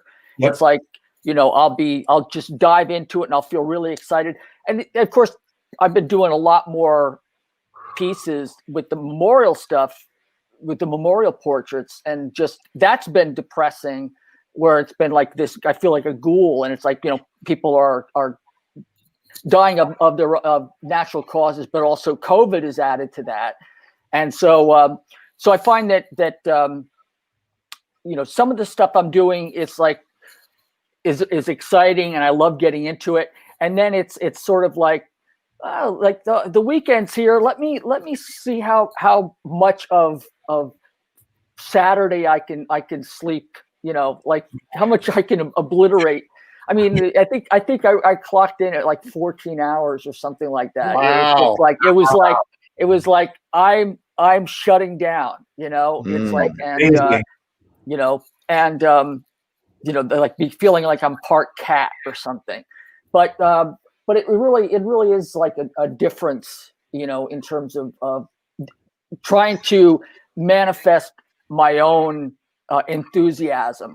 It's like, and I realize that part of it is I'll find that sometimes when the weekends come and I've just got nobody I'm talking to or anything else, I'll just go in and work. But come Monday, it's like, I reach out to the editors or things start to get buzzing again. I realize there is something to be said for having that bit of connection, that there's a little bit of a fire under your butt to get something in. Right. I would just add to your comment about your memorial pieces, whether you feel like a ghoul or not on that stuff. The thing about that for me is that they are both sad because they're all people we wish we had not lost, but they're also celebratory. Oh, well, thank you. They are. That's how I see them. Yep. It's a celebration of these people that we've lost. We have lost them, but the fact that they were around and did the kind of work they did, or I related to them in the way that I did, and I'm reminded of that when I see your drawings. Yeah. Oh, that's very kind of you, man. That means the world to me. I'm delighted by them in that way. Not that I'm delighting these guys checked out. No. But I am reminded of the good things. I'm so honored, man, and touched in that. You can't. I mean, I can't stress just what that means to me to hear that from you, Walt. So thank you. Well, I mean, I'm sure I'm not the only one. He's not. You're not. Well, I think I do think that there is an aspect of healing that part of the reason I do them is to try to like do my little bit of trying to honor whoever passed away. So there is a communal aspect to it that I think is there. But some of the ones were really, really hard. Like, I mean, when I heard about Chadwick Boseman, it was like my mouth just stayed open. I couldn't believe it, I mean, and like when RBG passed, it was like, just fuck, for all numbers of reasons, not the least of which for many reasons. And they all have borne out. Every single year that we had. Everything you thought would happen. It really happened. Like exactly like we thought it would. Yep. To the worst parts of it, and you're like, son of a bitch. So guys, we have like a minute left. Okay, this has been awesome. Thank you. Walter and Bill, tell us about what you're doing right now in 2021, what you're working on? Well, I'm writing the 4th round of Ragnarok. Thorgor to Jotunheim. I just figured out what I think is going to be the ending, at least in an unpolished form, a couple of days ago. And so I've written copious notes. Now all I have to do is hammer them all together and make some sense out of them. And I'm finishing up a bunch of commissions. I never take commissions. And because comics shut down a while back for a while, I've taken on some commissions, mostly just full figures, which are interesting. I'd kind of rather be doing stories. But I will say, I can make more money out of the commissions. I think so. It's very strange. I haven't done them before. It's very odd. I've got about 3 or 4 left to go. That's it for me. Yeah. Bill? Yeah, I mean, speaking of that, I mean, I've actually am doing portraits. Some people, like for commissions, have actually asked me to do memorial portraits of relatives who have passed, and I've also been getting calls for anniversary pieces as well. There's one rather well-known comedian, buddy of mine who I can't mention because I don't know if his his wife will see it. It's like I can't even mention, but I'm doing like commissions. What I do is I did his wife basically as Electra. You know, Oh, I won't wow. mention the name, but Wow. and then I'm also doing just portraits as well, which is Right. something I love to do. But I'm also working on the comics bug just never ends, and I'm curious about. I keep putting off and circling, the perimeter of diving into Parisian White and with Kelly Sue DeConnick, right? With Kelly Sue, yeah. Right, and I think what's going to happen is I just have to dive into it. But I'm also playing around with a bunch of ideas of my own, just because I really want to do not necessarily straight toasters too, but really be in that milieu again of challenging myself and also I think one of the things that does happen is that when you're in a level of isolation, you don't have any other distractions, so that every line seems to mean more in some kind of bizarre way. You put a lot more weight on each one, as opposed to, you're going out and you're having a real life time, and you come back and go, that's good enough, and you let it go. Right. And I'm finding that that sense of stressing over the small stuff, like things tend to get magnified, and I think that some of it is it's really easy to lose perspective, in terms of what you're doing, and that's the one thing I think about having a collaboration and a communal aspect, is that because I reached out and I just spoke with I hadn't spoken to Lance Hendrickson in a long time, and it was just he's posted something about asking about Millennium coming back on the air, and I haven't spoken to him in like 2 years, and we just reconnected, and it was just like there is that sense of hey man, I miss you. It's like, where have you been? It's like, and you start to put things in context about because I'm totally an isolationist. I mean, not in the Trumpian way, but I'm like, I'm totally fine. But then when I need to reach out, I mean, I like, this is absolutely lovely. I mean, I'm one of those guys. It's like, it takes forever to get me out there. And then I get to the party and like, they have to kick me out when the sun's coming up, and I've got the lampshade on, it's like, so this is wonderful. And it makes me miss all of you guys even more. Well, thanks for sharing your stories. We could go on for hours. We're getting kicked out of here. I'll just plug myself real quick. I've been working on this webcomic called The Red Hook, published by Webtoon, which is a free app on your phone. And I'm launched season 4 2 weeks ago. It's called Blackout, and that's what I'm working on right now. And to answer Walter's question, I've been doing a lot of writing. I've been very creative. So yeah, I somehow the drawing is a little bit slower at times, but the writing has been abundant, and collaborating, and it's been a lot of. I've been energized by this pandemic in a weird way. So that may inspire me. Yeah, right. Very good. Well, I mean, that what gets me is and what this is the other thing that really inspires me about all of you guys is that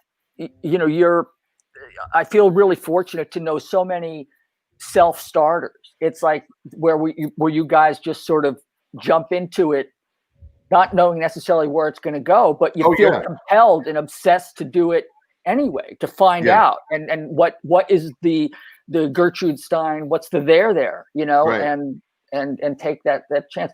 And to me, that's magic, and that really is inspiring. So thank you guys. Thank you. All right. Stay healthy and vote. And stay healthy. Love you Be guys. well. And at some point we will absolutely, when this madness is over, we will actually, all get together. We'll all get Wear together. your masks. Wash your hands. Yes, exactly. Take care, guys. It's great.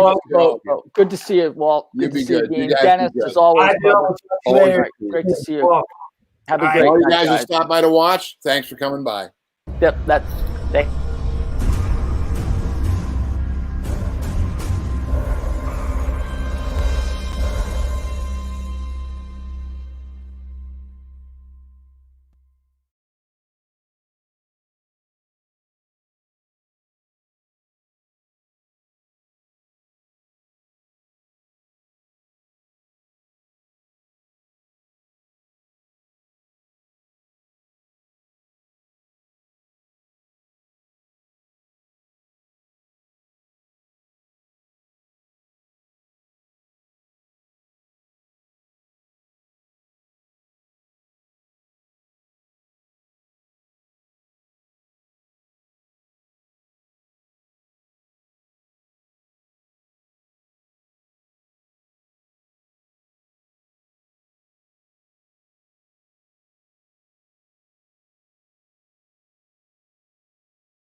Hey, boys, it's John. How you doing? Good. How are you, man? Hey, John. Good. I'm Hey, just John. backstage. Sal's going to be driving. Just wanted to say hello. Good to see you. Alec is also producing. But yeah, I'm really glad you guys are all doing this. So that's great. Hey, Mitch. Yeah. I wanted to get your old-fashioned thing on video, and you never responded. Don't. I completely blanked. Yeah. That's all right. We're covered. I was saying it for Miller's Pub tomorrow, but it's fine. How much time we got? What time is it? 4 We minutes. got 4 minutes. Yeah, we got 4 minutes. All right, I'll bail soon. Any All right. questions? I got a question. Do I have to push any buttons, or do I just sit here? No. Hell yeah. Alec, and I don't know how long Chuck will be here, but Alec is producing. Alec, you can jump in if you want. Just let the boys know. But who's got the crying baby? I bet that's Shane. I was gonna say. No. Say no. Oh, it's Mitch. It's Mitch. Yeah. Way to go, Mitch. Way to go, Mitch. I'm kidding. Yeah. Surprised you can hear that. But yeah, no worries, man. Chuck, I'm just giving them the lowdown and letting them know stuff. It's all good. I'll vote shortly, but I just in case anybody had questions or anything. Pretty sure people can hear us right now. That's all right. That's all right. I hope you guys are enjoying this. Yeah, that's fine. Nobody's swearing. Oh man, it's been a great show, guys. Absolutely amazing show so far. Yeah, and really, if people are watching right now and hearing us, that's fine. And thank you very much. We've been getting great questions. We're waiting for Tom. We'll start in a few minutes. Cool. And yeah, everything's been going smooth. So I'll shut up now. Sal Crivelli, correct? That is correct. Yes. Cool. I'll pop on and then I'll bring you on and then I'm out. Excellent. Cool. I'll be here. Everybody mute themselves. It's the fun of it, man. I don't know if you guys are watching the drink and draw over in the other room, but it's freaking hilarious.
Hey guys, we hope you are enjoying this continued coverage of Baltimore Comic-Con Live. If you're fans of the comic book Strange Adventures, you're in for a real treat. Here to introduce the creators of the book, guys. You know him from Comic Pop on YouTube, Mr. Sal Crivelli. Sal, how's it going, man?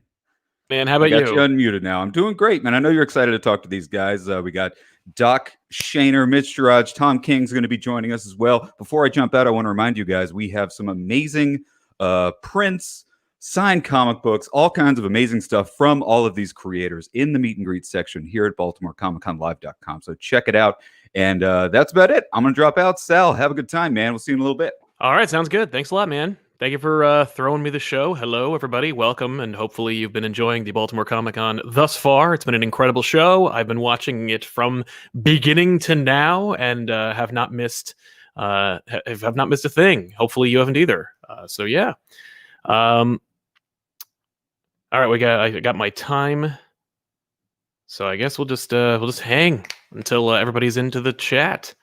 And then we'll get going. So I want to welcome everybody into the chat. I want to thank everybody from Baltimore Comic-Con and Mainframe for giving Comic Pop, our little channel that could, an opportunity to show the show. Mitch, thanks for being here, man. How are you? Howdy. Good. Good. Evan, how are you, man? I'm good.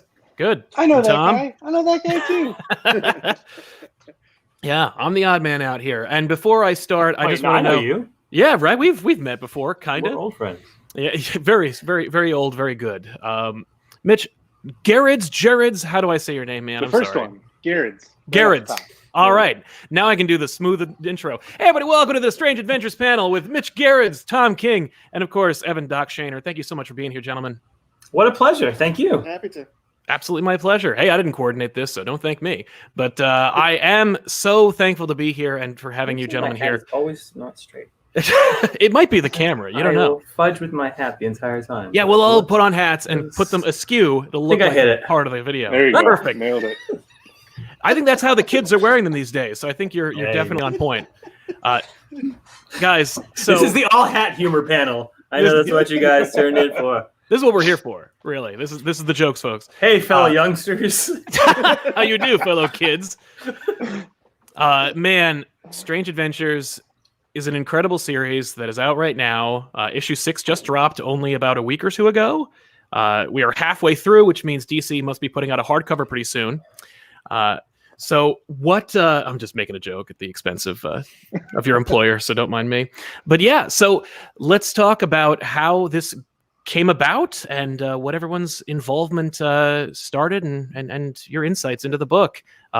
Where did the idea for doing a book about Adam Strange, Mr. Terrific, the war on Ran, all of that? How did that start, and what compelled you to call up these two geniuses to make it happen? I assume he's talking to Doc, right? I'm definitely talking about it. I mean, I knew I was one of them. But I had to write. I had to be the other guy. So Yeah. I'm like process of elimination here, right? Well, we were like, we looked in a list of most popular DC characters, and and you were like, we love to sell comics because it feeds our family. We love our family, and we know the more popular a character is, the more comics we sold. So then we looked on that list and we picked the person at the very bottom of the list. Well, we accidentally sorted backwards to top. Yeah, we pushed the wrong arrow. Or in retrospect, it was like I put it on alphabetical and just like Adam Strange. I was like, oh, he's number Perfect. one. You'll get to them eventually. Everyone will get a 12 issue mini, and it's we start with A. But yeah, man. So what appealed to you about the book is called Strange Adventures. It's not necessarily about Adam. It is it's not. It's not an Adam. Adam is one of the three main characters. It's about Adam, Alana, and Mr. Terrific. And even the narrative, as you see, the even issues are Mr. Terrific issues, and the odd issues are Adam issues. So he doesn't even get. He only gets half of the narrative structure, except for Doc. Doc has to draw all Adam because we put him in a little box. It's just so pretty. So how did it begin? I'm sorry, we've told this origin story so many times, so we always a little feel like people might get bored of it. That's fair. So I feel bad saying it, but I mean, no, but it's new to someone, and it was revelatory to me. We were in the midst of Mr. Miracle, and we were looking for sort of the next project. And since we're creative, out of the box thinkers, we thought, oh, let's just do Mr. Miracle again, but with a different character. And and Mitch is like, is there anyone else who like, is there another white guy who can be sad? And I was like, this universe has like a ton of white guys who can make sad. Who you got? Yeah. Let's look into this. And so, no, we were discussing sort of what to do next. And I had this, like, just a bunch of ideas sort of floating in my head. I wanted to do something that was more about villainy and bad guy stuff, and less. Mr. Miracle was so hopeful and heroic. I wanted to do something that was a little more acid. And then I was at Mitch's house for the baptism of his. I was going to say your youngest child. It's still. Congratulations. And that was the last time I saw Mitch on purpose. So, and in the midst of the ceremony, we're baptizing the child, right? And the priest is saying things, and Mitch is like, "Wait, I had an idea!" And I'm just like, "It's not time." The child is renouncing sin, and we went on Mitch's shelf, and we literally like looked at the books of like what he would like to draw. And you were the one who found Strange, right? I mean, as far as my memory goes. I think I had that giant, the one we keep bringing up all the time, that giant omnibus. And I was like, what about Adam Strange? I put my omnibus like as lame as it go. sounds, that is the extent of how it all came to be. The magic was the next day when Tom showed up with like the complete 12-issue thing all wrapped up, and he's pitching it to me. That's amazing. You already had it. Like you were like, okay, I got it. I know how literally sad this guy overnight. is. Here it comes. If you put me in a box, I'll figure my way out. Except this actual box I'm in now. Right.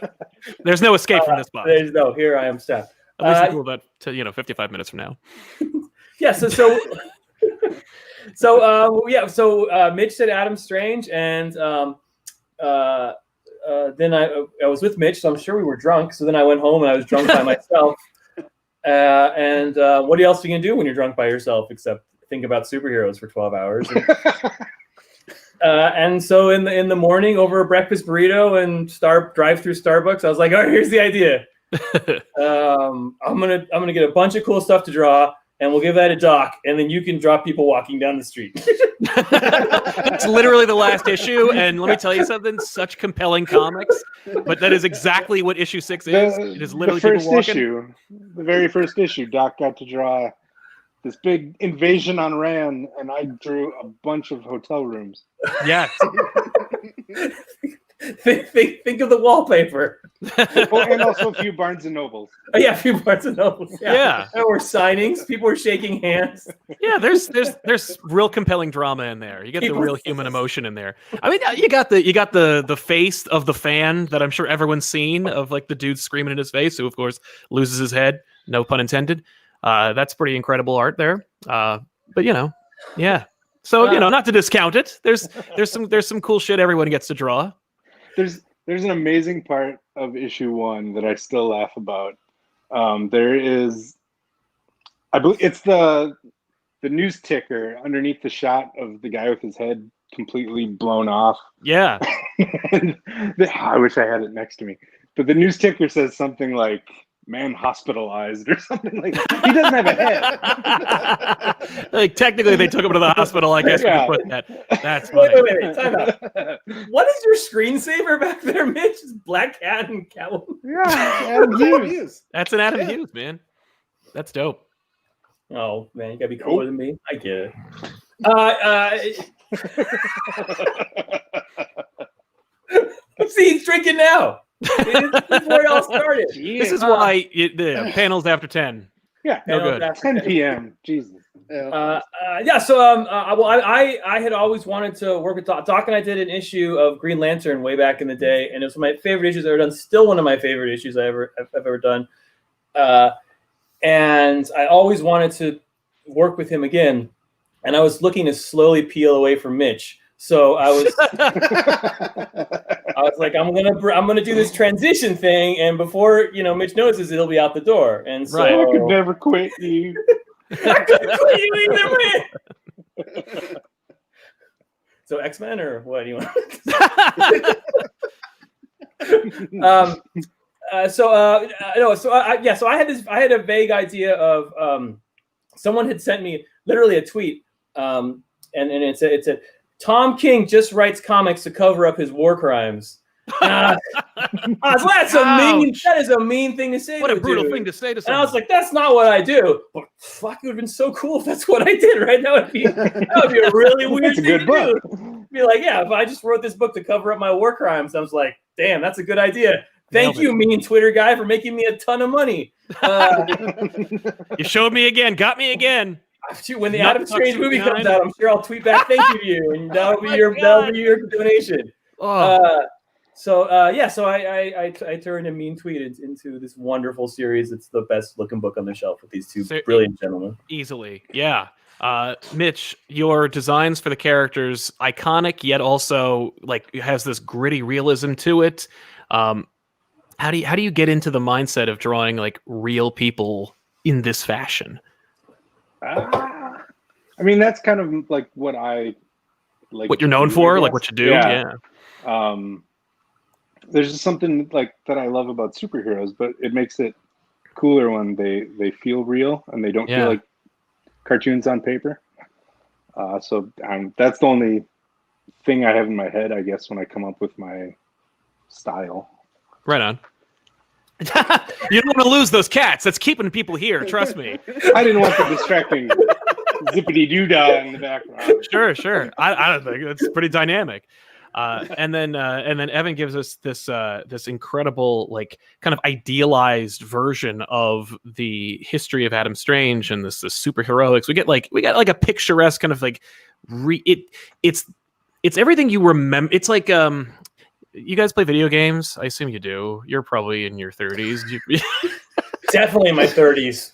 So I just got done playing a huge game of Number Munchers. No, I'm saying like because if you grew up in the 80s, 70s, you definitely played video games at some point. But like I'm thinking about the updated version of the Ocarina of Time and how like when they put that out, it's like, oh, that's how I remember the game. But if you dust off your N64 and pop in the Ocarina of Time, you're like, oh, this is kind of shitty looking.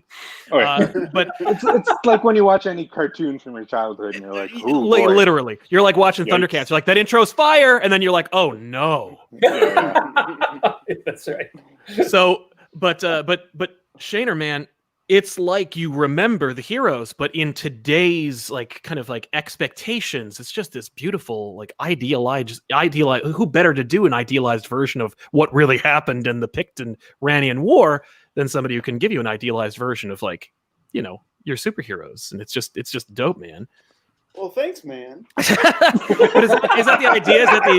I'm sorry. That turned into kind of like that turned into me just kind of jerking you off, and I didn't mean to do that. I'm sorry. I really meant to just be like, which is like, you asked me why I draw real people, but you fucking I'm sorry. 40 minutes left, and I want more. Yeah. My question is simply, what is that your kind of approach? Is just kind of like Zelda? Yeah, Zelda, right? It's giving you the real Ocarina. Oh, behind the scenes. Oh no. Oh, look at that. Sits on my desk all the time. Yeah. What a nerd.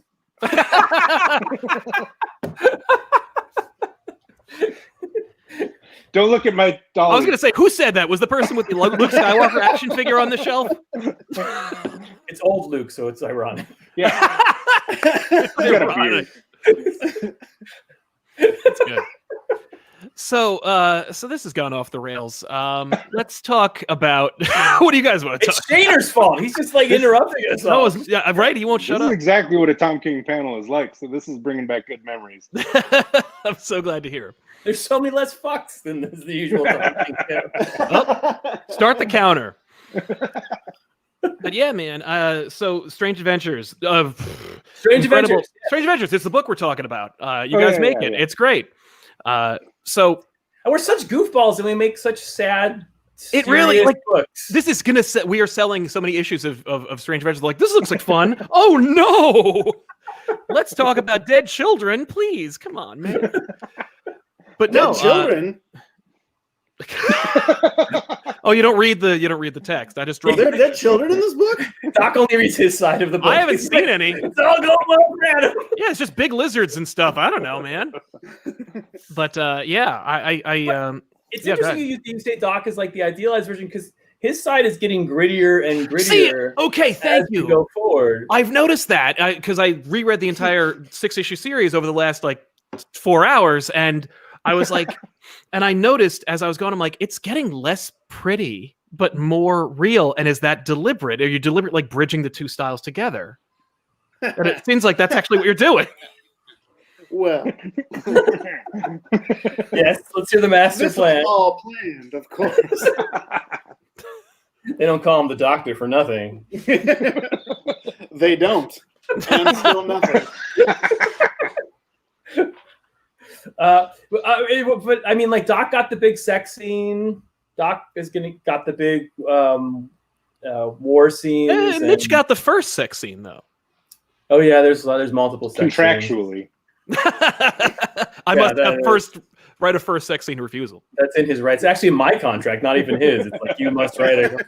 What? This has nothing to do with me. And they're like, it's in there. No, you got to do it, man. And for Clay, it's like 6 sex scenes. So Cat one is.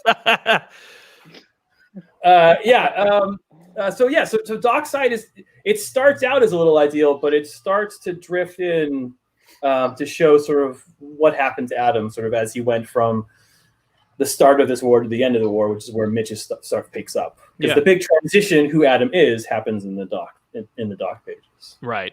Well, because I've been getting this impression that the Doc part is the book and the Mitch part is the real. Is that fair to say, or are we kind of getting some kind of like bridge between the two? I don't know if I'm trying to spoil the book here or not. I hope I'm not. I'm just kind of getting some insight, but I really don't want to ruin it because you got to go read this book if you haven't already. Of course you are. It's a critical darling. It's like one of the top Black Label books out there. Come on. But that being said, goddamn Murphy verse. They keep putting out these Black Label books, which by the way are all excellent, and you should pick it up. But yeah. I think the idea started that way, but I think we kind of evolved it as we went along. Yes, because this book is very much trying to be. I mean, I have all my highfalutin ideas that I always had artsy fartsy bullshit, but I really just, when I get the art for this book, I realize that this is just an opportunity to show off what the two masters can do at the top of their game. Right. And so if I was to say to Doc, like, let's just do this sort of idealized, classic stuff, I think we'd be putting him in a box that wouldn't be fair. Like, he has so many more gears than that in terms of his design and his ability to approach emotions and to be sexy and to be cool and to be bloody and all that shit. So like, my job here is to show you how incredible Shaner and Gerardis are, and I'm doing my best. So you take him out of the box, you put me in 9 boxes. That's right. It's so hard to write a conversation in 3 boxes. I still have. I get out Darwin's stuff, and I was like, how did he do that? Where someone has a conversation in 3 boxes? It still confuses me. It's hard to get any back and forth when you're just like, except to do like Bendis does, where you do stacked panels. But then the dialogue is so fast, it starts to read like that old 40s, stupid 40s comedy dialogue. It doesn't read right. So when I have to do like a lot of dialogue scenes, I put in a few more things. Now, do you have to refine your dialogue? Because I feel like there are some who specialize in dialogue where they just go like, I got the scene, bah, and then here it is. But like, it seems like every word is kind of very carefully chosen. I'm not putting anybody out. I'm just saying, like, there's a lot of people started to do that, over the last like 20 years or so. But there's a lot of dialogue in actually all the books now I think about it. But it seems like, I don't know. I guess does it take you a long time to kind of like ratchet out exactly what they're saying? Because I feel like this is a very deliberate book. Every stroke of the pen, every click of the typewriter or keyboard, so to speak, is very deliberate and very precise. Is that your assessment as well, or is it kind of like, no, I wrote this scene like as it's supposed to be, and it takes a little unknown fact is that Tom does all his narrating audibly to a Teddy Ruxpin. They only do it like transcribes it. Yeah, I feel bad for that intern. Now that I have the children at home and they never fucking leave, they come into my room at all hours, and when I do dialogue, I read it out loud in stupid voices. Do you really? So, yeah, I'll be there, and I'll be like, "Oh, Adam, You know, and they'd be like, "What the fuck is that doing at the computer?" So if I do growth for, I'll do like all these stupid. What my children will laugh at me in the background, and be like, "This is what you do for a living." Mom's lawyer. I don't really get show up, Pat. Just show up, all right. To me, I have two gears of dialogue, and I'm trying to lose one of them. Okay. I can, for the project Mitch and I have done, starting with Sheriff. It's a much more naturalistic dialogue. It's a much more, things can wander. People say things that don't actually make sense. It's not sort of this sort of reflective dialogue. When I do high superhero stuff, and I don't do this, I can switch into that sort of Gilmore Girls, Sorkin, Bendis, like where every sentence reflects the sentence before it, and it's kind of clever, Sure. I always think of Gilmore Girls like, oh man, it's a nice coffee. You like coffee? Yeah, I love the coffee. I got a big coffee. You do. And so that word coffee just starts dribbling down into the dialogue and it becomes jokes. And yeah. I can do that dialogue, but I'm trying to throw that out because I like the stuff we did more in Mr. Miracle and Sheriff and now here, where it's much more naturalistic. It's much more. It's much weirder. It's more that, yeah. Yeah, I like that better.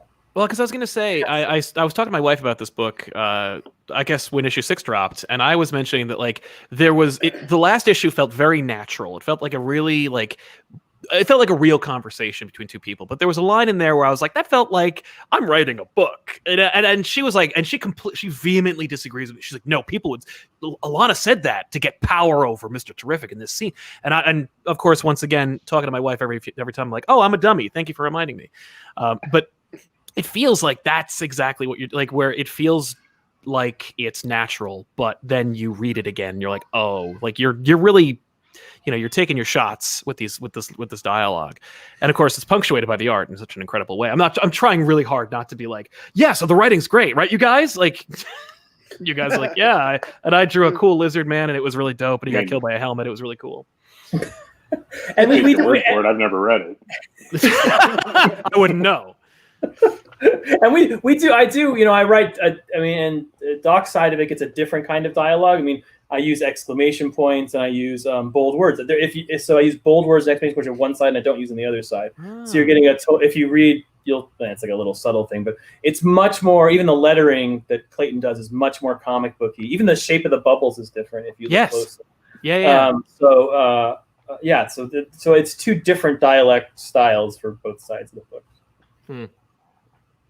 I love Mitch, your design for Mr. Terrific.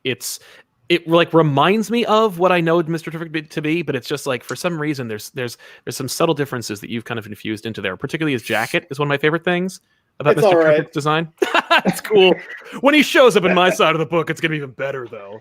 I mean, if really the only thing I've been redesigning on this book is putting them in normal clothes. Yeah. The costumes, I don't think. Like even Adam's costume, which has the new little side runners and stuff, that was an Evan thing, I think. And then Mr. Terrific, I just kind of, from what I knew of Mr. Terrific. Right. Okay. The sequence in which Mr. Terrific is staying on Ran is one of the most memorable for me in like recent readings, just because of the mundanity of what's occurring, and yet how like you there's subtle moments where you're like, oh right, you're on an alien planet, and it's like it's in a hostile world, and there's like this undercurrent of hostility that I really enjoy from your pencil work. That's just like it's my thing about that issue that I love is that when Tom originally pitched, I don't know, this is what's going to happen with Adam and Alana and all this, and then they're going to bring in someone to foil it, to investigate him, and it's going to be Mr. Terrific. I was like, who? And Tom's like, I had the list. I just pressed the wrong arrow. He was right after Adam. He's the most popular superhero, right? Yeah. And Tom's like, the guy's got the T on his head, and he's got the balls that flying around him, and a jacket that says fair play on the sleeve. It's got 3 balls. can we come up with someone better? And I was really not into it. And No kidding. the second issue is when I was like, oh, holy shit. No, I get what Tom's doing.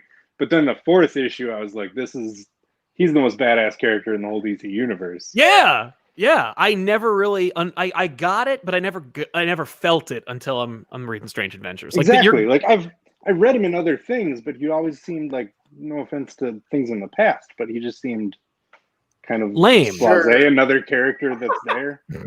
I think that's more the art than the writing. I feel like. Yeah. Well, I feel bad because like he always like kind of like ends up being relegated to the side or to the back, and it's only like the hardcore like Earth 2 fans that are like, "What? Mr. Terrific's the best. He's smarter than Batman." And it's like, yeah, well, you know who's more profitable than Mr. Terrific? Batman. And this is the only book where you get away. Adam Strange. Yeah, Mr. Adam Strange. Adam Strange, who's like a second fiddle in his own book. But like you get this is the opportunity for Batman to play second fiddle to Mr. Terrific, and you get to really highlight like who this guy is and what he's all about. Apparently, he's a Columbo fan. I don't know whose idea that was to give him this little that little gesture, that little just one more thing gesture, but it was very Peter Falk. I don't know who to applaud for that, but it was incredible. That's a Mitch thing. It was me, but channeled through how much Columbo Tom had been watching. So it was kind of a bridge thing. I got such sad Columbo news today, guys. I'll tell you offline. Oh, I don't. Oh no, I don't want to hear it because Peter Falk's been gone low these like what? Yeah, it turns out he was alive and died again. It was no. Yeah, that would be very sad. But yeah. Yeah, I never thought about that. I thought it was like a kind of a chill kind of thing. Oh, it was a Columbo thing. I got kind of the one more thing vibe out of it, but I hear you. Yeah. No, that's you fucking smart. I love that. That's awesome. I mean, I'm sure. Well, listen, I don't know. You guys fucking wrote it. What do you want from me? But yeah, it's a dope book. I know I'm just like kind of fanboying out now. I'm sorry. It's a very comfortable. It's a very comfortable vibe you guys have created here. I love this book. It's done. I've written the whole thing. Okay. All 12 issues it is done. All right. It is done. It's in the can. I know how it ends. It's all sunshines and lollipops and rainbows everywhere. So it's going to be, it's all happy. So how about how far along are you gentlemen on the issues? Like, because Tom can write it. Issue 7 right now. So we got to that point where as we finish issues, all of a sudden they're like in our hands 2 weeks later, which is scary and frightening and terrifying. But then we have a skip month because the director's cut comes out after 7. After 6. So the next issue for fans right now will be the director's cut. And then the next month will be 7. So we get an extra month in there to catch back up. Oh, good. What goes into the depiction on the covers? Because the covers are not just a cool version of what happens in the pages. It's something else. Like it's a visualization of the theme of the book. Where does the process go for that to develop the covers for each issue? Because I know you get like 2 covers for the price. You always get like a Mitch and a Doc cover. We've kind of volleyed that back and forth from the beginning. There's been a few issues where Mitch comes up with the core idea, and then I kind of come up with a spin on it, and vice versa. And I don't know. We haven't written it down or anything like whose idea each one was, but I think we're pretty even now at this point. Sweet. I think so. Yeah. But like it all boils down to like when our editor says we need a cover, and then Evan and I get on Messenger and we're like, well, who has an idea? Yeah. Whoever has the idea wins, and then the other person has to figure out their side of it. Has this been done before? Like the idea that 2 covers that talk to each other for 12 issues? I feel like it sounds pretty revolutionary when you mention it out loud. So yeah, I mean this comic flows so well. I feel like people, or at least even I, forget that it's very comic booky hard to do, to put 2 different artists, 2 different time periods, and have it all talk to each other and converge. It's the way these guys work together. I think to me is totally unprecedented. I completely agree. It's crazy synergy. How like I think it's a different experience, both doing and reading the book for me and Evan than it is even for Tom, because Evan and I I don't have to both draw anything. It's easy. That's like a totally different experience, guys. It's fucking totally relaxing. But Evan really. and I, not on purpose, we just both figured out this is how the best way for us to do it is we just delete the other person's pages from the script we get. And so, like, I see the art when Evan turns it in, but I don't see the dialogue or anything until I actually read the book. So it's like I get this cool experience of both creating my favorite comic and then also like reading it like a new reader each time it comes out. And I purposely didn't do those very sort of Alan Moore-ish transitions where you can be like, I don't know, where Adam Strange is like, you know, he tells his wife, he's like, "You're the rock in my life," and then Doc draws a big rock in the next panel. Right. Like, it's complete stealing from Jaime Hernandez, where he does sort of like transitions that are completely random, and he'll go like 3 years in the future after, in the middle of a page. I read it, I was like, I love how he does this. Yeah, it's completely. There's no transitions. The audience has to make the trans. I mean, that's what's fun about comics is the audience makes the transition in their head. So if it just comes together, which often it does, where the two panels are talking to each other, it's just the kismet and the power of the comics guys. You know? Yeah. So with respect to the future of I'm sorry. I'll save that for later. What I want to ask is, did you always envision this to be a Black Label book, or were you thinking like they could probably get away with not making this Black Label? No, we probably should. It was originally not a Black Label book. Yeah, originally not. And then DC changed their structuring of what Black Label is. Right. And so there became much stricter rules to have a DCU book than a Black Label book. And we didn't want to change our vision at all. So we just said, yeah, we'll do it Black Label. Right. Do you find that's an option now that was before closed to you? Like that there's or you're like, you know, we could do this book, we could probably get it within the confines of like a mainstream kind of title, or we could probably at this point get away with going over here and doing more of what we want to do. And is that true that you can get away with more, or is it just a different kind of environment where there's the same amount of restrictions, just in different form? Yeah, that for sure. Well, it's like, it's weird because they didn't really make it super clear to fans, I don't think, but like what Black Label started out as and what it is now is like a completely different thing. Yes. They changed their rating systems, and Black Label's just their new rating system for that, you know, whatever. So like, what is it? DC Kids, DC Comics, and Black Label, I think. Right. And each one comes with very strict sets of rules. So, sure. Any other any insights on that from the rest of the panel, or should we move on? No, I mean, only so far as I know there's stuff on my side that wouldn't have flown outside of Black Label because some of your stuff didn't fly inside Black Label. Is that true? Were there things that they had to, that they were like, no? I've only had one thing that had to be kind of configured after I turned it in. The sex scene got cropped. The sex scene got cropped. Yeah. There's a sexier sex scene. It was it the full page? Was it the full splash in the cave? Yeah, and it's all mine now. It's Adam Hughes' screensaver.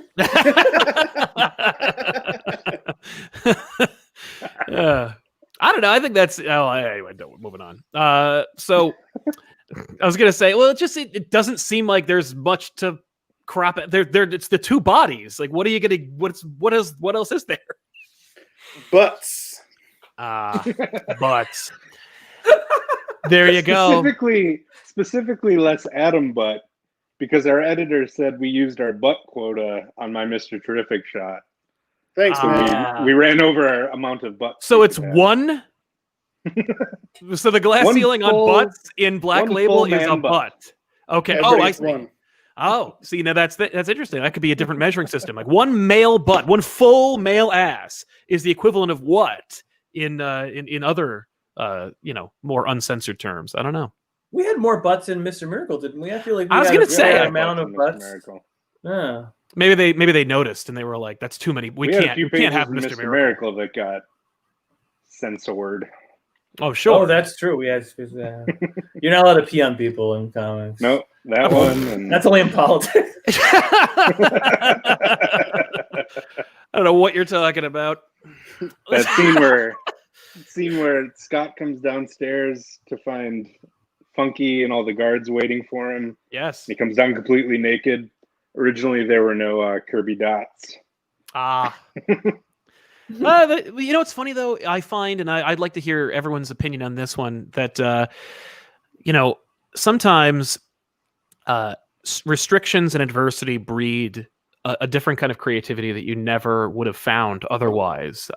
Completely. Do you find that, like, in the moment it's like, ugh, editorial again, but then when you climb out of that box, you're like, oh yeah, I'm kind of cool with that. Like the Kirby crackle, for example, that's a really cool effect, and it really it punctuates Mr. Miracle. Without it, you get something else. It's not as thematic.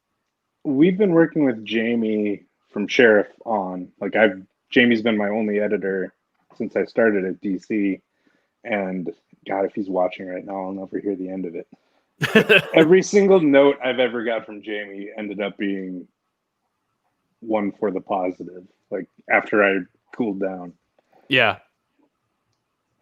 On Rorschach, we just had to make the decision.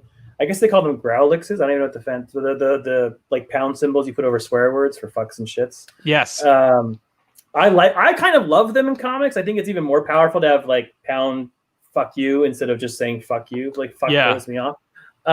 And it makes the fuck louder in your head somehow to see it blocked off. It's like that beep or something.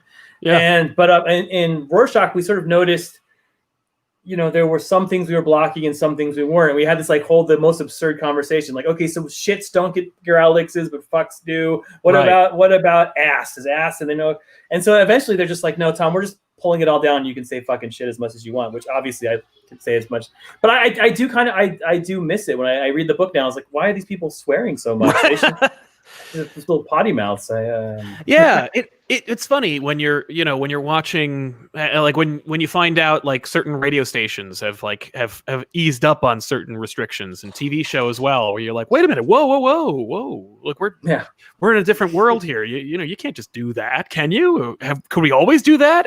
Riot! Like, it's with comics, I do agree with the pounds and the it is more bold. It draws attention to it in a way that having regular language kind of doesn't. But yeah. So all right, I guess we can ask some questions. People have a lot of questions in the chat. I don't know. I mean, like, we People are watching this? right? Well, not for long. Not if I have anything to say about it, I'll tell you that. But I would want something other than a Batman shirt. All right, here we go. Well, Kyle says, just wondering what your favorite characters are. This is for Doc, to draw on Future Quest. Loved your work on that series, Hanna-Barbera Forever. What were some of your favorite characters to draw? Thank you, Kyle. Space Ghost. That was the one going in that I was most excited about. It was drawing a Space Ghost book is not a thing that I ever thought would be even a choice. So yeah, Space Ghost, Birdman, Johnny and Race, of course, but and Dino Boy. But all across, I loved all of them. Yeah, we have weird jobs, right? It's cool. It's really cool. Ghost, Dino Boy, yeah. Peter says, my big love question for Doc: what's it like to join up with the two guys that have a relationship from working together for a while? What was turning that duo into a trio like? Well, first off, let's not call it a relationship. No, it's a throuple. Carried away. Break my heart. Well, break my heart, Doc. I mean, I knew both of these guys from throuple. before. So, I mean, I've known Mitch for over a decade now, and I've known Tom since we worked on Green Lantern together 5 or 6 years ago, I think now. I walked up at some con. I don't know. It feels like Heroes. I ran up to your table and said, "Do you want to do Green Lantern?" And you're like, Right, yeah. And that was like how we fucking did it. Yeah. That's why cons used to be awesome. I remember. Yeah, those. Remember when those used to happen? We're at one right now, but it's not the same. You can't run. I can't go anywhere. This is actually the first time I've been able to reach any of your booths. By the way, is right now. So thank you. I So didn't I get got a my ticket to get in. Doc, do you want to do Green Lantern? Again? Don't say that too loudly. The internet will freaking lose their minds. Oh, new Black Label 12-issue series. All three of these guys again. If don't bring me in on this. No. I want to see that. I want to see your You kilowatt. love You know you'll enjoy it. It's fine. Do you?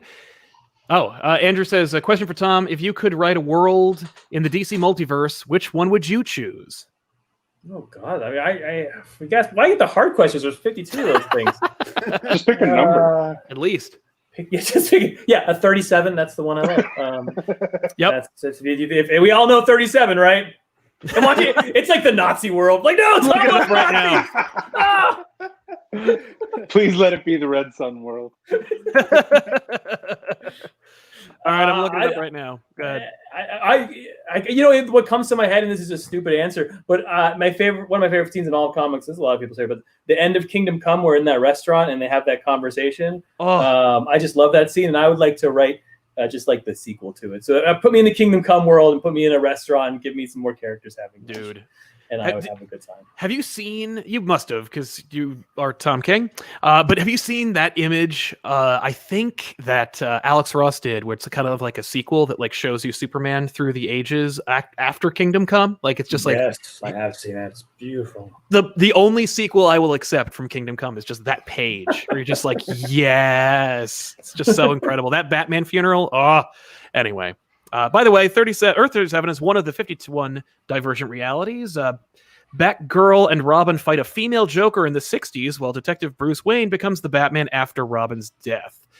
So I don't know what the hell that is, but it sounds right for some that for is some the Tom King. goddamn classic, man. Yeah, first appeared in Thrill Killer #1 in 1997. With the costumes are dope. I know that cover, the pulp, the That's the painted one. pulp Yeah. cover, yeah. By Dan Brereton. Oh man, Nice. you guys nerd me up. You gotta show me. You gotta one up me. Fucking. That's called a layup. You see, you tossed it to mid. Boom. Oh, that's right. I had the assist. Jay Park says, I'm an aspiring cartoonist and you guys are my idols. Is there any advice you could give for both writing and drawing on doing a maxi series? Thank you. Start smaller. Yeah, why maxi? Why not a three Start with for an fun? 8-pager. 8-page. What's the key to a maxi series? I feel like I do these things all the time. Right? Maxi series are they're easier, I think, than as someone who did 85 issues of Batman. To me, they're easier because they have a beginning and a middle and the end. So when you come up with the pitch and the original idea, you actually know where you're going and you can just aim your plot in that direction. As for advice on how to do it, pick your favorite movie, you love it, and then imagine it with superheroes and see if it works. Oh, that's actually not bad. It's a good place to start. And that's old. Like when I first started, I got like John Gardner's book on how to write. It's like the most famous book on how to write, and he wrote Grendel, right? So it's like he's like, if you can't think of anything else to write, steal from someone else. I stole Grendel from Ancient, and I just modernized it. So like that's another thing. Like go back and find something that really appealed to you when you were young, and see what that structure, and see if you can apply that structure in a modern way. That's fair. I think that's a nickel's worth of free advice, gentlemen. As far as Evan and Mitch, what advice would you give to aspiring artists on who want to start and work on a series? I think the thing, like, my favorite thing to tell like new young artists is get really good at backgrounds because nobody else is doing. Everybody wants to draw Spider-Man doing a kick flip, some big splash blade. But like, if you can draw Peter Parker sitting in a kitchen, you're way more likely to get that job than you are the other way. Yeah. Yep. Tagging off what Mitch said, just people sitting. People sitting. Well, you'd be surprised how many of these artists know how to draw some kind of splashy pinup type thing, but have no idea how to draw, one, a chair, two, someone sitting in that chair. Yeah. I don't know how to do it. But I have drawn a ton of sitting. in the series. Right. So, well, the all it's sitting pretty issue is good. next. It's just... It's gonna be great. What's the hardest thing to draw now? Because I've heard some of the hardest things to draw: horses, cars. But what are some things that challenge you both to draw today? Where you're like, oh Christ, you put this in the book. Here we go, and then you have to challenge yourself. I want to know the answer. My thing is a lot of characters in one. Oh, just like fill the room. Yeah. Yeah. Just because I'm so obsessed with like Norman Rockwell, and to me each character to be doing something and have a reason for how they're standing and what they're doing, and when I have to do that to 20 different characters, I don't know how to do it. Right. That sounds like a self-imposed restriction as opposed to a generic issue. Yeah, but true. I mean, but that's fair. Get paid. Oh, sure. Oh, yeah. Doc? I mean, again, going off what Mitch said, that issue 6 was tough. Drawing all the war scenes on Ran. It was fun. It was really rewarding, but it was tough. It was a grind. I remember when I first got it, when I first turned in, you're like, okay, I'm gonna do some close-ups of guns and stuff, and use a few cheats, and then you use none of the fucking cheats. I know. And you just decided, you're just like, no, I'm just gonna draw the whole war. I'm an idiot. Was that you? Was that you being like, no, I'm not using the training? I can do this. I can do. Don't give me the handicap. Yeah. Actually, apropos of that, Goth I Am, why did, or actually, I would posit that as like, did issue 5's cover change? The preview showed Adam's face different to the final cover. With the mask. It didn't change. This is a Berenstein Bears thing, and you're all remembering it. They slid. Yep. Fair enough. Adam's against mask wear, and he took. Oh shit! He's a real asshole. Yeah, Adam's an anti-masker. Yes, Adam's an anti-masker. That's my fault, actually. Doc drew this beautiful mask page, and it didn't make it into the book, so he took it out. And but we put it in later. I love the mask design, so it comes in later. Yeah, sweet. Doc did a whole like '90s Kenner line of Batman thing where there's all like, I'm sure it'll be in the collected edition, but there's like 20 different costumes for Adam, like Scuba Adam and Jungle Adam and Night Strike Adam. That's awesome. Tropical Thunder Adam. I see a question in here that I really dig, and I just want to hear your opinions about this one. From Ricardo, he says, "What is a comic you love that seemingly nobody else does?" No one else does. Tom's Batman run. Oh no, that was brutal. I got my Lee Weeks fucking trade today. It's good. I read it. I fucking wrote that good, man. Elmer Fudd's shit and fucking dirty stuff is good. And y'all Riverwood's from. I'm looking at my wall of stuff I love. I like William Messner Loeb's Flash better than Mark. Well, I like Mark Waid as a person, but I like William Messner Loeb's Flash better. I think I'm the only person in the world who says that. Maybe I like that. I like that middle version of the Wally Flash that goes from like issue 12 to issue 57 or something. I'm not familiar with Loeb's Flash. I'm only familiar with his Wonder Woman and Max. That's where I know him from. Oh, yeah, I love that stuff. I also have Challenge of the Unknown, the first Loeb and Sale series. I mean, Bendis also loves this. So I feel like I'm not unique in this, but that's like one of my favorite books of all time, and nobody ever talks about it. It's like the first Loeb Sale joint. I'm shocked we haven't gotten the Challenge of the Unknown from you yet. I feel like that's like almost here. Like that's like 2023. I have trouble doing books where someone's already done it perfectly. I don't, so it's like I feel like they did that book. They did the same with Legion of Superheroes. Like if I did Legion of Superheroes, it would just be Keith Giffen's Legion of Superheroes. He already did Keith. Yeah.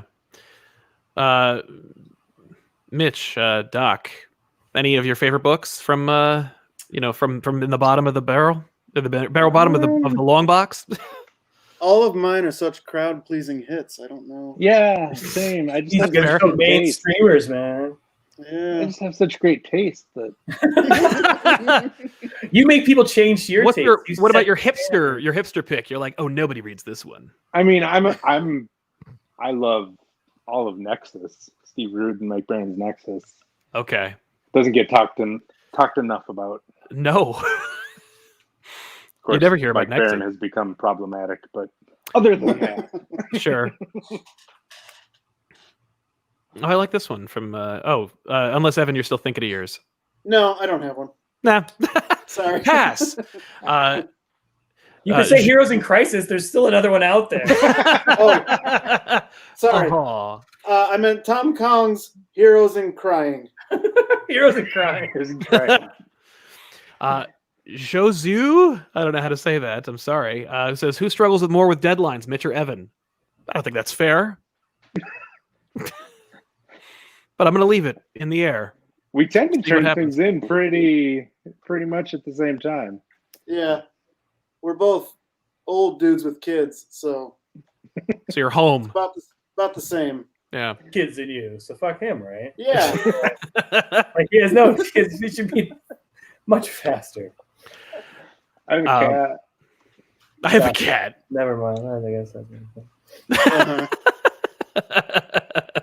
Well, we're winding down, so I wanted to see if we could tease a little bit about what's to come for Strange Adventures without giving anything away. What are you most excited about? Coming around the bend for Strange Adventures. I'm excited about the pages I've been doing in number 7. Yeah, like 7. Something's happening. Yeah, they're really pretty. Sweet. Mitch asked for more action, so there's a lot of action scenes in the Mitch. They're super cool. What's happening is we've gotten halfway through, and I think sort of we had the big twist at the end of 6, where everyone sort of thought one person was the bad guy, and maybe that person wasn't the bad guy, and so now the camera's looking around for who the real bad guy is, and of course the whole mystery comes out and is revealed by issue 12 of sort of what happened in the past. And how did that affect Adam Strange? And can Mr. Terrific figure this out before the Picts destroy the world? Right. One of the bigger mysteries of the book gets answered in issue 7. Ooh. Oh yeah, that's true. One of the bigger issues. Yeah, each issue 7, 8, 9, 10, 11, they all have big reveals in them. Each one is like, whoa, oh, holy crap. Okay, so we're sort of elevating as we go forward. Yeah. Nice. That's exciting. Keeping up the momentum and getting people excited, because like there's nothing like thinking, oh geez, we're halfway through, we got another it's gonna have the same build as the last 6, and then it's like 7, 8, 9, you're like, oh shit, it's happening, so that you're just ramped up. Of course we're taking a month, so I guess issue 7 drops in December. Yes. Yeah. Maybe? Yeah, it's like December 1st. It's early December, yeah. Cool. Sweet. Well, I guess that's that. I want to thank you guys so much for hanging out. And before we do go, exhausted. I know. Have you been doing this all day? No, I have not. It's actually my first show, but we exhausted you. I think Tom, you made this comment on another show we did where it just feels like I'm Chris Farley being like, so you guys remember when you drew this awesome thing? That was awesome. I have to interview Dave Gibbons on Sunday. So, yeah. Just ask him about Batman versus Predator. He loves that book. Yeah. Oh, I'm asking about Batman versus. It's all Batman versus Predator. Yeah. My kid read it and got legit scared. Like I can't sleep because I read Batman versus Predator. I was like, good. That means you read a good book. That's well done. Let it affect you. Where can everybody find you and follow you? We'll start with Doc. At Doc Shaner on Twitter. Nice. Mitch? You can find me in my office, but don't follow me. Now you tell me? I'm outside. At Mitch Garrett's Twitter, Instagram, homing pigeon. Nice. I'm at Tom King TK on Twitter, and then I'm at Tom King _TK just to throw you motherfuckers off. The gram. On the gram. Well, thank you guys so much, and thank you for just an incredible book. It's such a good series. You guys, if you haven't picked up Strange Adventures, you must. It's a must buy, and it comes out every month. The minimum commitment is 12 months. That ain't bad. Pick it up. Thanks for being here, and we'll see you guys with the next show. Thank you. This was so much fun. I really appreciate it. You're Oh, my pleasure. All my pleasure. Thank you, gentlemen.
Hey, everybody. Welcome back. It's Baltimore Comic-Con Live.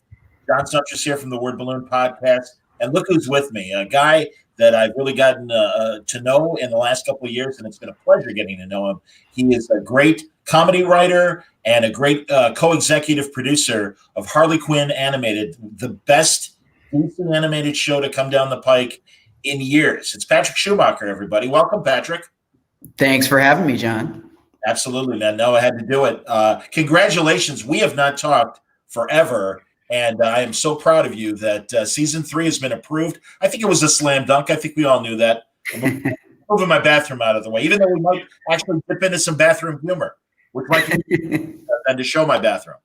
But it was a slam dunk that slammed off the rim, then hit the backboard, then into the rafters, and then eventually into the basket. It took a while.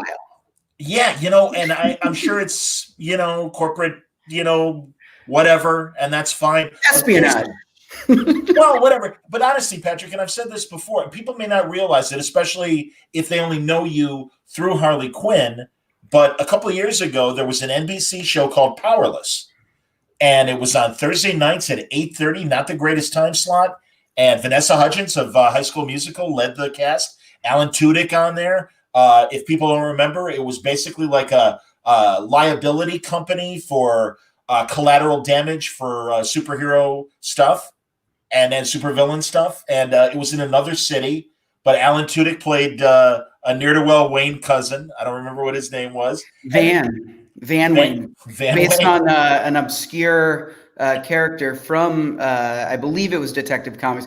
I mean, he was a distant relative of Bruce's, Vanderveer Wayne, and he was a ne'er-do-well in the comics, and we kind of turned him into a middle manager at this corporation. It really had the seeds of potential. First seasons could be a struggle, and also. It was handed to you and your partner Justin Halpern. That's correct. Yeah, we started out as consulting producers on it, and then eventually we're asked to take over the show. And then it went through kind of a pretty large creative overhaul because we had spent, I don't know, it was like 20 weeks of pre-production, kind of banging our heads against the wall, and we sort of, with the help of Jeff Johns and DC, we sort of, reconfigured things and turned it in. It was an insurance company, and then it became a company that sort of specialized in making consumer products to help people, this sort of the common person, deal with the fallout of superhero battles. So it became kind of like a Better Off Ted meets the DC universe. So, and then it was canceled very quickly. Man, and you got Adam West to come on and be a different corporate guy. He wasn't a Wayne per se, but he was definitely part of the Wayne Foundation. And I'm really glad that the powers that be allowed you guys to show it on YouTube after the show had been canceled. But by the same token, it's a shame because that was probably one of the strongest episodes you guys had. Yeah, I feel like the reins kind of came off around halfway through the first season, possibly because the network just cut bait on the show. They're like, "Yeah, do whatever you want. We're canceling this in April." But when I think we got to embrace more of just the absurd, and that episode is certainly I'm completely blanking on the word that I'm looking for. It's no exception, is what I meant to say. No worries, man. We had portals to different dimensions and warlord references. Yeah, that's right. Made some warlord references. Yeah. And Danny Pudi, I'm sorry, shame on me. Forgot to mention him. Excellent cast member. No, man, that's the thing. You definitely had the ingredients. It's just like every other than the CW. I think it's a crapshoot of these shows surviving on the original 3. And all you have to do is look at that Supergirl was on that first season of CBS, and they didn't know what to do with it. And CW's like, we'll take care of that, no problem. Yeah. And here we are. So yeah, I think it is interesting because obviously we've seen the shift in animation, but also in movies. And it does seem that other than CW and a little bit of Fox, it seems like the classic 3 are still struggling, I think, with genre fiction. Yeah. I mean, we had we've struggled with genre kind of outside of Harley. Honestly, we had a pilot in the CW that we shot a few years back. Now, based on this YA novel called "It's the End of the World as We Know It," and we. I think honestly, for us, the sort of nexus of like comedy and genre has been a really tough sell. I think Harley, we finally kind of found the sweet spot. You know, it's those sort of calibrations of like, you know, is it a drama? Is it a comedy? With the CW thing, it was, you know, hands down, it started as a half-hour pitch.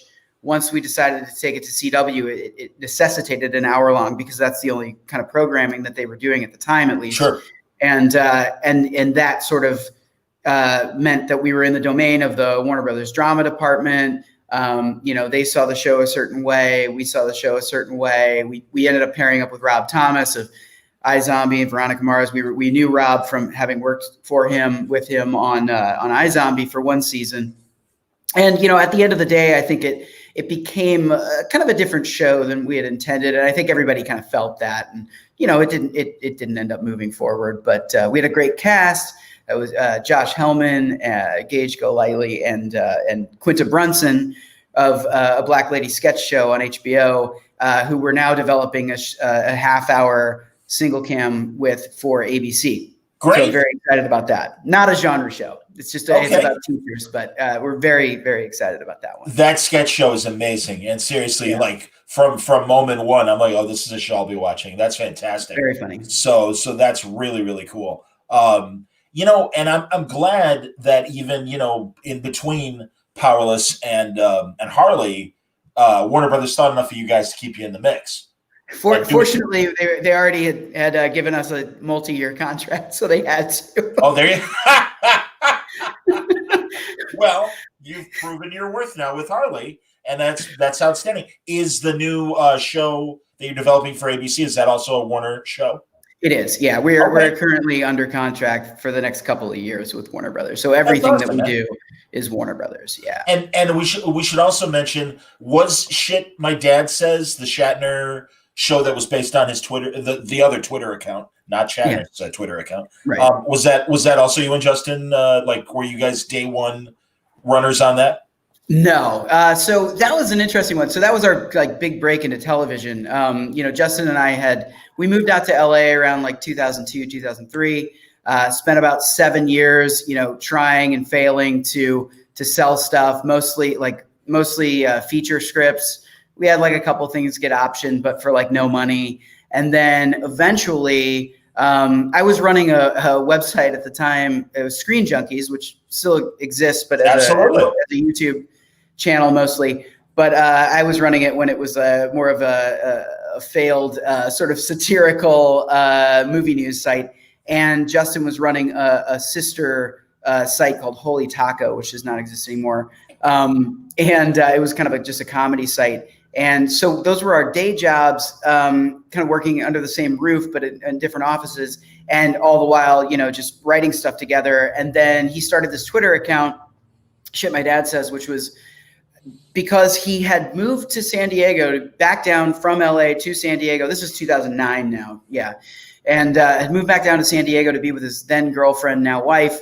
At the time, she broke up with him. He moved in with his parents just out of like quick necessity. He had a job, but he ended up just writing down stuff that his dad was saying to him as a 30-year-old son at that point. It was all true. You know, he probably paraphrased every once in a while to fit it into Twitter, but he didn't even he was so at the time like anti-social media. We had friends who were just like, you should absolutely put this on Twitter. And he was like, what's Twitter? Who cares? And then, you know, lo and behold, good thing that he did. He got a book deal out of it, and with HarperCollins, and then, you know, all of these book publishers are parts of a conglomerate, and so the movie studios and TV studios were catching wind of this book that was being written, and so they sent excerpts around, or HarperCollins sent excerpts around. Justin's book agent sent excerpts around to these various studios, and then all of a sudden, like, he was getting courted to adapt it, and he was like, you know, he and I were like, well, anything TV or movie related, we're going to do together, you know. So we both got very lucky. I got very lucky that I had been longtime writing partners with him, and we actually were able to break in that way in this weird kind of like role reversal, because the studios were like courting really the property, and so we got an agent out of it, who we still have to this day at ICM, yeah, we ended up, that was where we started our relationship with Warner Brothers over 10 years ago, which has been kind of off and on, but mostly on.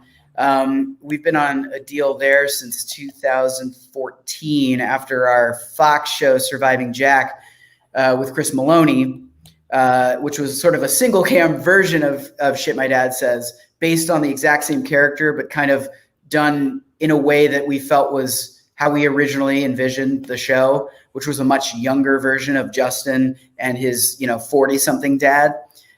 Whereas Shit My Dad Says with Shatner, at the time, I think Shatner was like 79 and was working on 4 shows at the same time as a 79-year-old man, which was insane. And he was the first person to get there in the morning, like the last person to leave. I'd walk up to set and he was there, and he had this like gold like Jaguar or something. And he was just like reclined like all the way back with like a newspaper. And he was just there at like the crack of dawn, and he was off book at every run through, prided himself on being off book. And it's like dude's almost 80 at the time, and it was like, oh my God, his brain was like a steel trap. So that was our Shit My Dad Says was our big break, and we were not the showrunners. We got co-creator credit with Max Muchnick and David Cohan of Will and Grace fame. They created Will and Grace. So it's funny because like we took that pitch to them, and we're like, we walked into the pitch and we're like, this is going to be like an HBO show, right? Because I was like cursing and like, it feels like a single cam, and then like walked out of that meeting and it's like, okay, it's going to be a multicam on CBS. And then sure enough, and that was just like wishful thinking on everyone's part, but sure enough, it ended up as a multicam on CBS. And so, yeah, it was our first time. We were green. We were like, very, deferential. And, I came into that with like a massive like fraud complex and was just like, you guys know best. Whatever you say goes. And it lasted about 18 episodes or so. It did very well out of the gate. I mean, at the time, like the ratings were like Big Bang Theory ratings, like at the beginning, but then it was like this precipitous decline within the first season, and the show kind of went off the rails a bit. By like episode 16, we had like Shatner in like an eagle costume fighting Lee Majors in a panda costume. Oh Jesus! And it was like, all right, this has gotten like pretty broad. But somebody's gonna break a hip in that situation. That's a lot of danger there, man. These are young. These are not young men. Fortunately, those costumes allowed for stunt doubles inside of them. But yeah. So anyways, that was our kind of big break, and flash forward to 2016. Under contract at Warner Brothers and about to join Powerless as consulting producers. And Susan Rovner, the then head of scripted development at the studio, now the head of programming at NBC Universal recently, called us up and was like, hey, what do you guys think about an R-rated animated Harley Quinn, like serialized Harley Quinn show? And it was such a no-brainer for me. And Justin, really. I mean, I'm sort of the two of us. I'm like the resident comic nerd, but it was such a no-brainer for us. It was Suicide Squad had, I think, just come out, or maybe was just about to come out. Margot was obviously like one of the breakouts in that film, if not the breakout. Yeah. It was like coming on like the 25th anniversary, I believe, of Harley's first appearance in Batman the Animated Series. It just felt like all the stars were aligning 4 years ago. And so we pitched it. We pitched a take for the first season of 13 that was just about Harley breaking things off with the Joker, trying to rise up through the criminal underbelly of Gotham, becoming her own criminal, and sort of, washing the stench of the Joker off of her. And the studio was like, yes, we love it. But we need you guys to run Powerless now, which is like, kind of the bird in the hand. And we were like, okay, we begged that they would just let us hold on to this property until after Powerless had gone through the first season, and they did.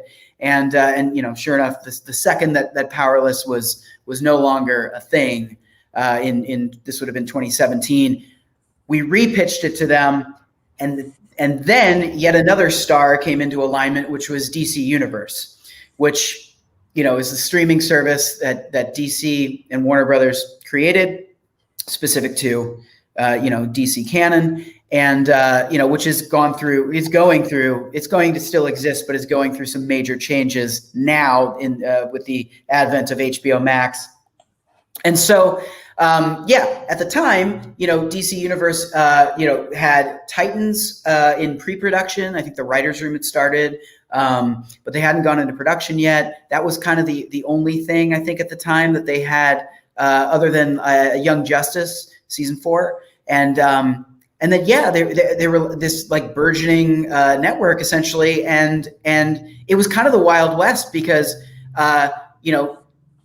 there wasn't like the sort of infrastructure that you normally have at networks, at like big networks. And so, there can oftentimes be red tape, and the red tape didn't really exist, which really afforded us the opportunity to run with it. And I think we did. And, DC was there all along to sort of police what we were doing with the characters and kind of policing the IP, essentially, making sure that we were respecting it. And, to their credit, though, anytime they gave us kind of pushback on certain things, and I can get into those stories, anytime they gave us pushback on that, they really trusted us to say, okay, we understand where you're coming from. We really want to just try it. Just try it. Let us write it. Let us get to like the animatic phase, which is sort of, is one of the steps before going into actual full-on production on an animated show. And let's test. Let's do focus groups and test a couple of these episodes in the early first season episodes, episodes that were potentially problematic with where we were going, like potentially bastardizing characters, like Commissioner Gordon, let's say, which we really, took some liberties with, to say the least. And sure enough, the testing came back. It was very highly rated. They made sure that they kind of had a spectrum of fans, right? So they had sort of casual fans, and then like the sort of self-styled like diehard fans, DC fans, who were coming in and watching this thing because they wanted to be it's DC Universe. It's a network designed for DC fans, and so they wanted to make sure that they weren't biting the hand that feeds. And so, but we tested these things. Sure enough, Bane, Commissioner Gordon, Clayface, they like tested through the roof, and I think people they understood that we got. The source material, and we're sort of making fun of it with the maximum amount of love involved. My therapist tells me that's how I love, through sarcasm. So that's, I guess that came off during the testing. But but yeah, once that happened, and I think everybody understood that, like, okay, the fans get what's going on here, and nobody's offended. They're laughing. We're all laughing with each other, essentially. It was kind of like carte blanche to do whatever we wanted. Very few conversations where they were like, absolutely not. I could count on 2 fingers the amount of times that we were told like, absolutely not. And they were for like lines of dialogue, or like Aquaman was an example of like, oh, the approach that we originally took was this kind of broed out sort of hyperbolic version of Momoa. And he just kind of came off as too, I think, dense. And then we were like, okay, let's try something where he's kind of like a regal, like he's like Gaston from like Beauty and the Beast. He's just, he's like this pompous prince. And, they were cool with that version. I still think he's dense, but it was less of a of an egregious interpretation, let's say, of Aquaman. Truly, man, the voice casting for all these characters were amazing. People are obviously praising Bane, and yeah, and we could talk about Bane for a second, but I'm looking through IMDb on the show's page for various The show has images. every single person on IMDb in it. That's how amazing. big our cast is. I understand. It is indeed. So again, remind us who played Bane, because really, I think taking that weird Tom Hardy choice of a accent and then just covered by the mask has really provided a lot of people with comedy, including yourselves. So yeah, tell us about Bane. Yeah. So the actor who voices Bane is James Adomian, amazing comedic actor, voice actor. He's such a chameleon. But you've probably seen him at some point he does this incredible Bernie Sanders, like to the point where like they've gotten him in a room with Bernie Sanders, like meeting Bernie Sanders dressed as Bernie. It's like, you can't tell them apart. Incredible. And James came in, the mandate was to do like a version of Tom Hardy. And, James kind of put his own slight spin on what Tom did. I mean, I think at the time, especially that we were doing it, it was so hard to separate Bane from that Tom Hardy voice. I don't even know what you would call it, but Tom Hardy for that performance from Dark Knight Rises is going to be, it's immortal. It's immortal, yes. Whether you love it or hate it, or anywhere in between. It's just it is a piece of cinema history and meme history, of course.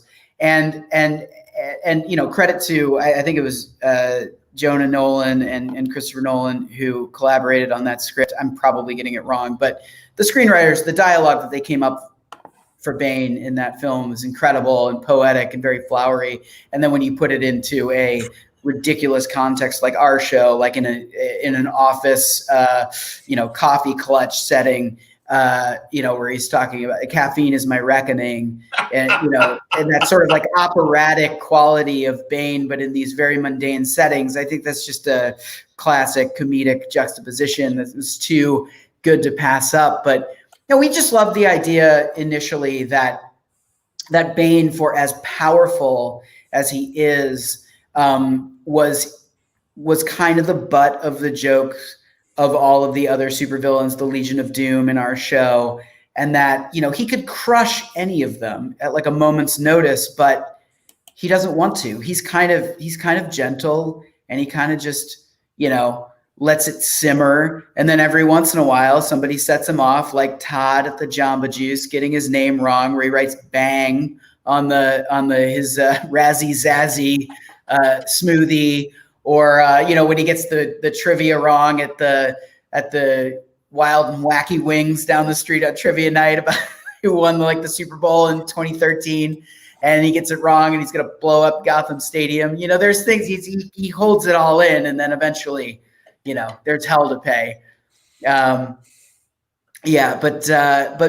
credit to James Adomian for being such an amazing improviser as well. Because half that stuff, especially in like later episodes when we like took the reins off of him, like this season 2, when it's the episode Batman's Backman, which had Bane teaming up with Two-Face to as sort of the two last remaining heavies in Gotham, and Bane wanting to pair up and Two-Face not being interested at all because he thinks Bane is ridiculous, and then of course Two-Face kind of gets his ass kicked by Batman and then has to come crawling back to Bane and says they're gonna partner up, but he in all the sort of marketing that he's putting out there in the city, like Bane is clearly second fiddle if anything. And like that, there's a whole run that he goes on where Two-Face has actually come up with a billboard, and he's decided to call their collaboration the Two Faces, but the S is tiny, and Bane is like completely in shadow in the background of the poster. And then Bane goes on this tangent of like, oh, I want to make it like the Twins poster where it says Bane, but it's you, and then it's me, but it says Two-Face, and like that whole thing about like the Twins poster was just James like riffing the Twins film with Arnold Schwarzenegger and Danny DeVito. For those that don't know, that whole riff was just James like just pulling that out of his ass, and it's incredible. He's so good. He's so good. Well, another most valuable player that you have on your roster, of course, is Alan Tudyk. And oops, not that one. Hold on. Let's get it right here. Got to get it up here. There they are. And that's a great flashback of Harley and Joker at much more calmer times. Although you can see the knife going into the Joker right there. Yes, yeah, that still is from our season 1 finale when he finally he coerces Harley to put on the old suit, the old Harlequin costume, the Jester costume. That's right. Which was, the symbolism of that was really important for us in the first season. By the end of the pilot, she has shed it and has sort of taken on the like New 52, like Amanda Connor look. And which she has throughout the series, but then by the end of the first season, Joker realizes that he really wants her back, and and by getting her to put this suit back on in order to save her crew, who he has kidnapped, is this big sort of sadistic win for the Joker. But yeah, Alan voices Joker and Clayface in the show, and yeah, I mean. It was. I think we had originally thought of Alan as Clayface first. Alan is this Juilliard trained actor, and he went through school with like the best of the best, and he sort of is so tapped into that theatricality, that it's such a like he just flips a switch, and like I don't know if he's like going back to like Juilliard or something, but like yeah, when he goes into Clayface, it's just like automatic, and so we were like, well, yeah, no brainer, Alan's Clayface, because we were like, oh, we want this kind of like pompous like bad actor, which I'm not saying Alan is at all, but we knew that he would be able to access that. And then, yeah, we were like, oh, you know what? Like, can you just for the hell of it, like try your hand at Joker? And I was like, yeah, sure. And like, I think within like an hour, he had come back with what you see in all of the episodes that Joker appears in. I think there are shades of Hamill in it, but yes, Alan does petulant man-child better than like anyone I've ever worked with. And, he was able to access that part super easily as well. And like, just, I know if you talk to Alan, I think he talks about how kind of cathartic it is to be able to, just curse a blue streak, which feels natural. He's like, he's the Joker. Like, he's this agent of chaos. Like, of course that's going to bleed into his language as well. Well, I wish that, and I'm hoping that like moving forward in season 3, that with HBO Max behind the show and stuff, that we can talk early on about getting some more resources for like behind the scenes footage. Oh, because that'd be great. Yeah, we really have like a dearth of behind the scenes footage watching our actors in the booth, and it's incredible. And there's like most of the time it's literally like it's me. It's our George, our sound engineer, and a producer, and then the actor, and like that's the audience, I really want people to see it. So I think that's something that we're going to try and do moving forward. It's going to be down the road, because we literally start. Today's Friday. Yeah, today we literally start the writers' room for season 3 on Monday.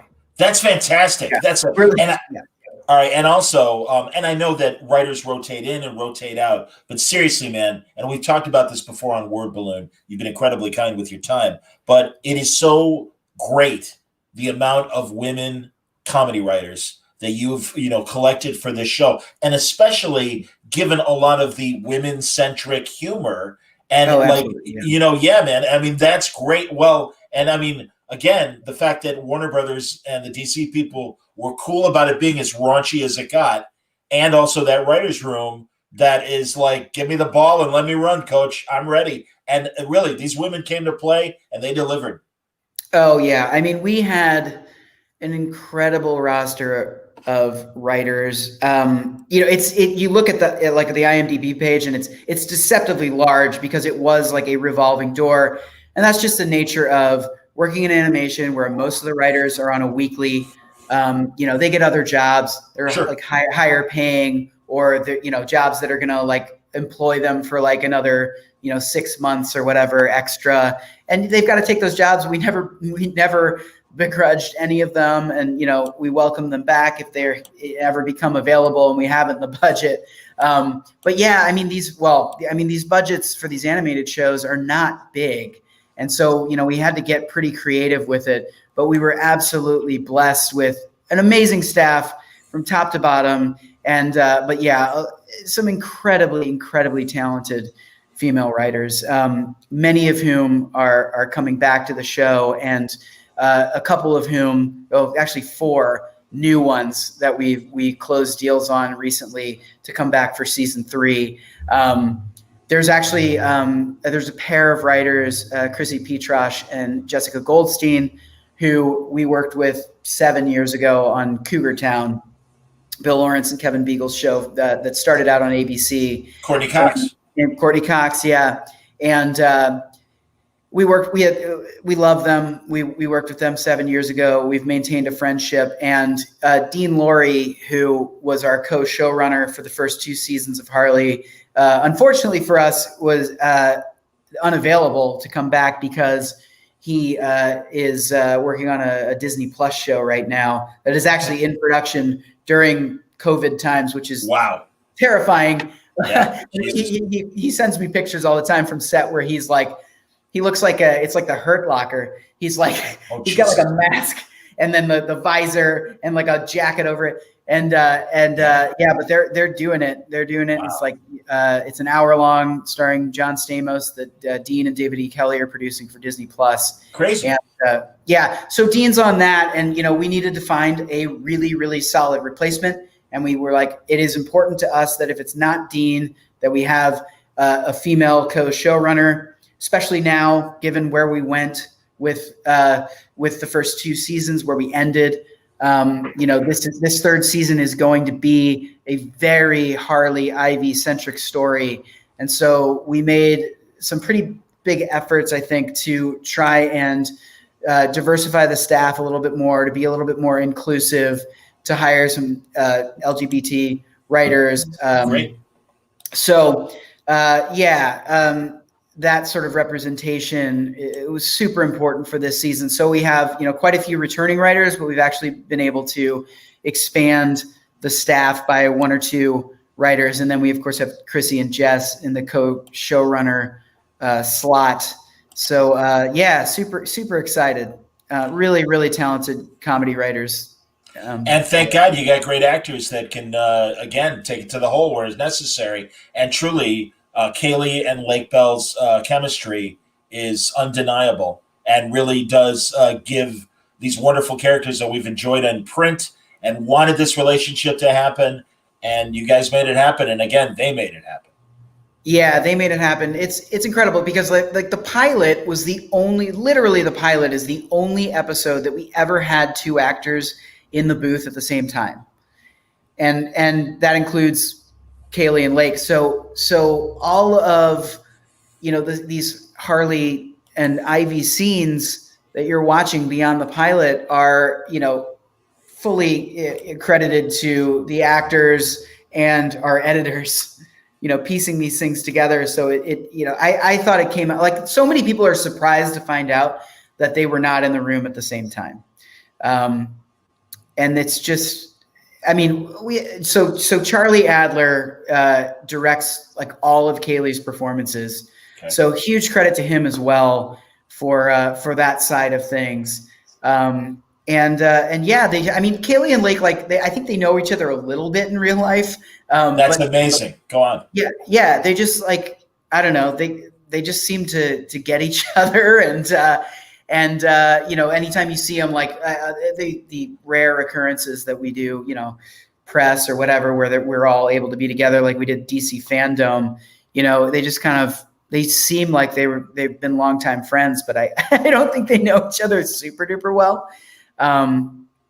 Yeah. And same thing with a lot of our cast members. In the pilot, we had, at one point, it was Diedrich Bader, Jim Rash, Alan Tudyk, and Chris Maloney all in the booth at the same time, which was like incredible. And to have all four of those guys in the booth playing off of each other, riffing off of each other. I think it was like really just for that opening boat scene in the pilot when we just had all of these like rich white bankers on a yacht, and they were doing like second or third voices as those guys. And Alan, of course, was the Joker in disguise as a sort of Thurston Howell III looking dude. Just getting, anytime you can get those guys together, it's incredible. But I think in the time we've talked about in moving forward, especially now because we're going to be doing a lot of this stuff presumably remotely, we talked about it being a little bit easier to potentially schedule actors to be there at the same time. So we're going to try some of that stuff. I mean, I think the show came out really well, even directing actors kind of one-on-one, which Dean did a ton of, Charlie Adler, who I mentioned. I got to do a ton of it in season 2. And I think it really came out pretty well, but we're absolutely willing to try getting people in the booth together, separately, but together at the same time. Yeah, just to see what happens. Because they're all, like, everybody on the show is an amazing improviser. No, I understand, man. And again, you think of shows like The Simpsons where they do have table reads and everybody gets together, or did. I know. I see the value in that. Greg says a great thing here. Amazingly, though, for wanting the Harley Ivy relationship from the get-go, you guys did do a fantastic job of making me not want that for a good while with Kite Man. And someone else asked as well, we don't want you to spoil, but we certainly hope too, after 2 seasons, that's not the end of seeing Kite Man, because he is such a great addition to the cast. Yeah. Oh my God. Yeah. Matt Oberg voices Kite Man, did an incredible job. So first off, thank you for the comment, Greg. Not everyone shares your enthusiasm for Ivy and Kite Man. Sure. but yeah, absolutely. I mean, so the inception of that whole relationship, we knew in season 1 that Harley and Ivy weren't going to get together because we wanted season 1 to be, as far as Harley is concerned, to really focus on her vocation, her sort of rise through that, those sort of ranks of Gotham's Rose Gallery and all that. But that left Ivy, open to potential romantic storylines. We had brought Kite Man to the table fully because of Tom King resurrecting him in The War of Jokes and Riddles, that interlude story. Yeah. Obviously, the hell yeah catchphrase comes from that. Again, we're doing our own spin, we wanted him to come into the storyline because we were like, okay, we need a villain who essentially has either really lame powers or no powers, but thinks that he has powers, just to show how misogynistic the crime world is. And that, Harley is struggling as a female supervillain to, have any sort of street cred, have any sort of pull with the sort of goon pool in Gotham. And, who better than to show that like sort of inequality than somebody like Kite Man, who's a guy with a big kite. And he bursts into Noonan's bar and he's like, hey, I'm thinking about like pulling a heist or something. I don't know. And he's like, he doesn't even have a plan. He doesn't have a plan. He's like Trump talking about healthcare. Exactly. And yet everybody's like, oh, hell yeah, we're going to, we'll join you. And then, Harley has just, delivered like a rousing speech on top of the bar at Noonan's, and no one's giving her the time of day. And so we wanted to use him as he started out as a prop, essentially, right? As a symbol. And then what Matt Oberg had done, and we had, and so Matt's neighbors with Justin. That's how we know Matt. But like, oh, great. Matt gave this performance on an episode of 30 Rock. As this marketing executive for a company called Bro Body Douche, which was clearly like a riff on Axe body spray. And he was just this like Syracuse frat bro who had, done well in the marketing world. And if you can find that clip online, it's such a great indelible performance, guest star performance. And that is really like the seed of our interpretation of Kite Man. And he started out, he was a douche, but as we sort of started to, demonstrate his place in the pecking order and also his sort of, sleazy attempts at, sleeping with Ivy as he does in the second episode of the show, in the Bar Mitzvah episode, we were like, well, we want to give him a little bit of redemption. We like our characters to be three-dimensional. And like, as we did this, we were like, okay, we started to believe that maybe our version of Ivy would actually kind of eventually fall for his charms. I mean, Ivy is, she's an introvert. She's not a people person. She doesn't make the greatest choices in romantic partners. And, at the end of the day, she kind of fell for his charms, and he was kind of a weirdly like safe choice. He really worshiped her. And so as time went on, we were like, well, this could be something. And we knew that eventually we wanted to get Harley and Ivy together, but we were like, well, what if Kite Man is that obstacle? And I know, it's not for everybody. There were a lot of people that bristled at it the whole time. And a lot of people have said online, like, yeah, I love this show so much, and the only misstep was Kite Man. Screw that guy. But I there's also a lot of love, from a different subset of fans. So, that was kind of how he came into the story. I absolutely want him to return. I do not want Kite Man to go anywhere. He may be more of a recurring character than a series regular moving forward, but I want to give him a win. I absolutely think, we now again, the writer's room is starting on Monday. We have, notions of what we want to do. Okay. We have talked about Kite Man storylines, but the bottom line is, I think we could have easily taken him to a place of revenge, right? Sure. Bitterness, right. Vengeance and all of that. But I really like the idea that, like, when we catch up with him in the third season, like, yeah, he's wounded, but like, he's moved on, and he could potentially still be an ally to Harley and Ivy. Sure. And I absolutely would love to see what would happen if he found a new partner. We kind of were just like spitballing, like, who in the DC world would be a fun sort of like compliment. Who's the female compliment to Kite Man, really? And at one point, Golden Glider came up. Just the idea that like their powers are like, of course, that's seeing them flying through the air, and she's got her skates on, and he's got his kite, and like, and that she maybe she's as sort of ditzy as he is, maybe that's something. Maybe I love that. Maybe. Dude, honestly, both seasons you would pull these amazing obscure characters. That family reunion that happened with the Queen of Stories arc and everything, and that amazingly obscure hero from the 90s. I don't even remember his name. The electric powered Jason Praxis. Jason Praxis, absolutely, man. And I'm like, who the hell is that? And then you told me, and I'm like, oh, sure, okay, I do remember that guy. Yes. Yeah, well, that was what. Yeah, I mean, Praxis was so Queen of Fables already like fairly obscure. Yes, your character, but we just thought it was so funny having like a supremely evil sorceress who basically has Gumby's powers. Like, she can go into books. You're right.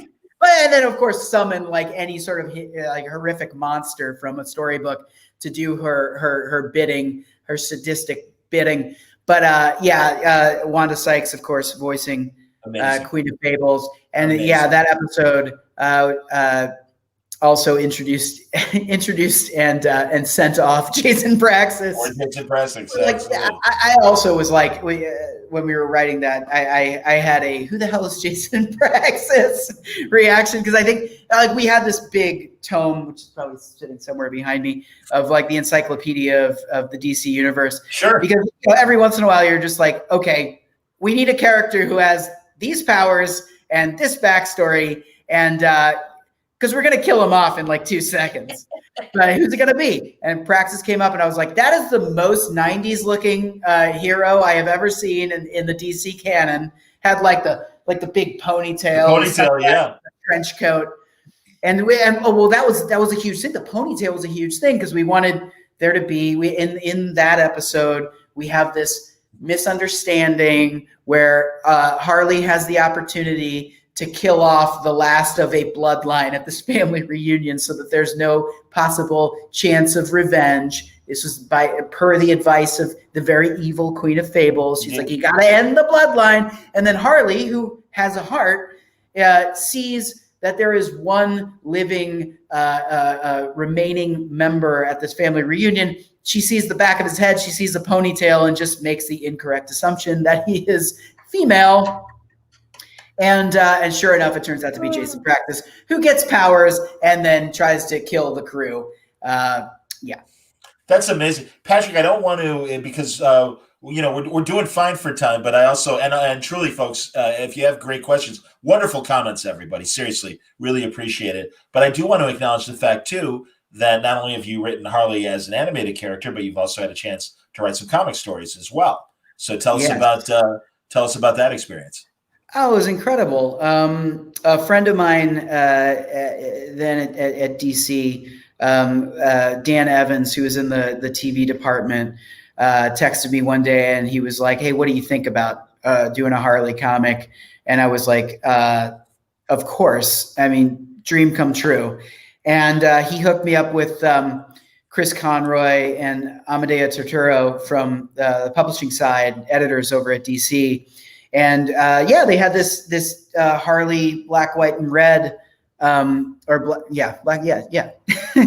which was sort of a Harley riff on the classic anthology series Batman Black and White, and it's kind of self-explanatory what it was. It's all of the stories are out now. Currently, they're going to be in a printed trade, but it came out as a digital first kind of weekly thing, which DC has been doing a ton of these digital firsts, and they're really good. They're really good. Yeah. Yeah. Really impressed. And there were 10-page Harley stories. And, we kind of hashed out some ideas. But I was like, I think if I'm going to write something, it makes sense to sort of set something loosely in the canon of the show, the animated show. And I felt like the Legion of Doom was something that we only were able to explore for an episode or two, and sort of that corporate culture of the Legion of Doom was something that was ripe. And I also didn't want the comic to like step on anything that we were going to be doing moving forward. And I also felt like there's going to be a lot of Harl Ivy stories in these black, white, and red stories. And sure enough, the very first one out of the gate was an amazing one, story that I'm going to butcher his name, Stepan Sejic. I sure. Pronounced it. That was reasonably good. Absolutely, Stepan Sejic. Absolutely. Yeah, did a gorgeous story to kick off that series that deals with Harley and Ivy. Well, he draws beautiful women. I mean, that's really one of the highlights of his art is he can really draw beautiful. Yeah, and I believe he also wrote that issue as well. And just amazing stuff. And anyway, so I think I was correct in assuming that there are quite a few Harley and Ivy stories, and I was like, okay, let's just do a fun romp. Let's do something that takes place in the corporate world, and so I was like, it'll essentially be like a flashback to Harley's, first day on the job at the Legion of Doom and the sort of disrespect that she is shown by Lex Luthor, and who is this kind of blowhard taskmaster, treats everyone with the utmost disrespect, and Harley gets, kind of she clams up a little bit, and then Bane takes her under his wing. I knew, I was like, I know I want to tell this story because I can have a scene in the Legion of Doom's executive gym, and I can have a scene where Bane and Harley are doing cardio bar.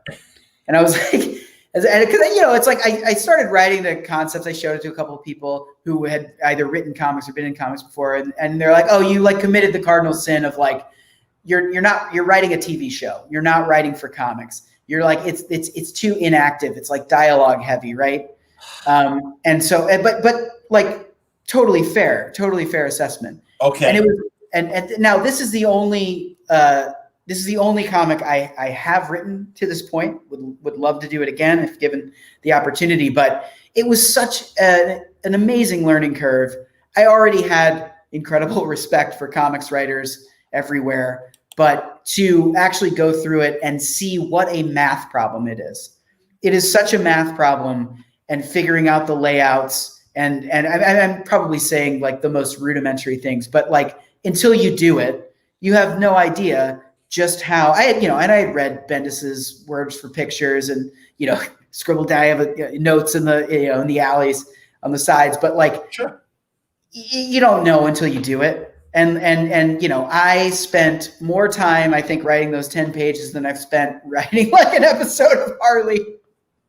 Because that's probably maybe exaggerating a little bit, but I remember at the time my wife would like come out at like midnight and she'd be like, "Are you like gonna go to bed? Or are you still working on that comic?"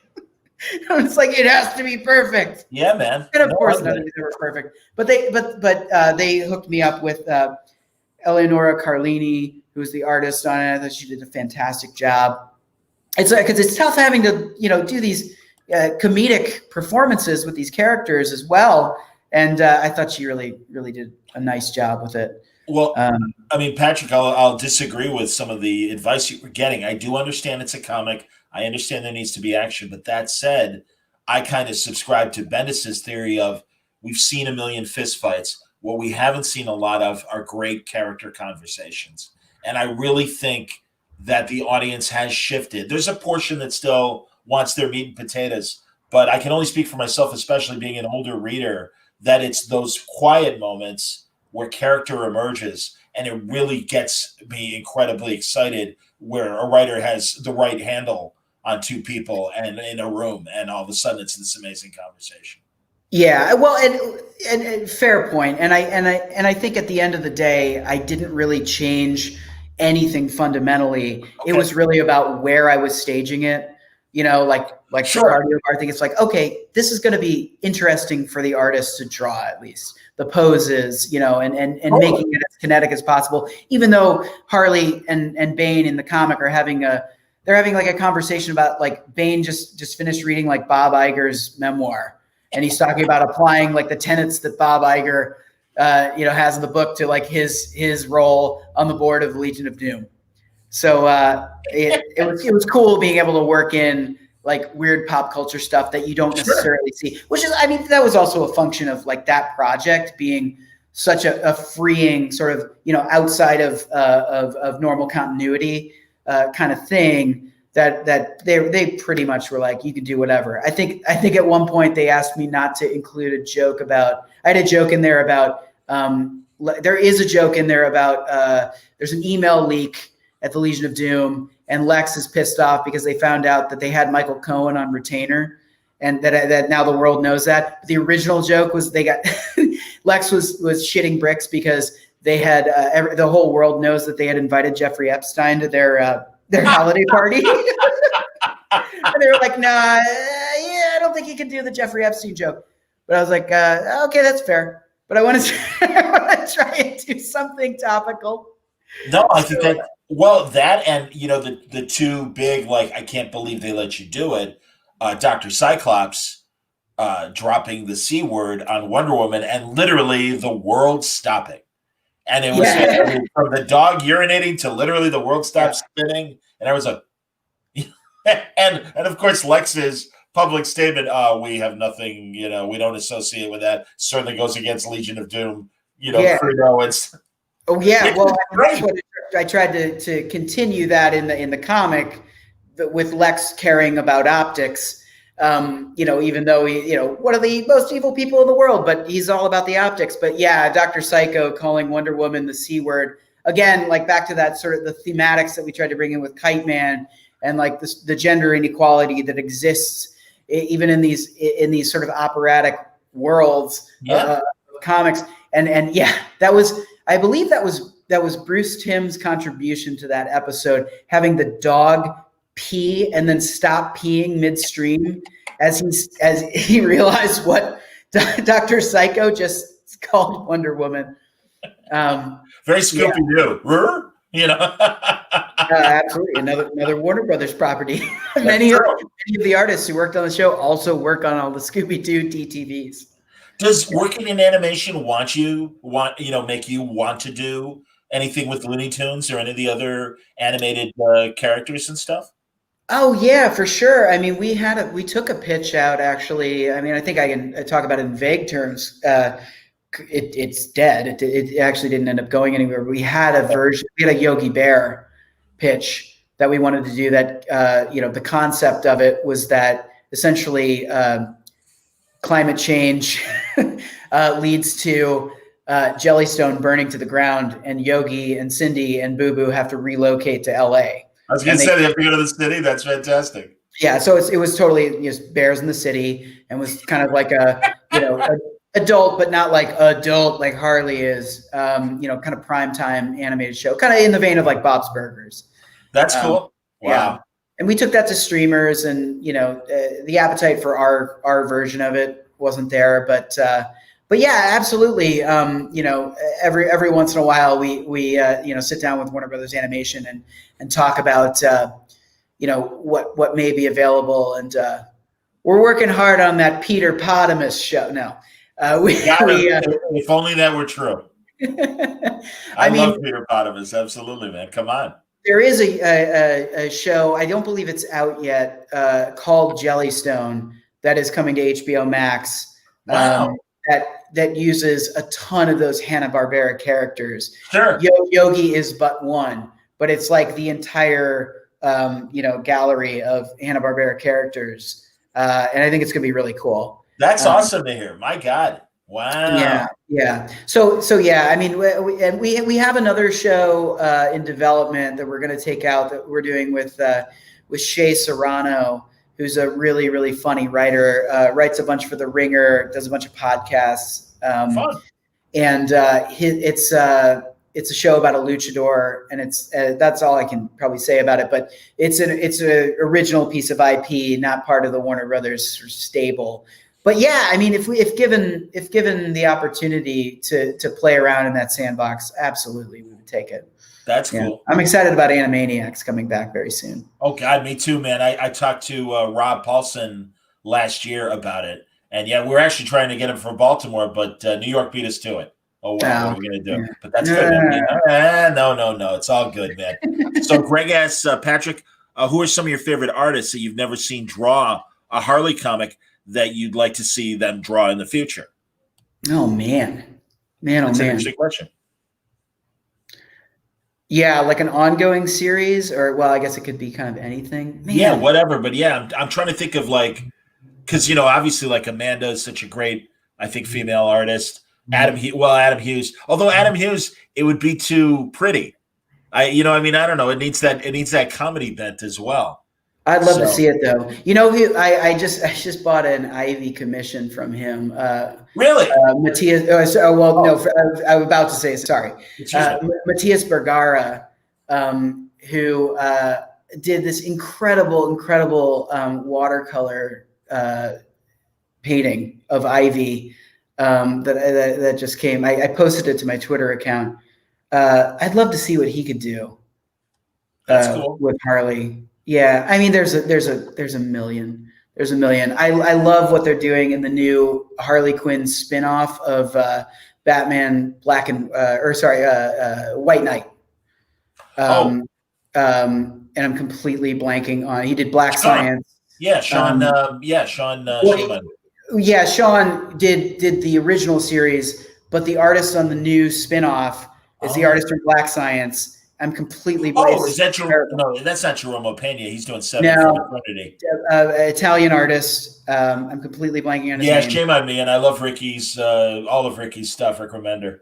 I'm sorry that I'm not remembering the artist as well, but I know Yeah, you're but talking oh about. my God, Maybe it's somebody. gorgeous. There we go. Matteo Scalera. Yes, thank you. There we go. Very good. I Thank you, Greg. just got that first issue, and oh my God, it's gorgeous. It's gorgeous. I would have said him, but he's doing it. And that's funny. Greg points out that Stelfreeze has an indie book, Gun Candy, that invokes Big Harley vibes to him. And I would agree. I think Stelfreeze would be a great. Love to see Stelfreeze do Harley Quinn. Absolutely, man. Good stuff, dude. And really, we're all excited. This is great. So the writers' room starts on Monday for season 3. That's amazing. We're gonna write for I think 25 weeks or something. It's a 10 episode order for season 3. And yeah, we'll see what happens. We have general areas where we want to take it. It's going to be very Harley Ivy relationship centric, but we don't want to put them through the ringer. There's no stakes that they're going to break up. We've already put them through so much. Yeah, 2 seasons of it, man. Yeah. And it's important for us now to show these 2 women in a very healthy queer relationship. I think that's important 100%. To a lot of people. It's important to us. And so, yeah, we don't, they are ironclad. They'll have bumps like everybody does, but in their relationships, but there's no threat of them breaking up. That's awesome, man. No, they're a team. And then, and now they're a couple, and that's terrific. And it's time. And it really is. And it's great. And I'm glad that, I don't know. And again, folks, this is my opinion. This is not Patrick speaking. I want to be clear because I'm going to say something. I don't know why the comic book side is having the troubles that it is, coming to terms with that. And I'm glad that the animation side is satisfying the frankly larger audience that has been asking for this for a really long time. I mean, going back to the animated series when we would see Harley and Ivy together and stuff. And it's great. It's excellent. Well, Tom Taylor just had an issue of his Injustice book. Well, his Injustice book that I think is a digital only thing, digital first thing that deals heavily in a Harley Ivy romantic story. So you might want to check that out if you are hungry for those types of stories. Absolutely, man. Yeah. No, and Taylor, it's so funny. During the New 52, I think it was during then, whenever the Injustice comic was coming out, I'm like, this is the best Justice League comic book out there right now. And it was because there were no rules. And he could just go through and smash everything in sight. And he's continuing to do that. That's why initially, when he started to say one of his books, I was thinking Suicide Squad, because that's another great book where he's just introduced 10 new characters. And they're amazing. And I'm really happy. Tom's one of my favorite writers, always has been. He's one of my favorite people. I've known him for over 10 years. And I'm just so glad that everything's clicking for him. So that 7 Secrets book from Boom is really outstanding. Absolutely, man. No, that's the last time we talked. We talked about 7 Secrets. And again, Patrick, I'm very happy for you. I think we could wrap up because we're at the hour mark. And we're a little past it, actually, but that's okay. We're closing after hours. Exactly. We're closing the show. Okay, and I just want to get a couple more comments here, and I can't wait to see what's to come in season 3. Completely agree. And there you go. That's the last good comment I think from the Peanut Gallery. But seriously, man, this is great. I know you're going to be busy, like you said, for the next half year. So if you can't talk, we understand. At least we're talking now. Thank you very much. And honestly, Patrick and I really went episode by episode on the entire first season on Word Balloon. They're on the podcast, on audio. They're also on my video channel, my YouTube channel, and it's really great. We kind of glossed over the second season because at the time, Sci-Fi Channel was showing the first season, and we felt that was the broad audience was getting a chance to really watch the show. So I felt that was okay to talk about the first season as we did. But now, geez, honestly, man, I'm really happy for you. I'm very excited for season 3, and HBO Max is a great home for it. So it's gonna be interesting to see where they let you go, man, and what they let you get away with in the best way. Yeah, we're very excited. We've spoken to the Max executives, and they have told us they're like, just keep doing what you're doing. So we're very, very excited. And, thanks, John. for moderating this, and thanks to everybody for watching, especially so late in the evening on your Friday evening. Well, we know we got a West Coast audience as well, but yeah, Patrick, honestly, thank you very much. And I'll take a moment to tease what's coming up tomorrow. I'm going to be back here in about 12 hours talking to Mark Miller. We're going to open up Miller's Pub and talk to him about his Netflix shows and a lot of other great stuff. We've got a Garth Ennis panel tomorrow. We have a Donny Cates, Ryan Stegman, King in Black panel talking about Venom and the Venom event. Later on in the day, we have Win Tom's Comics, a great trivia show featuring Tom Brevoort and his Marvel knowledge. We've got a Shelley Bond spotlight, and then we're going to have the Ringo Awards, and that's going to be amazing. Kevin Smith hosting, lots of fun. So it's going to be a full day, and also much at the same time that I talked to Patrick, I'm going to talk to another TV friend. That's my buddy Joe Henderson, and we're going to have a Lucifer panel. So all you Lucy fans, get ready for some more great conversation. As always, Patrick, seriously, man, every conversation, we get to know each other a little bit better. It's always fun, and I really appreciate you coming back and wasting time with me. Thanks, John. Thank you very much. Patrick Schumacher, everybody. All right, we're going to wrap up Baltimore Comic-Con. Thank you very much for watching. Come back tomorrow, because not only are we doing stuff with Miller's Pub and all that, but your kids will enjoy programming starting at 10 a.m. Eastern, and the kids' panel hall will be open for business from 10 in the morning until 2 in the afternoon with a lot of great programming. And then we're going to start things off with Miller's Pub, noon Eastern. I also am talking more DC with Philip Kennedy Johnson about his Superman Future State slate of stories. Terry Moore is going to have a one-on-one conversation with Amy Dallin. Louise Simonson is going to have a one-on-one conversation with Christy Blanche. And also, just amazing stuff like Spies Like Comics, a great conversation there with Jeff Parker and a lot of other great creators, Stephanie Phillips, hopefully Brian Stelfreeze and Doug Wagner too, talking about spy comic books. Lots of really great stuff. Thanks a lot for watching tonight. Until next time, stay safe, stay happy, and stay healthy. And thank you for tuning in to Baltimore Comic-Con.